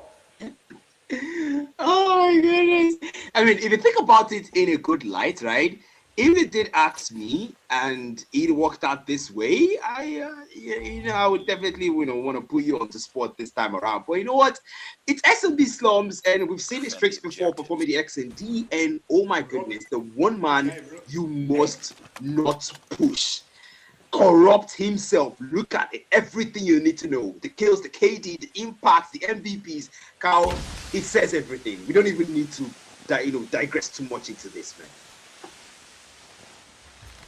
Man, arguably the only player in STX that's not a Nigerian, Corrupt himself. I think they used to have Riot. So I think STX signed Riot. I'm not really sure about that one, but Corrupt is actually the only player right now that is not a Nigerian in the STX roster. And he's just one player that's been so amazing that you can't afford to even push him. You can't chase the guy, you know. If you're fighting and he runs away, let him run away. Allow him to go, bro. Because you know how the whole thief thing in NG right now is trending, where people are stealing and then they're being caught and made to dance. Now they're carrying cutlass. If you chase them, you catch them, they will carry cutlass and chase you back. So yeah, that's corrupt for you there. You don't want to chase that guy if he runs away. But in the meantime, though, Kazi yourself for Mighty Aura, a perfect KD of 1 on the dot, just barely escaping that bad KD. Which is, I mean, if you saw Jared's KD right now, you'd probably see a 0.13. That's like the worst KD that any human being can possibly get. But in the meantime, though, we are actually playing Slums for the first time in the entire Gulag Series 2, and this is the home of one of my very good friends, Jared himself, so I'm excited to be back here. Man, the one map that's going to determine what Strix Gaming will do to Mighty Aura, but then if there's anything we know, it's that Mighty Aura are a team that can take the S&D as well. They've got quite the S&D record, Strix Gaming as well, and both these teams are fighting to stay in the APS. They're fighting to be in the APS. They're fighting to make a statement in the APS. If you're Strix, you've been there before. It's just deja vu. And if you're Mighty Aura, well, this is your chance, your final chance to make a statement and join UAH Monarch TEF in that qualified bracket. It can only be either of you. And now this is not a great start because you've lost the hardpoint summit to Strix. S&D, Control, and hardpoint you have to take if you want to stand out. But then if you're Strix, you don't want that to happen. Man, don't forget the fact that we already have 2 Nigerian teams in the APS, S7 and ECL. And then there was a chance that we could have had 4 if only Nonagon and STX both qualified. But now there's a chance that we might have only the 2 that are already there, because if STX lose on the series, then we're going to be stuck with our 2 OG Nigerian teams. But I think we want to see more Nigerian teams out there. In the meantime, the Mighty Aura and STX going to kickstart things off. They didn't even let me finish my sentence there. They kickstart things off. Oh, Swifty Pie, relax now. Now you buy point for them. And that's a very fast one. Can't really find one there. So, and it's back to a 3v3. Mighty Aura have numbers here. These guys are playing S&D like at point. Oh, risk. Caught prone and caught planting, and the man who has to drop support because he got taken out, came on with a double, takes out hustle, and 1v2 is where we stand. But how can he make through the rubble in slums? And now in the hill there. How did you not see him? You didn't ask me. Are you asking me? Are you asking? Because not me asking, bro. I have no idea how that happened. But in the meantime, SCX are going to get the first round. This is probably about home again for Mighty Aura now. This is S&D, the one mode I think they should be able to dominantly win. And against SCX right now, they started slow once again. That can't be good. But yeah, we go. Round 2 opens up. They played S&D like hardcore. You didn't say that. And you can see that happening once again. PK, Amanda, and Prince Spray puts down no limit there. Numbers are back and forth. Down to a 2v1. They know now the last man standing. If anybody can clutch it, it has to be that guy. Sniper in hand. He's got a Locust demonic breath in hand with him. I mean, I've seen a lot of Locusts.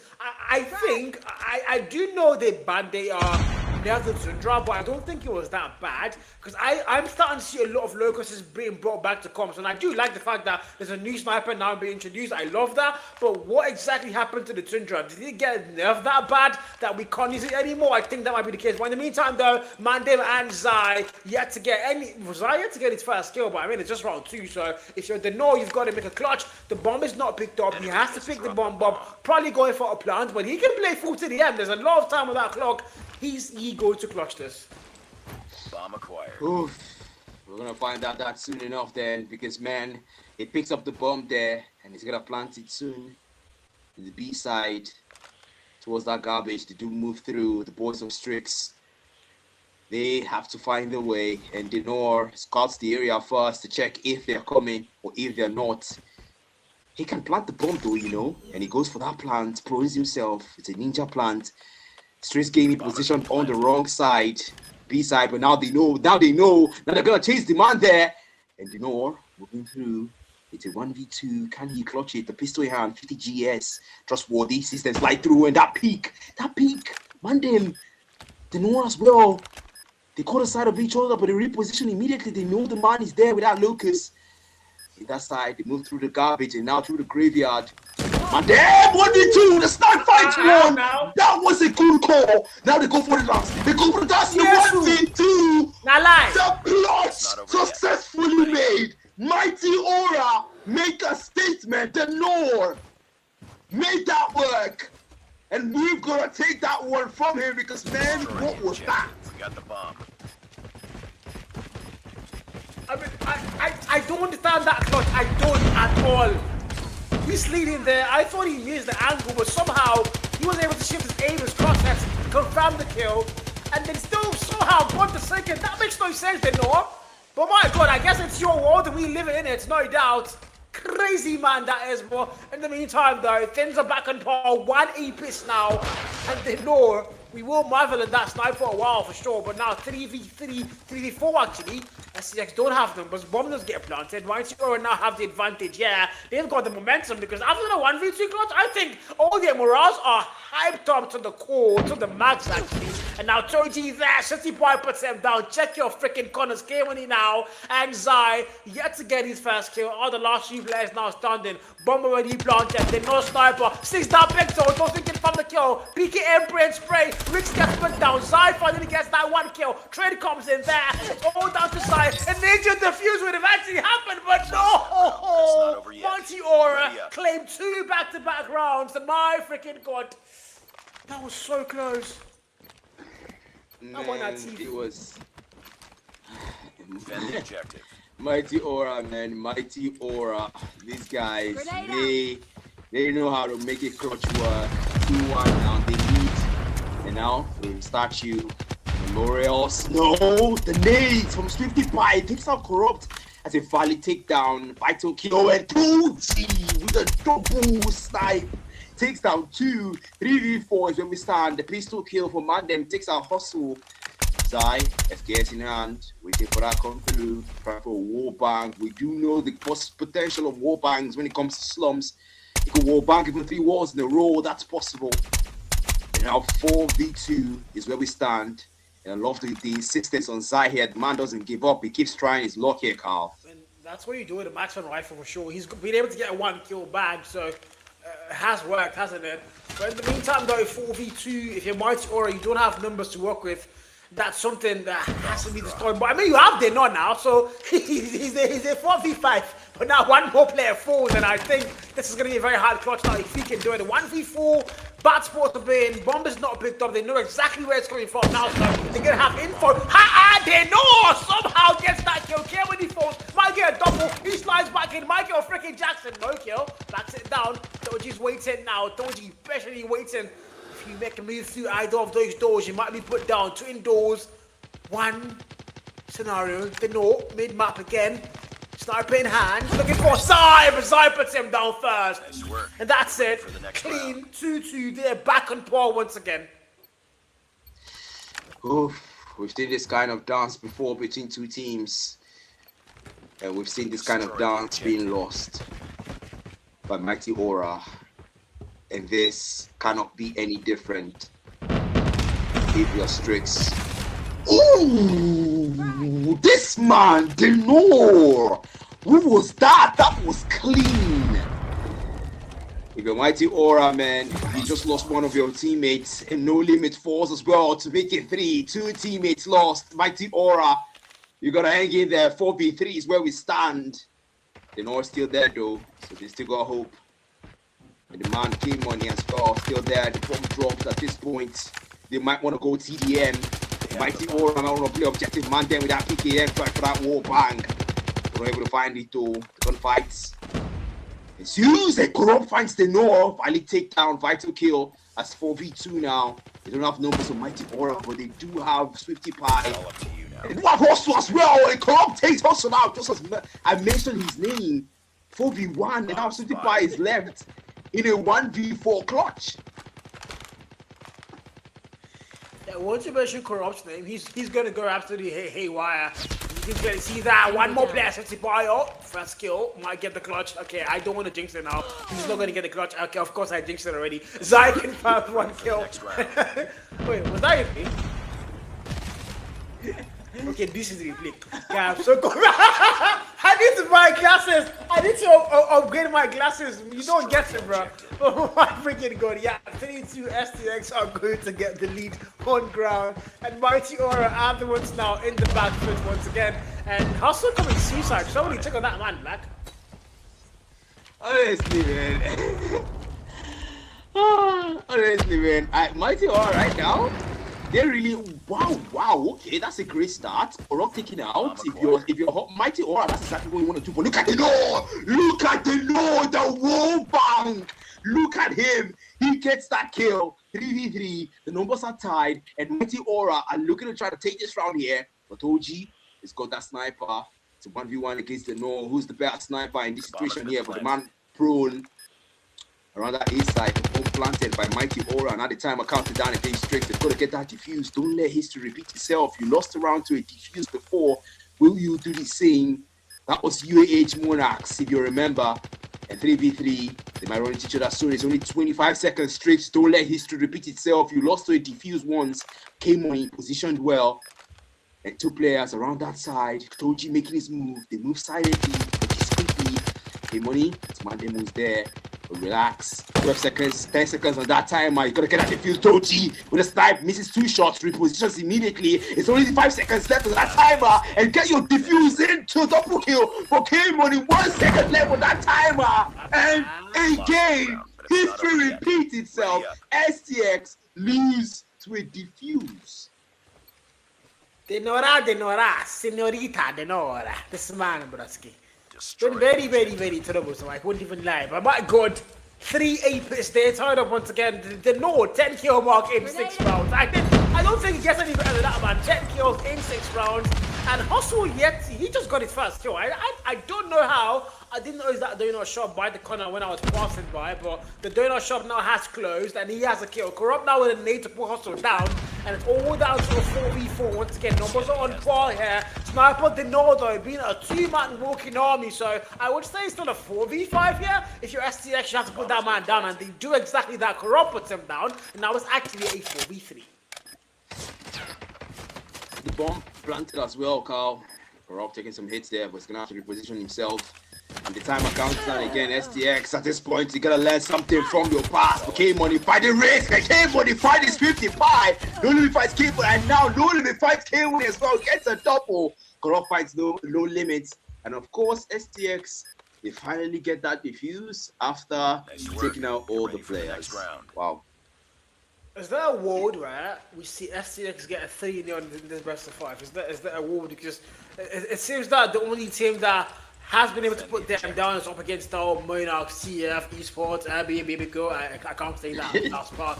But 4-3 anyways. But then is there a world where we actually see STX go and get the 3-0 on Mighty Aura? Because right now they're looking really scary, and I think if they're dragging S&D with this team, they low-key can't do that. And K-Money has been a glitch in the matrix so far. Finds 2 more kills there, finally gets put down. Mandem finding 2 as well, and it's all down to a 2v1 against the man. Of course, they know. I was about to hype him, but thank God I did not. It's 5-3, guys.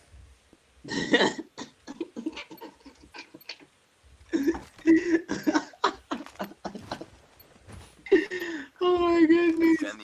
Oh my goodness, man. 5v5, numbers are tied. We start out round 9. And now, of course, from the garbage side, they do move through.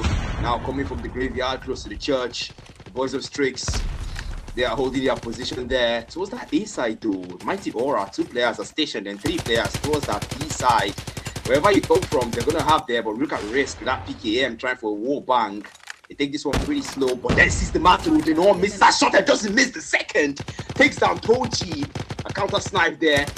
But no, don't do that. It's 5v4. It was in favor of Mighty Aura. Sniper down. Was in their favor there. Sniper, they know, man. They're able to get that 1 more kill. Zai, Corrupt, and K-Money still standing either. They push all the way back to their own spawns. They're not really pushing now. They're scared of the no, they know. That's why they just spawn. That is why they get freaking spawns. They know. Might get the last kill. Corrupt. Okay, come on, let him have it now. Well, naturally they do say, but no, let me put him down. And my God, 5 and 4 is your scoreline. But man, you can see why they were in their spawns. They're like, we don't want to go up against the Nor. We need to get him out of the lobby, and you understand that clearly, man. He's a menace to go up against, and it's finally 5 and 4 on the line, and 6 have the lead, but Mighty Aura, they have the Nor. That's what matters, bro. Exactly. Exactly, they have the Nor, man. Corrupt against Rest, that's Mandem falling, 55 falling. 2 players are down just like that, man. You know, fighting 1, Pistol does it. Corrupt falls, a vital kill, it brings up that sniper. Also takes out 2, Zion K-Money. And now 3v1, it's Toji who's left. The sniper from Toji sees that single pixel, but that does not do. And now they go for it, Dash come through, 1v2. Toji falls, bro is not the no, like production said. And that is Mighty Aura taking that round. 5 APS now, 5 APS, man. They are tied up. This man, they know. Now, I want to point out something very fun. If you look at all the headshots there of the players, they're not the only one that has plenty head. Like how? So just imagine I was a pro player, so I would be Deno times 10 because I have more head than Deno. That's why. If you want to be a good player, just have hair. That's it. Hustle now finds a double there. Unfortunately, he doesn't have a lot of hair, but finding value still. Mandem puts him down now. It's all down to 2 players. Make that 1. Mandem the last man. 7 face and 7 kills. Bow 27, 7 kill mark up against a 1v2 of Risk and No Limit. And the nose down, so at least Mandem can heave a sigh of relief that he doesn't have to deal with that sniper. But then he goes for the plant. It's a ninja plants, and then they are stationed close and far away, but now they've given up the location. Look at that chase come through from the boys of Mighty Aura, Risk and No Limit. They want to push that man, but 35 seconds is all they get. And Mandem, about 27 in hand, holds position. They want to go for that ninja defuse. It's a bit far from the bomb, so they might want to go for that defuse. And 25 seconds on the timer. Now I'm gonna go there. This is my first man. Take down one. That's one left. One left. One left. Oh man, damn. No able to find our final kill. Bro, it's not the no. And that defuse comes through. And that's it, man. Not over yet. Ready up. Guys, by the way, I did not start the bro ignore the no trend. That was Jared. That wasn't us. That was production, guys. It wasn't us. But in the meantime, that we're back. It's 5 and 6. Mighty Aura are going to have the lead locked in. If you're STX, I just don't know. But they started out so well. They looked like it was going to be the S&D. But now, well, it's not too far apart. It's just a single round deficit. They can still come back. And of course, yeah, they know they come back. Because, of course, they put 3 players down in one foul sweep. But now it's down to a 5v2. Risk and not limit the last man standing. They know we've had the boy a little bit too much now. He's starting to get blunders here. As he gets put down there. Doji falls. Rick's now to save them. The PKM spray and spray. I mean, I don't know how they banned the R9. But they did ban PKM. Oh my goodness.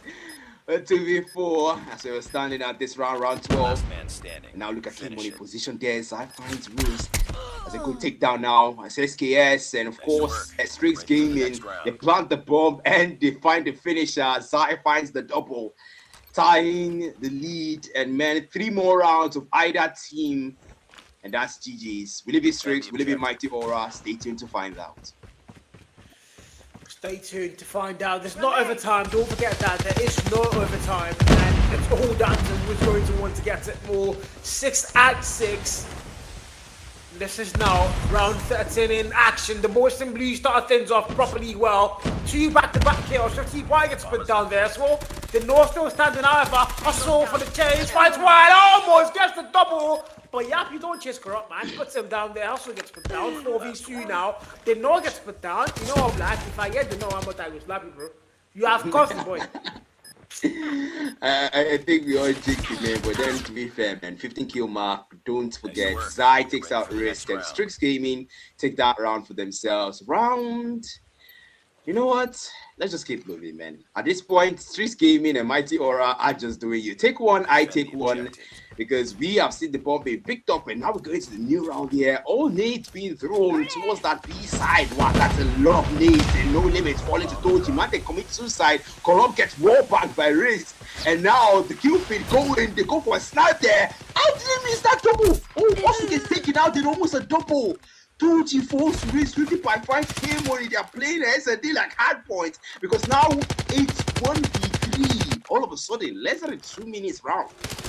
Target down. Less than 276 on the board still, don't forget that. But now Zai left to clutch it. Zai did no finally finds the kill for the first time in about 2 or 3 rounds there, all thanks to Black Matter's curse.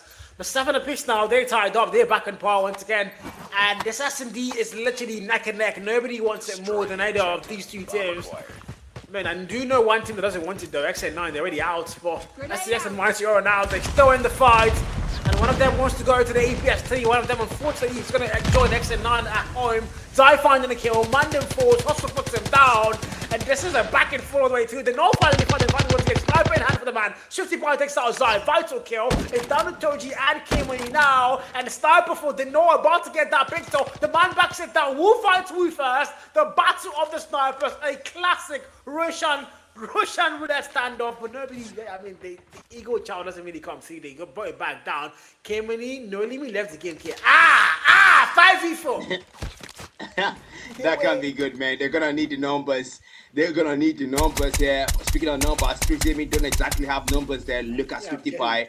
SKS trying for a wall bank. That's not so possible. The bomb not even picked up. These guys are locked in on a TDM mode only. Strix Gaming. They're close to the bomb, but still won't pick it up. But Toji, with that sniper, is holding his own as well. Defending that B side. They want to give the all clear over to Toji on the other side. And Kimoni as well with the switchblade. Closer to the bomb, but he moves away from it. And now Toji runs into them, makes his move, takes some shots, and pulls back. But has he gotten away though? Has he gotten away? The machine pistol in hand. They're playing this one calm. They're playing it collected. They're playing it strategic. 2v4, and on the other side, check your corners! Oh my goodness! 1v4, and now the snipe from Toji takes our Swifty Pie. 1v3 is where we stand. Yeah, no last man, no problem. They say Toji sniper in hand, sees that pixel. Ha! He not getting sniped. Away. He's not gonna get that kill. Has to back it down now. They know exactly where you are, Toji. But somehow the maximum rifle picked up. He might get the kill still. Backs it down again. Sniper back in play. There's 3 players facing him. He knows that it's not gonna be an easy clutch, but can he do it? There's no time on the clock. Mighty Aura played perfection in time and claimed that round for themselves. 8 and 7, 7-8 on the board. Mighty Aura are gonna retake that lead and run round the way now from forcing them out 4. Bomb acquired. Man, I think at this point, this is the second round we're seeing Mighty Aura take into the objective timer. Honestly, that Mighty Aura really know how to prioritize that. But then, okay, yo, they know. Wait for it. They don't take that one. From falls. Toji finds risk. That's a 1-for-1, and now 3v3 is where we stand. Can they make it work? 2v3, 2v4 rather. They don't falls to man them. Sai going for the plants. They go for the plants, and STX are hinged on taking this round. The bomb already planted. Also just prone, crawling like an earthworm there. Kimini is right and thought, I don't think he knows, but now he does, and Kimini's able to win that gunfight better. Swift T-Pie left to clutch a 1v4, and now surely you can feel the numbers, the disadvantage finally showing up, but Swift T-Pie in a very bad spot. The bomber didn't get planted. They have flipped out sides, and STX are now attacking for the next couple of rounds, and of course things are back on par once again. 8 apiece now for these two teams. And if you're Mighty Aura, the one-man disadvantage might finally show, but they might still win in this part of it. It's all down to this one now, and round 7-10, only one of them will claim this map. Who is it going to be here? Ha! They know opens the floor with a sniper showdown, taking down Stojin, and now a dumpster as a PKM warbang attempt for 4v4. Mighty Aura evens up the number and says we might not have our 5th man, but now we made it a 4v4 and equalize the numbers here. But the bomb picked up. We need to get that plant. Mighty Aura. It's the final round. It's going to determine who takes the map. At the end of the day, that's what's going to matter. But they know what position well. Lucas in hand. The man's locked in. It's that single pixel, that wall bank perhaps. He knows corrupt. He might see corrupt soon. That wall bank attempt, if he can just gamble, he might be able to make it. But no, the man moves closer. 4v4. The numbers are still preserved. The bomb not even already picked up by Mighty Aura.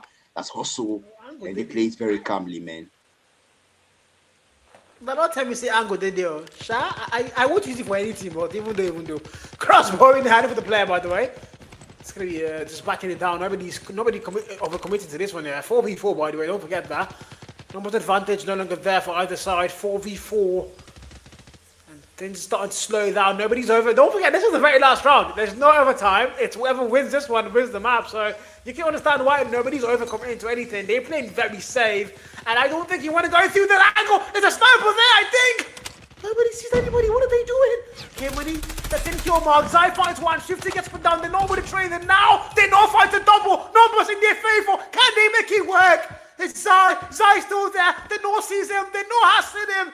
He's got to stay pro now. He can't pick. He can't pick that sniper. It's a 2 versus 3 man them. Bomb getting planted. It's not going to happen. It's all down to Zai. The man from Walls. They know sees him. Oh, Riggs puts him down. And Mighty Aura, they force him out for. Kai.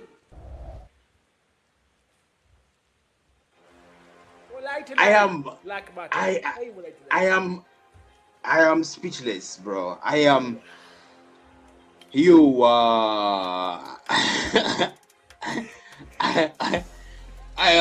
speechless, bro. Like, what? How? Like, oh my goodness. And Mighty Aura actually had a handicap. They did not have their 5th man. That is wild. These guys, they know with the absolute clutch of a person. These guys, man, risk the Nor. You gotta watch out for these guys, man. If they do make it to the APS3, you have to watch out for these guys. They are coming to change the way things are over there. Mighty Aura, the team from West Africa, will make a statement in the Gulag, taking the Search and Destroy on Slums 9-8. A very, very close game. And now we go to control on standoff. Let's see the response from Strix. I mean, to be fair, both games have been close so far. 250, 200, 9-8. I mean, the scorelines couldn't get any tighter, and that's one thing for sure. But in the meantime, look at the starts. Zion, the 16 kill mark, did everything possible to get his team to that finish line on S&D, but it just wasn't going to happen. Slums, not their house, that's Jared's house. They're on the 21 kill mark, the only player above 20. And I mean, literally everybody in the entire lobby had double digits. Every single player in the entire lobby had double digits. You don't see that often. It just tells you that everybody put their heart into it and they wanted to go all the way. If there was overtime, this would have been a game where we might have had to go to a 19-19 before we get who wins that 20 on for their side. But ultimately, there's no overtime in the Gulag Series. And in the meantime, we are now tied up on our map series as well. Hardpoint taken by STX, and of course Slums S&D taken by Mighty Aura. A map 4 forced like you did take out. Let's see whether Strix Gaming can still hold on, because man, there's a limit to all this. There is a limit that we can go. Currently in Lagos, right, Nigeria, it's almost midnight here, 11:30 to be precise. 29 actually. And then who's looking? Control on standoff will be the next map for us to go for. Strix Gaming, can they do something about it? Can they do something and take a map for themselves and end this series in their favor? And I don't know why production is singing in my ears, guys. Yeah, why is Jared singing in our ears, bro? Like, I don't get it. Jared, hello, where did that one start? But yeah, guys, we're about to start the game. Nobody's giving Jared any money, guys. He's a charity worker. If you need production like this for your event, come to Real Time. Jared handles it for free of charge, guys. He's a charity person, very good man there, no doubt. But now we kickstart things off once again. Black, it's standoff, and I don't know why that house have been burning for the past 2,000 years. Nobody won't fan, but yeah, we're about to go into the game, man. Yeah, we're about to get into the action, of course, and man, honestly, at this point, it's gonna be pretty difficult, of course, man. Who else though the fans want to see on their screen, if not the man that has absolutely made a statement in that S&D? But look at his control stats here: 1.23 KD, 53 kills, and surprisingly, no single MVPs, Carl. I mean, yeah, surprisingly, you'd think that he's the one player that should have like 40 MVPs, but he's had so much impact, but he just hasn't. I mean, they haven't added the last game though. To be fair, they didn't have the last S&D shot. To be fair, yeah. So this is control starts once again. 30v30, my friend. We are back here, and don't forget, only one of these teams is going to be in the APS3. I don't think we said that enough, because that is what is at stake. A qualifying chance for the African Pro Series Season 3, and both these teams are fighting like their life depends on it, because actually it does, as Mighty and SCX go at it once again on controller standoff. 22 and 24 thins. Black, take me away to the party, man. Yeah, the party's already started here, Carl. 22. And the live counts are closed. The first take already almost locked in for Mighty Aura. They are the ones on the capturing side. And Strix Gaming on the defensive side, trying to keep Mighty Aura away from capturing. A lot of trophy systems put down, but then 20 to 15, Mighty Aura not exactly doing a great job here. They are losing life counts a lot.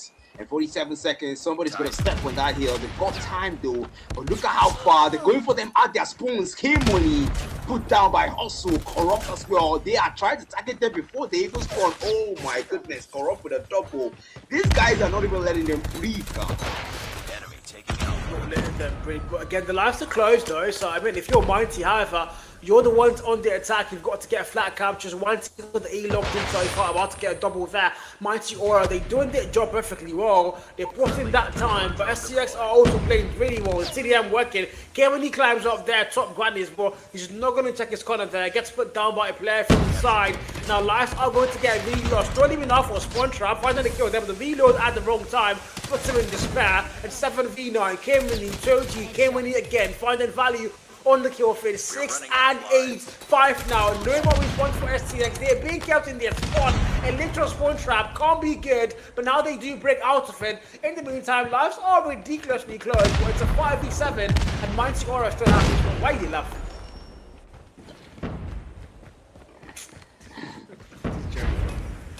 Black. Well, Black, what do we do about Jared, man? I don't know, man. Honestly, I think we're just gonna have to endure with him for now. We kind of need him unless we will be blind, literally. Oh, what's going on here? 5-2, 5-1, 4-1, and Strix Gaming in a turn of events are the prey because Mighty Auras are the one with the numbers advantage here. 1-4, no more responses. Came on. If there's anyone who can clutch this, it's gonna be this man. He's been dominant all through the games, and now back shot from Hustle makes him the prey and settles the score as Mighty Aura take control round 1. Yes, they do. Yes, they do. And I don't know, if you're STX, you want the fast map, it's about to be a reverse sweep if you're not careful. And that's one thing we know Mighty Aura do know how to do, and you don't want to let it happen. It's now they're fighting, so doing the nasty nades open things up, the very fast block drawn, and it's going to be STX on the kill feed. But Rix, oh my god, he goes in big, finds a double there, and it's all yellow on the kill feed now, and oh my god, massacre, Mighty Aura. If you're STX, however, you've lost the first round. You haven't started round 2 well as well, the no count is not in your favor. I want to hear what their comms sound like, and hopefully they still have the mentality of a lion as we go into for listening. Somebody punch on me back, Ali. Mid. They're coming in. Okay, go back, Ali. Contact killer. One right,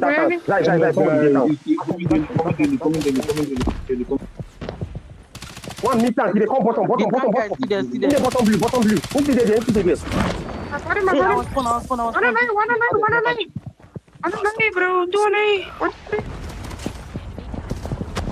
mind them, I'm with you. Chill, come. The sniper. One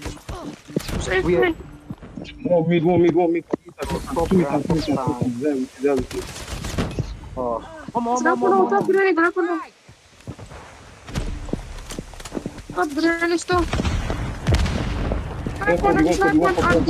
Losing too many lives.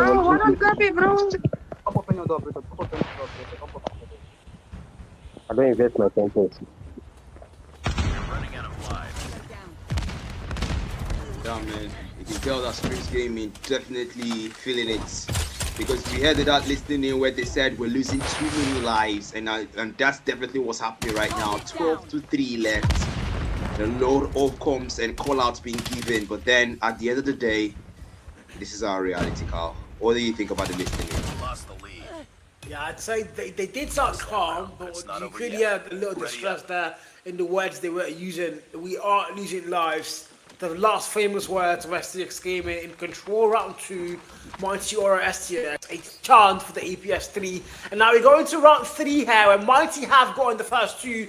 Are they about to clean sweep STX on control? Looks very possible, I can't doubt it at this point in time, but I don't think STX would want to let that happen. That would not be a good look for their own name. But here we go, Rix on 21. I mean, if it's not the Nonagon, it's 50 part. If it's not 50 part, it's Hustle. If it's not Hustle, it's not limit. If it's not limit, it's Rix. There's always one player in Mighty Aura that is just a tad bit above the entire curve. And this time, Rix on 21 and counting. 25 EPs now on both sides. They're fighting hard. Nobody's letting it go there. But if you're STX, you did this round way more than Mighty Aura. Yep, you need it, man. You're already losing 2-0. So, man, honestly, might be time to actually lock in for this one. If you can pull something or say something or do something, because Corrupted Doji are starting to make a statement here. And now they take life of the party. Strix, okay, K-Money might go big, but don't go big. 55 pulls a double with his switch play. Instead, one tick locked in on the A and no single tick locked in on the B yet. We're gonna capture. They have to capture. Remember, Strix, you're the ones doing the defense, and Mighty Aura doing the capture, but they also find Mandem that's taking down now, also forced K-Money. The trading comes to 16-13, live counter close, and Strix Gaming are trying to keep that lead and trying to defend at the same time because they know this might be the final round for control.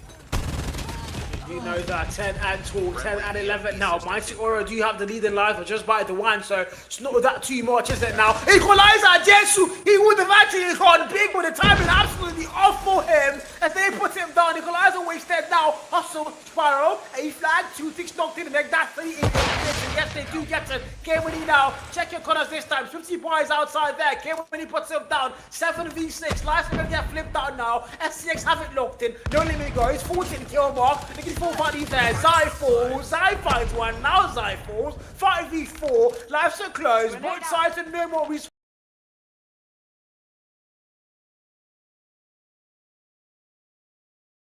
Mighty Aura, they might be seeing SCX for one more round, but they can still make it happen. Can they now close things off here in round 3 black? 5v4 is where we stand, the final response, but then the war machine whipped out just in time. The ops committed and Swiftify falls. 5v3, 5v2, 5v1, 4v1, and that closes the gap and makes sure Strix Gaming takes the win and stay in control standoff. We get to see another round. They live to see another round. They just say, you know what, we're not going down without a fight, and that's it. That's exactly what they're doing. They're fighting back. Nanjano, they carry last, guys, and that's exactly what the Nigerians are doing, alongside Corrupt as well. 21 kill marks for him now, able to get above that 20 kill mark, but now they go to the once again, they start to dance, and the better dancers shall win, that's for sure. 50 part, SX9, not a value found. Here when he finds him, puts him down. Now they go towards that gas station here. Zai finding a player, he doesn't get the kill, not even puts him down first. 26 and 25, lives are close, back and forth, yes. Mandem and that little now popped down, trying to get that kill off guard. He's going to find any value fast, going for a spawn push here, but there's nobody in the spawn, so you have to wait for them to die fast. Now finds a very fast one, he might get a double there, they know where you are now. He doesn't get that kill, he's going to get put down in return. 23v20, however, the lives are still in favor of SCX here, so if you're Mighty Aura, are you joking? Are you joking? We've seen that happen before against UAH, so honestly, I wouldn't be surprised because, you know, we did see that before, but Swifty Pie there, he's trying to make sure that's not the case. But 19 to 15, the life count are saying something else with no limits. Annie finds one, Zai falls as well, Mighty Aura. They're trying to keep life count as close as possible, but then one single tick for Strix locked in, no limits. Annie fails him, and Mandem puts him down there. 55 falls, Corrupt falls, Hustle they know, pulling their weight, and now the life count almost tied up here. 21 difference, now it's tied up. The know still, about 27, it's not sniping, it's got that one in hand. Reliable as well. Entity left with Mighty Aura, taking the life count lead, and Strix Gaming will lose 2 to Hustle. This might be it. This might be it. 4 kill count, 5 kill count, and now no more respawn zone for Strix Gaming, and maybe the final moment because only 3 players, 2 players, and only 2 players, 2 to 12. The timer has run out. Mighty Aura have taken control standoff. TD1, guys, TD1. Mighty Aura, they claim the lead and 2 back-to-back maps. Let it be known, the comeback might be on, the reverse sweep fully on now. It's on lock-in mode. And if you're STX from Nigeria, this might be GG and good night for you. There might not be an APS 3 run for their side if they're not careful. The only chance they have now is forcing them out of 5. And at the moment, it seems and looks and feels impossible. But they have to do the impossible and Arsenal hard points to force the Tunisia. Standoff control, 3-1, and STX nowhere to be found. Oh, man. Take a deep breath with your STX because you're going to need it. Look at those stats though. Risk 30 kill. 164 impact, 153 impacts for Swifty Pie. The numbers looking good. Like you did say correctly, if it's not denial for the SAD, it's risk for the control. If it's not risk for the control, it's Swifty Pie for the hard points. Every single member scored their roles. Every single member pulled their weight when they need them the most. And STX on the other side, K-Money trying his best, contributing his portion in Mandem as well, tying up when it comes to that kill count, 21, 23 for Toji and Corrupt respectively. But at what point, at what cost, STX couldn't secure the map. And now they must secure the next 2 maps or they won't get to be in the APS 3. No, know they would, man. I know they would. They have to get the next 2 maps. They've lost 2 back-to-back maps. They have to win 2 back-to-back as well if they want to find a way to stay alive. They've been in the APS 2. Mighty Aura, on the other hand, have never played in the APS. They played 2 challenger seasons back-to-back, and now they look like they want to qualify for their first ever APS run, but they have to now win 1 more map and complete their reverse sweep.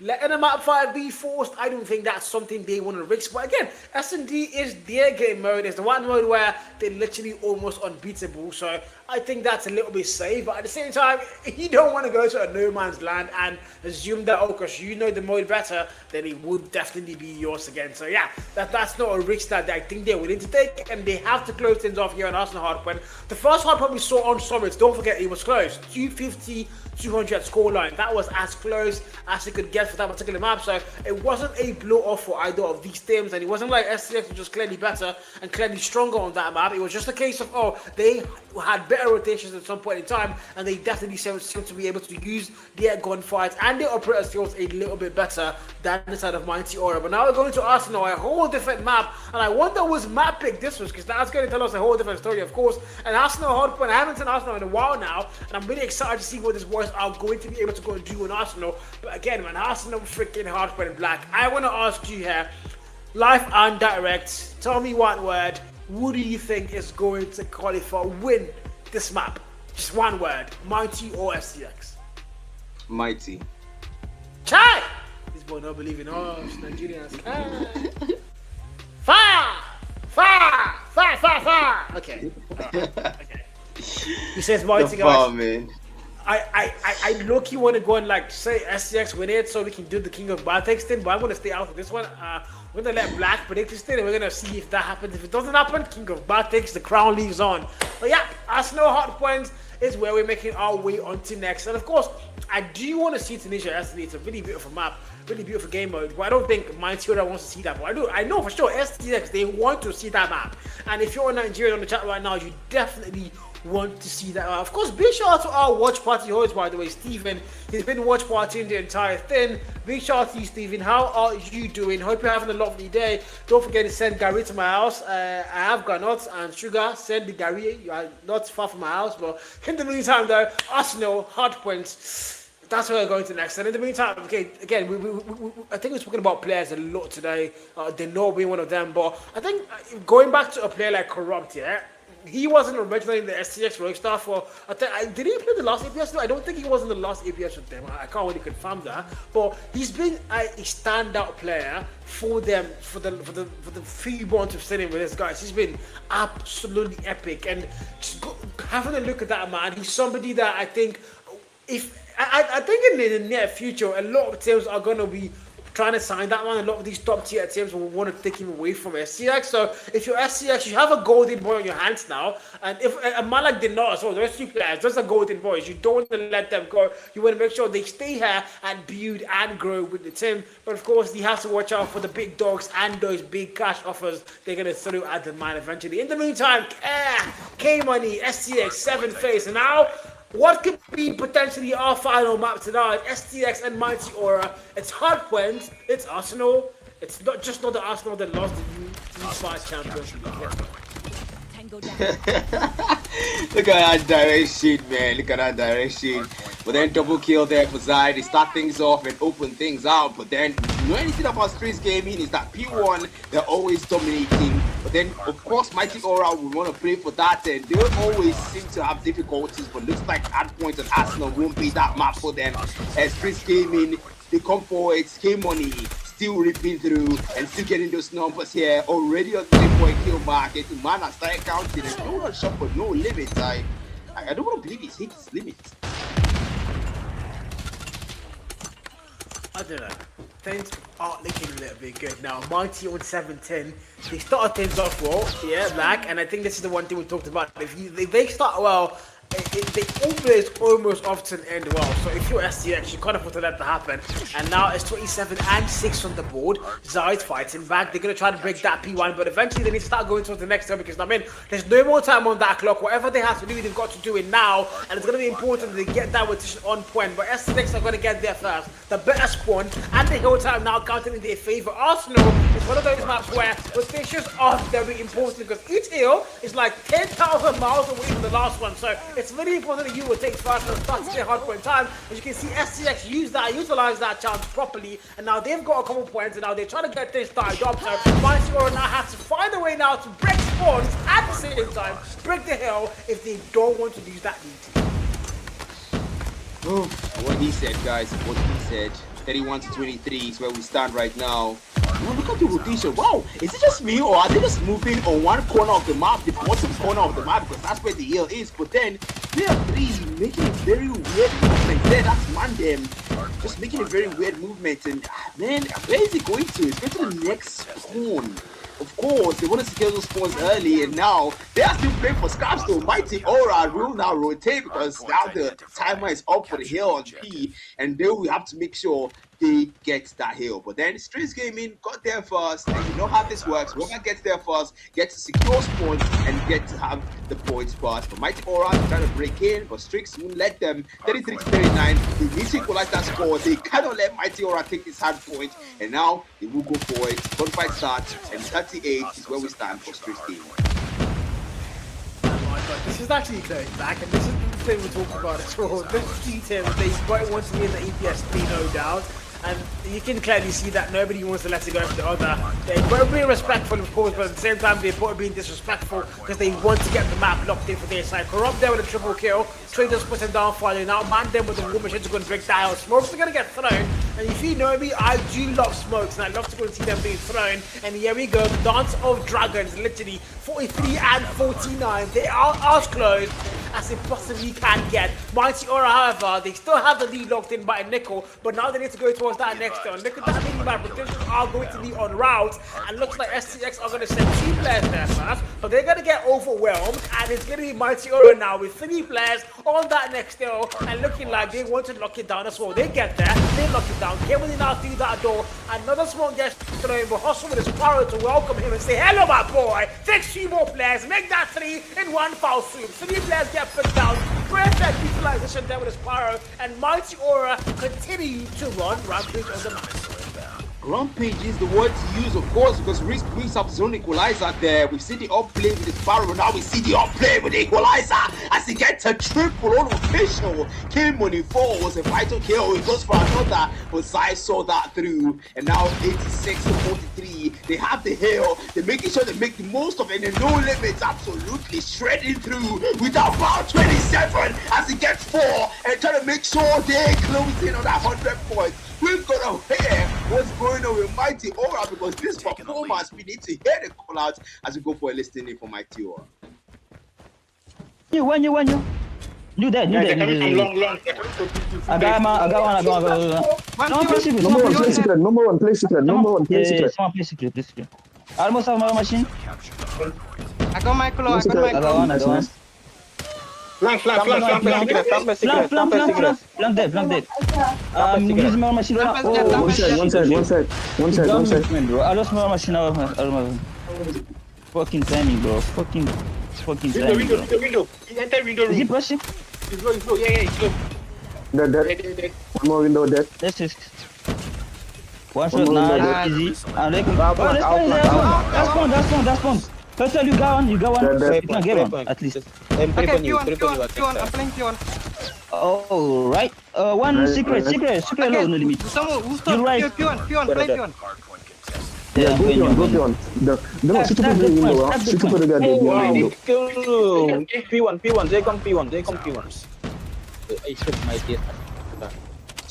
59. Near this. One more. Dead.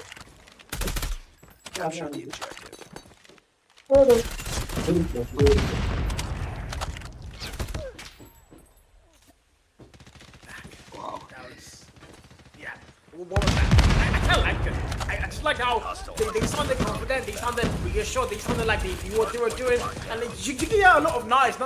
They sounded like they were reaffirming their status on the job, and that was beautifully done for Mighty Aura. And I just wonder right now, can STX find a way back? Can they force that last map, or might this be the end? That's the question that's also running through my mind. Honestly, complementing their own plays and really just being calm, collected. That's exactly how you want to be when you round up a best of 5 series. And that's Mighty Aura now having a 100-point score gap, but STX 2 ops plays make that score gap closing, but still we are still seeing a near 40 score gap here. But with Strix Gaming takes scrap into that P1. But how much more can they salvage from it? There's only 7 seconds left. Mighty Aura still even take that scrap. And rotations over to the next hill. The threat comes through. Might find a double, but that's only one player found. No limits. And now another bread from Corrupt there comes through. 152. Mighty Aura, 80 points left. And actually more than that, sorry, because that's gonna be 90 something left for them. I think my math may be off point. I might be tired, but 91 is where Strix Gaming stands. And the hill opens up as the contest starts in favor of Strix Gaming. Hardpoint contested. Hardpoint lost. Cavity now finding the double verticalizer.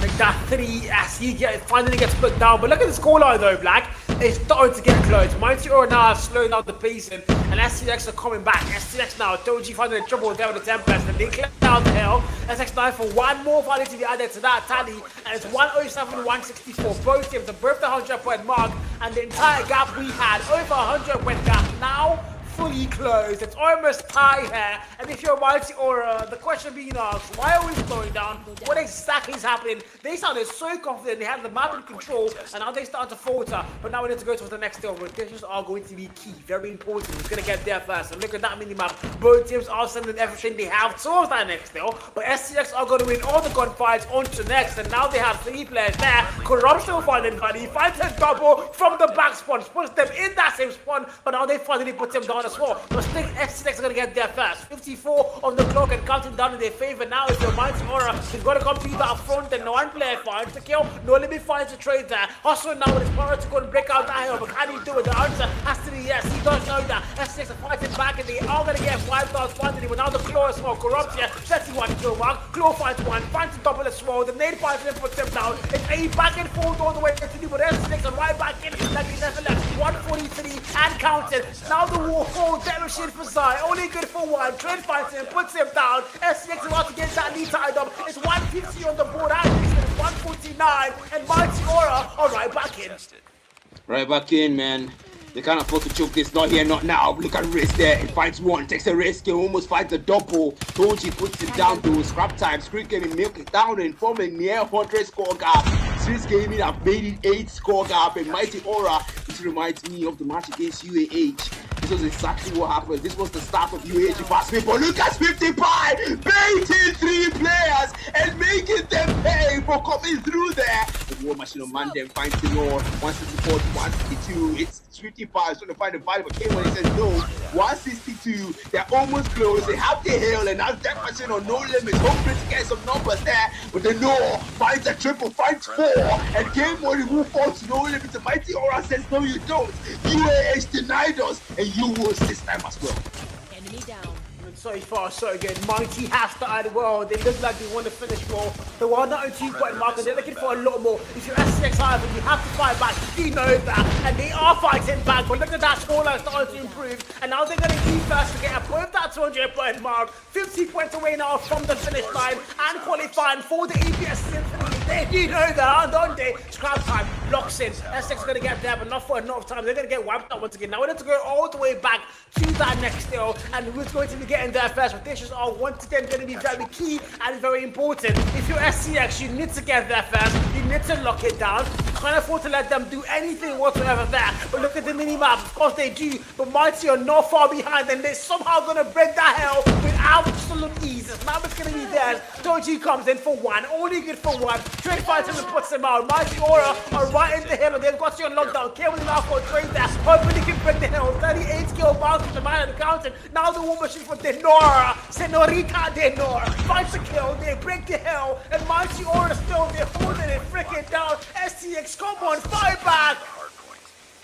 fight back. The Mighty Aura are really trying to hold out, but then when he rips through as the equalizer, he comes in there and trying to make sure he gets them that points they need, gets them to the two point mark because they're gonna need it. It's 18 seconds left on that hill. They're gonna make the most of it, but then they take him out there. 55 was like K-Money, still getting value. The equalizer, look at K-Money. He falls to No Limits, but he might be able to pick up 3 though. No Limits 4, 3 spots across, 237, Mighty Aura. They cannot get that hold on hill. It's gonna be the next hill. 2 seconds, Horse whips on a Sparrow, get it taken out. He's right hand side, Corrupt 4, 237. Next hill will open up to the gunfight. Let's do. Who's gonna be the top next to that hill? Who's gonna take it here? Who's gonna end it here? Mighty Aura, I was take that hill. 10 points left, 9 points left. Mighty Aura, they lose to Strix and they take it back all over again. 8 points left. There's so many scopes, so many. They got to shoot through it, but only 8 more points. Mighty Aura losing gunfight to Strix. Strix taking back Toji. The both of Zeus gets double, and now Strix Gaming will enter the 200 points themselves and say no, we're not done. P1 fights lives on. 8 more points actually make that 5 to get P1. They lock it down 7, 247 on the board now. Can they finish things off? The answer is an absolute freaking yes. Mighty Aura, welcome to the African Pro Series Season freaking 3 as they shut down STX in grand style. The reverse flip, they lost the first map, nobody cared. They came, they saw, and they dominated the next 3 maps. S&D theirs, Standoff Coastal theirs, and of course Arsenal, Hardwind also theirs. 252.03. My freaking god, Black. Draw. Stand down.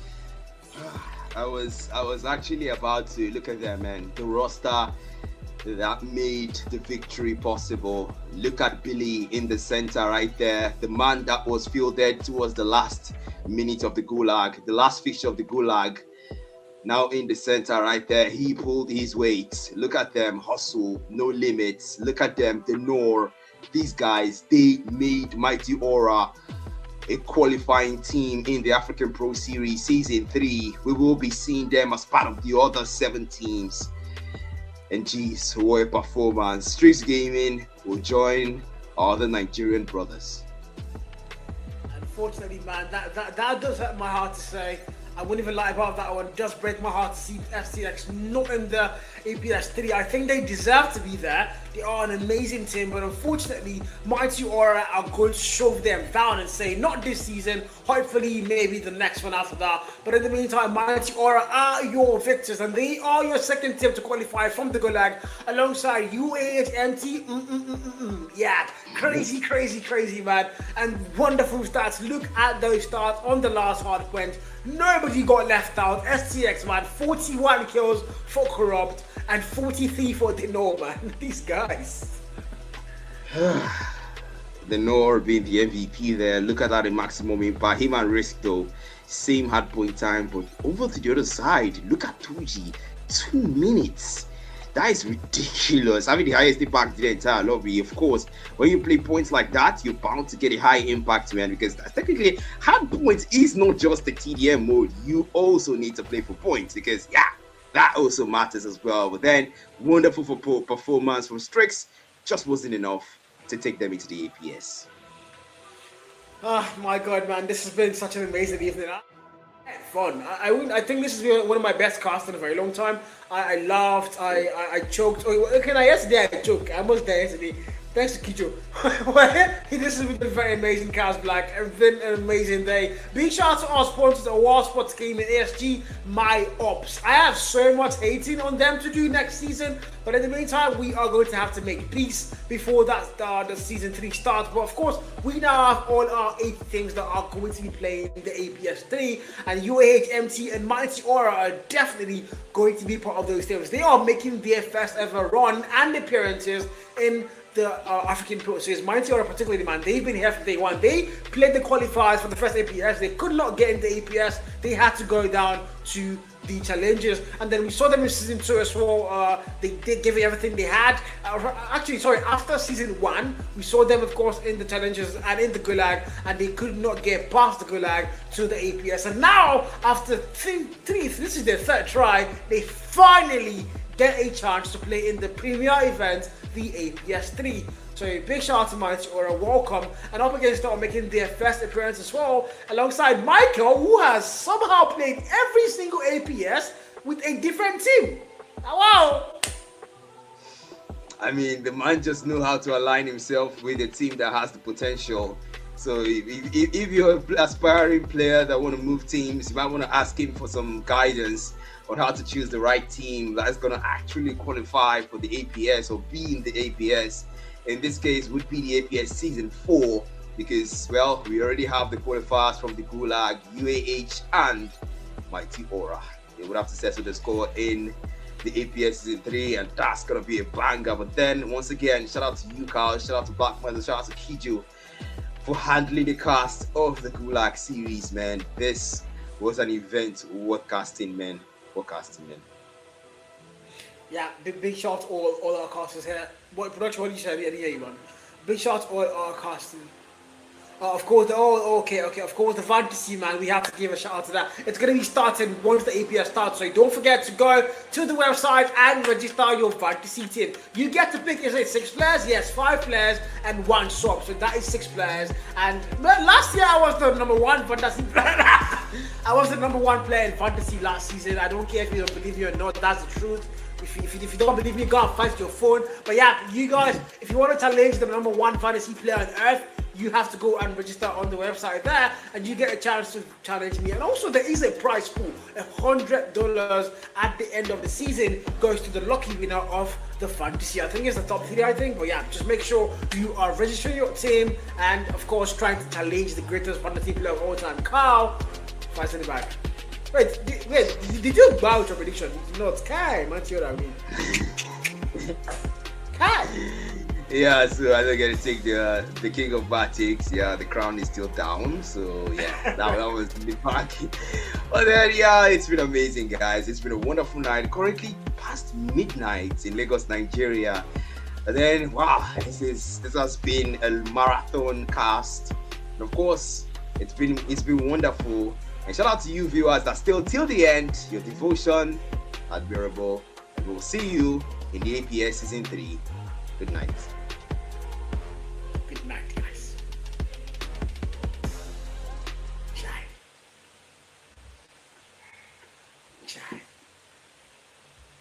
He came back to you.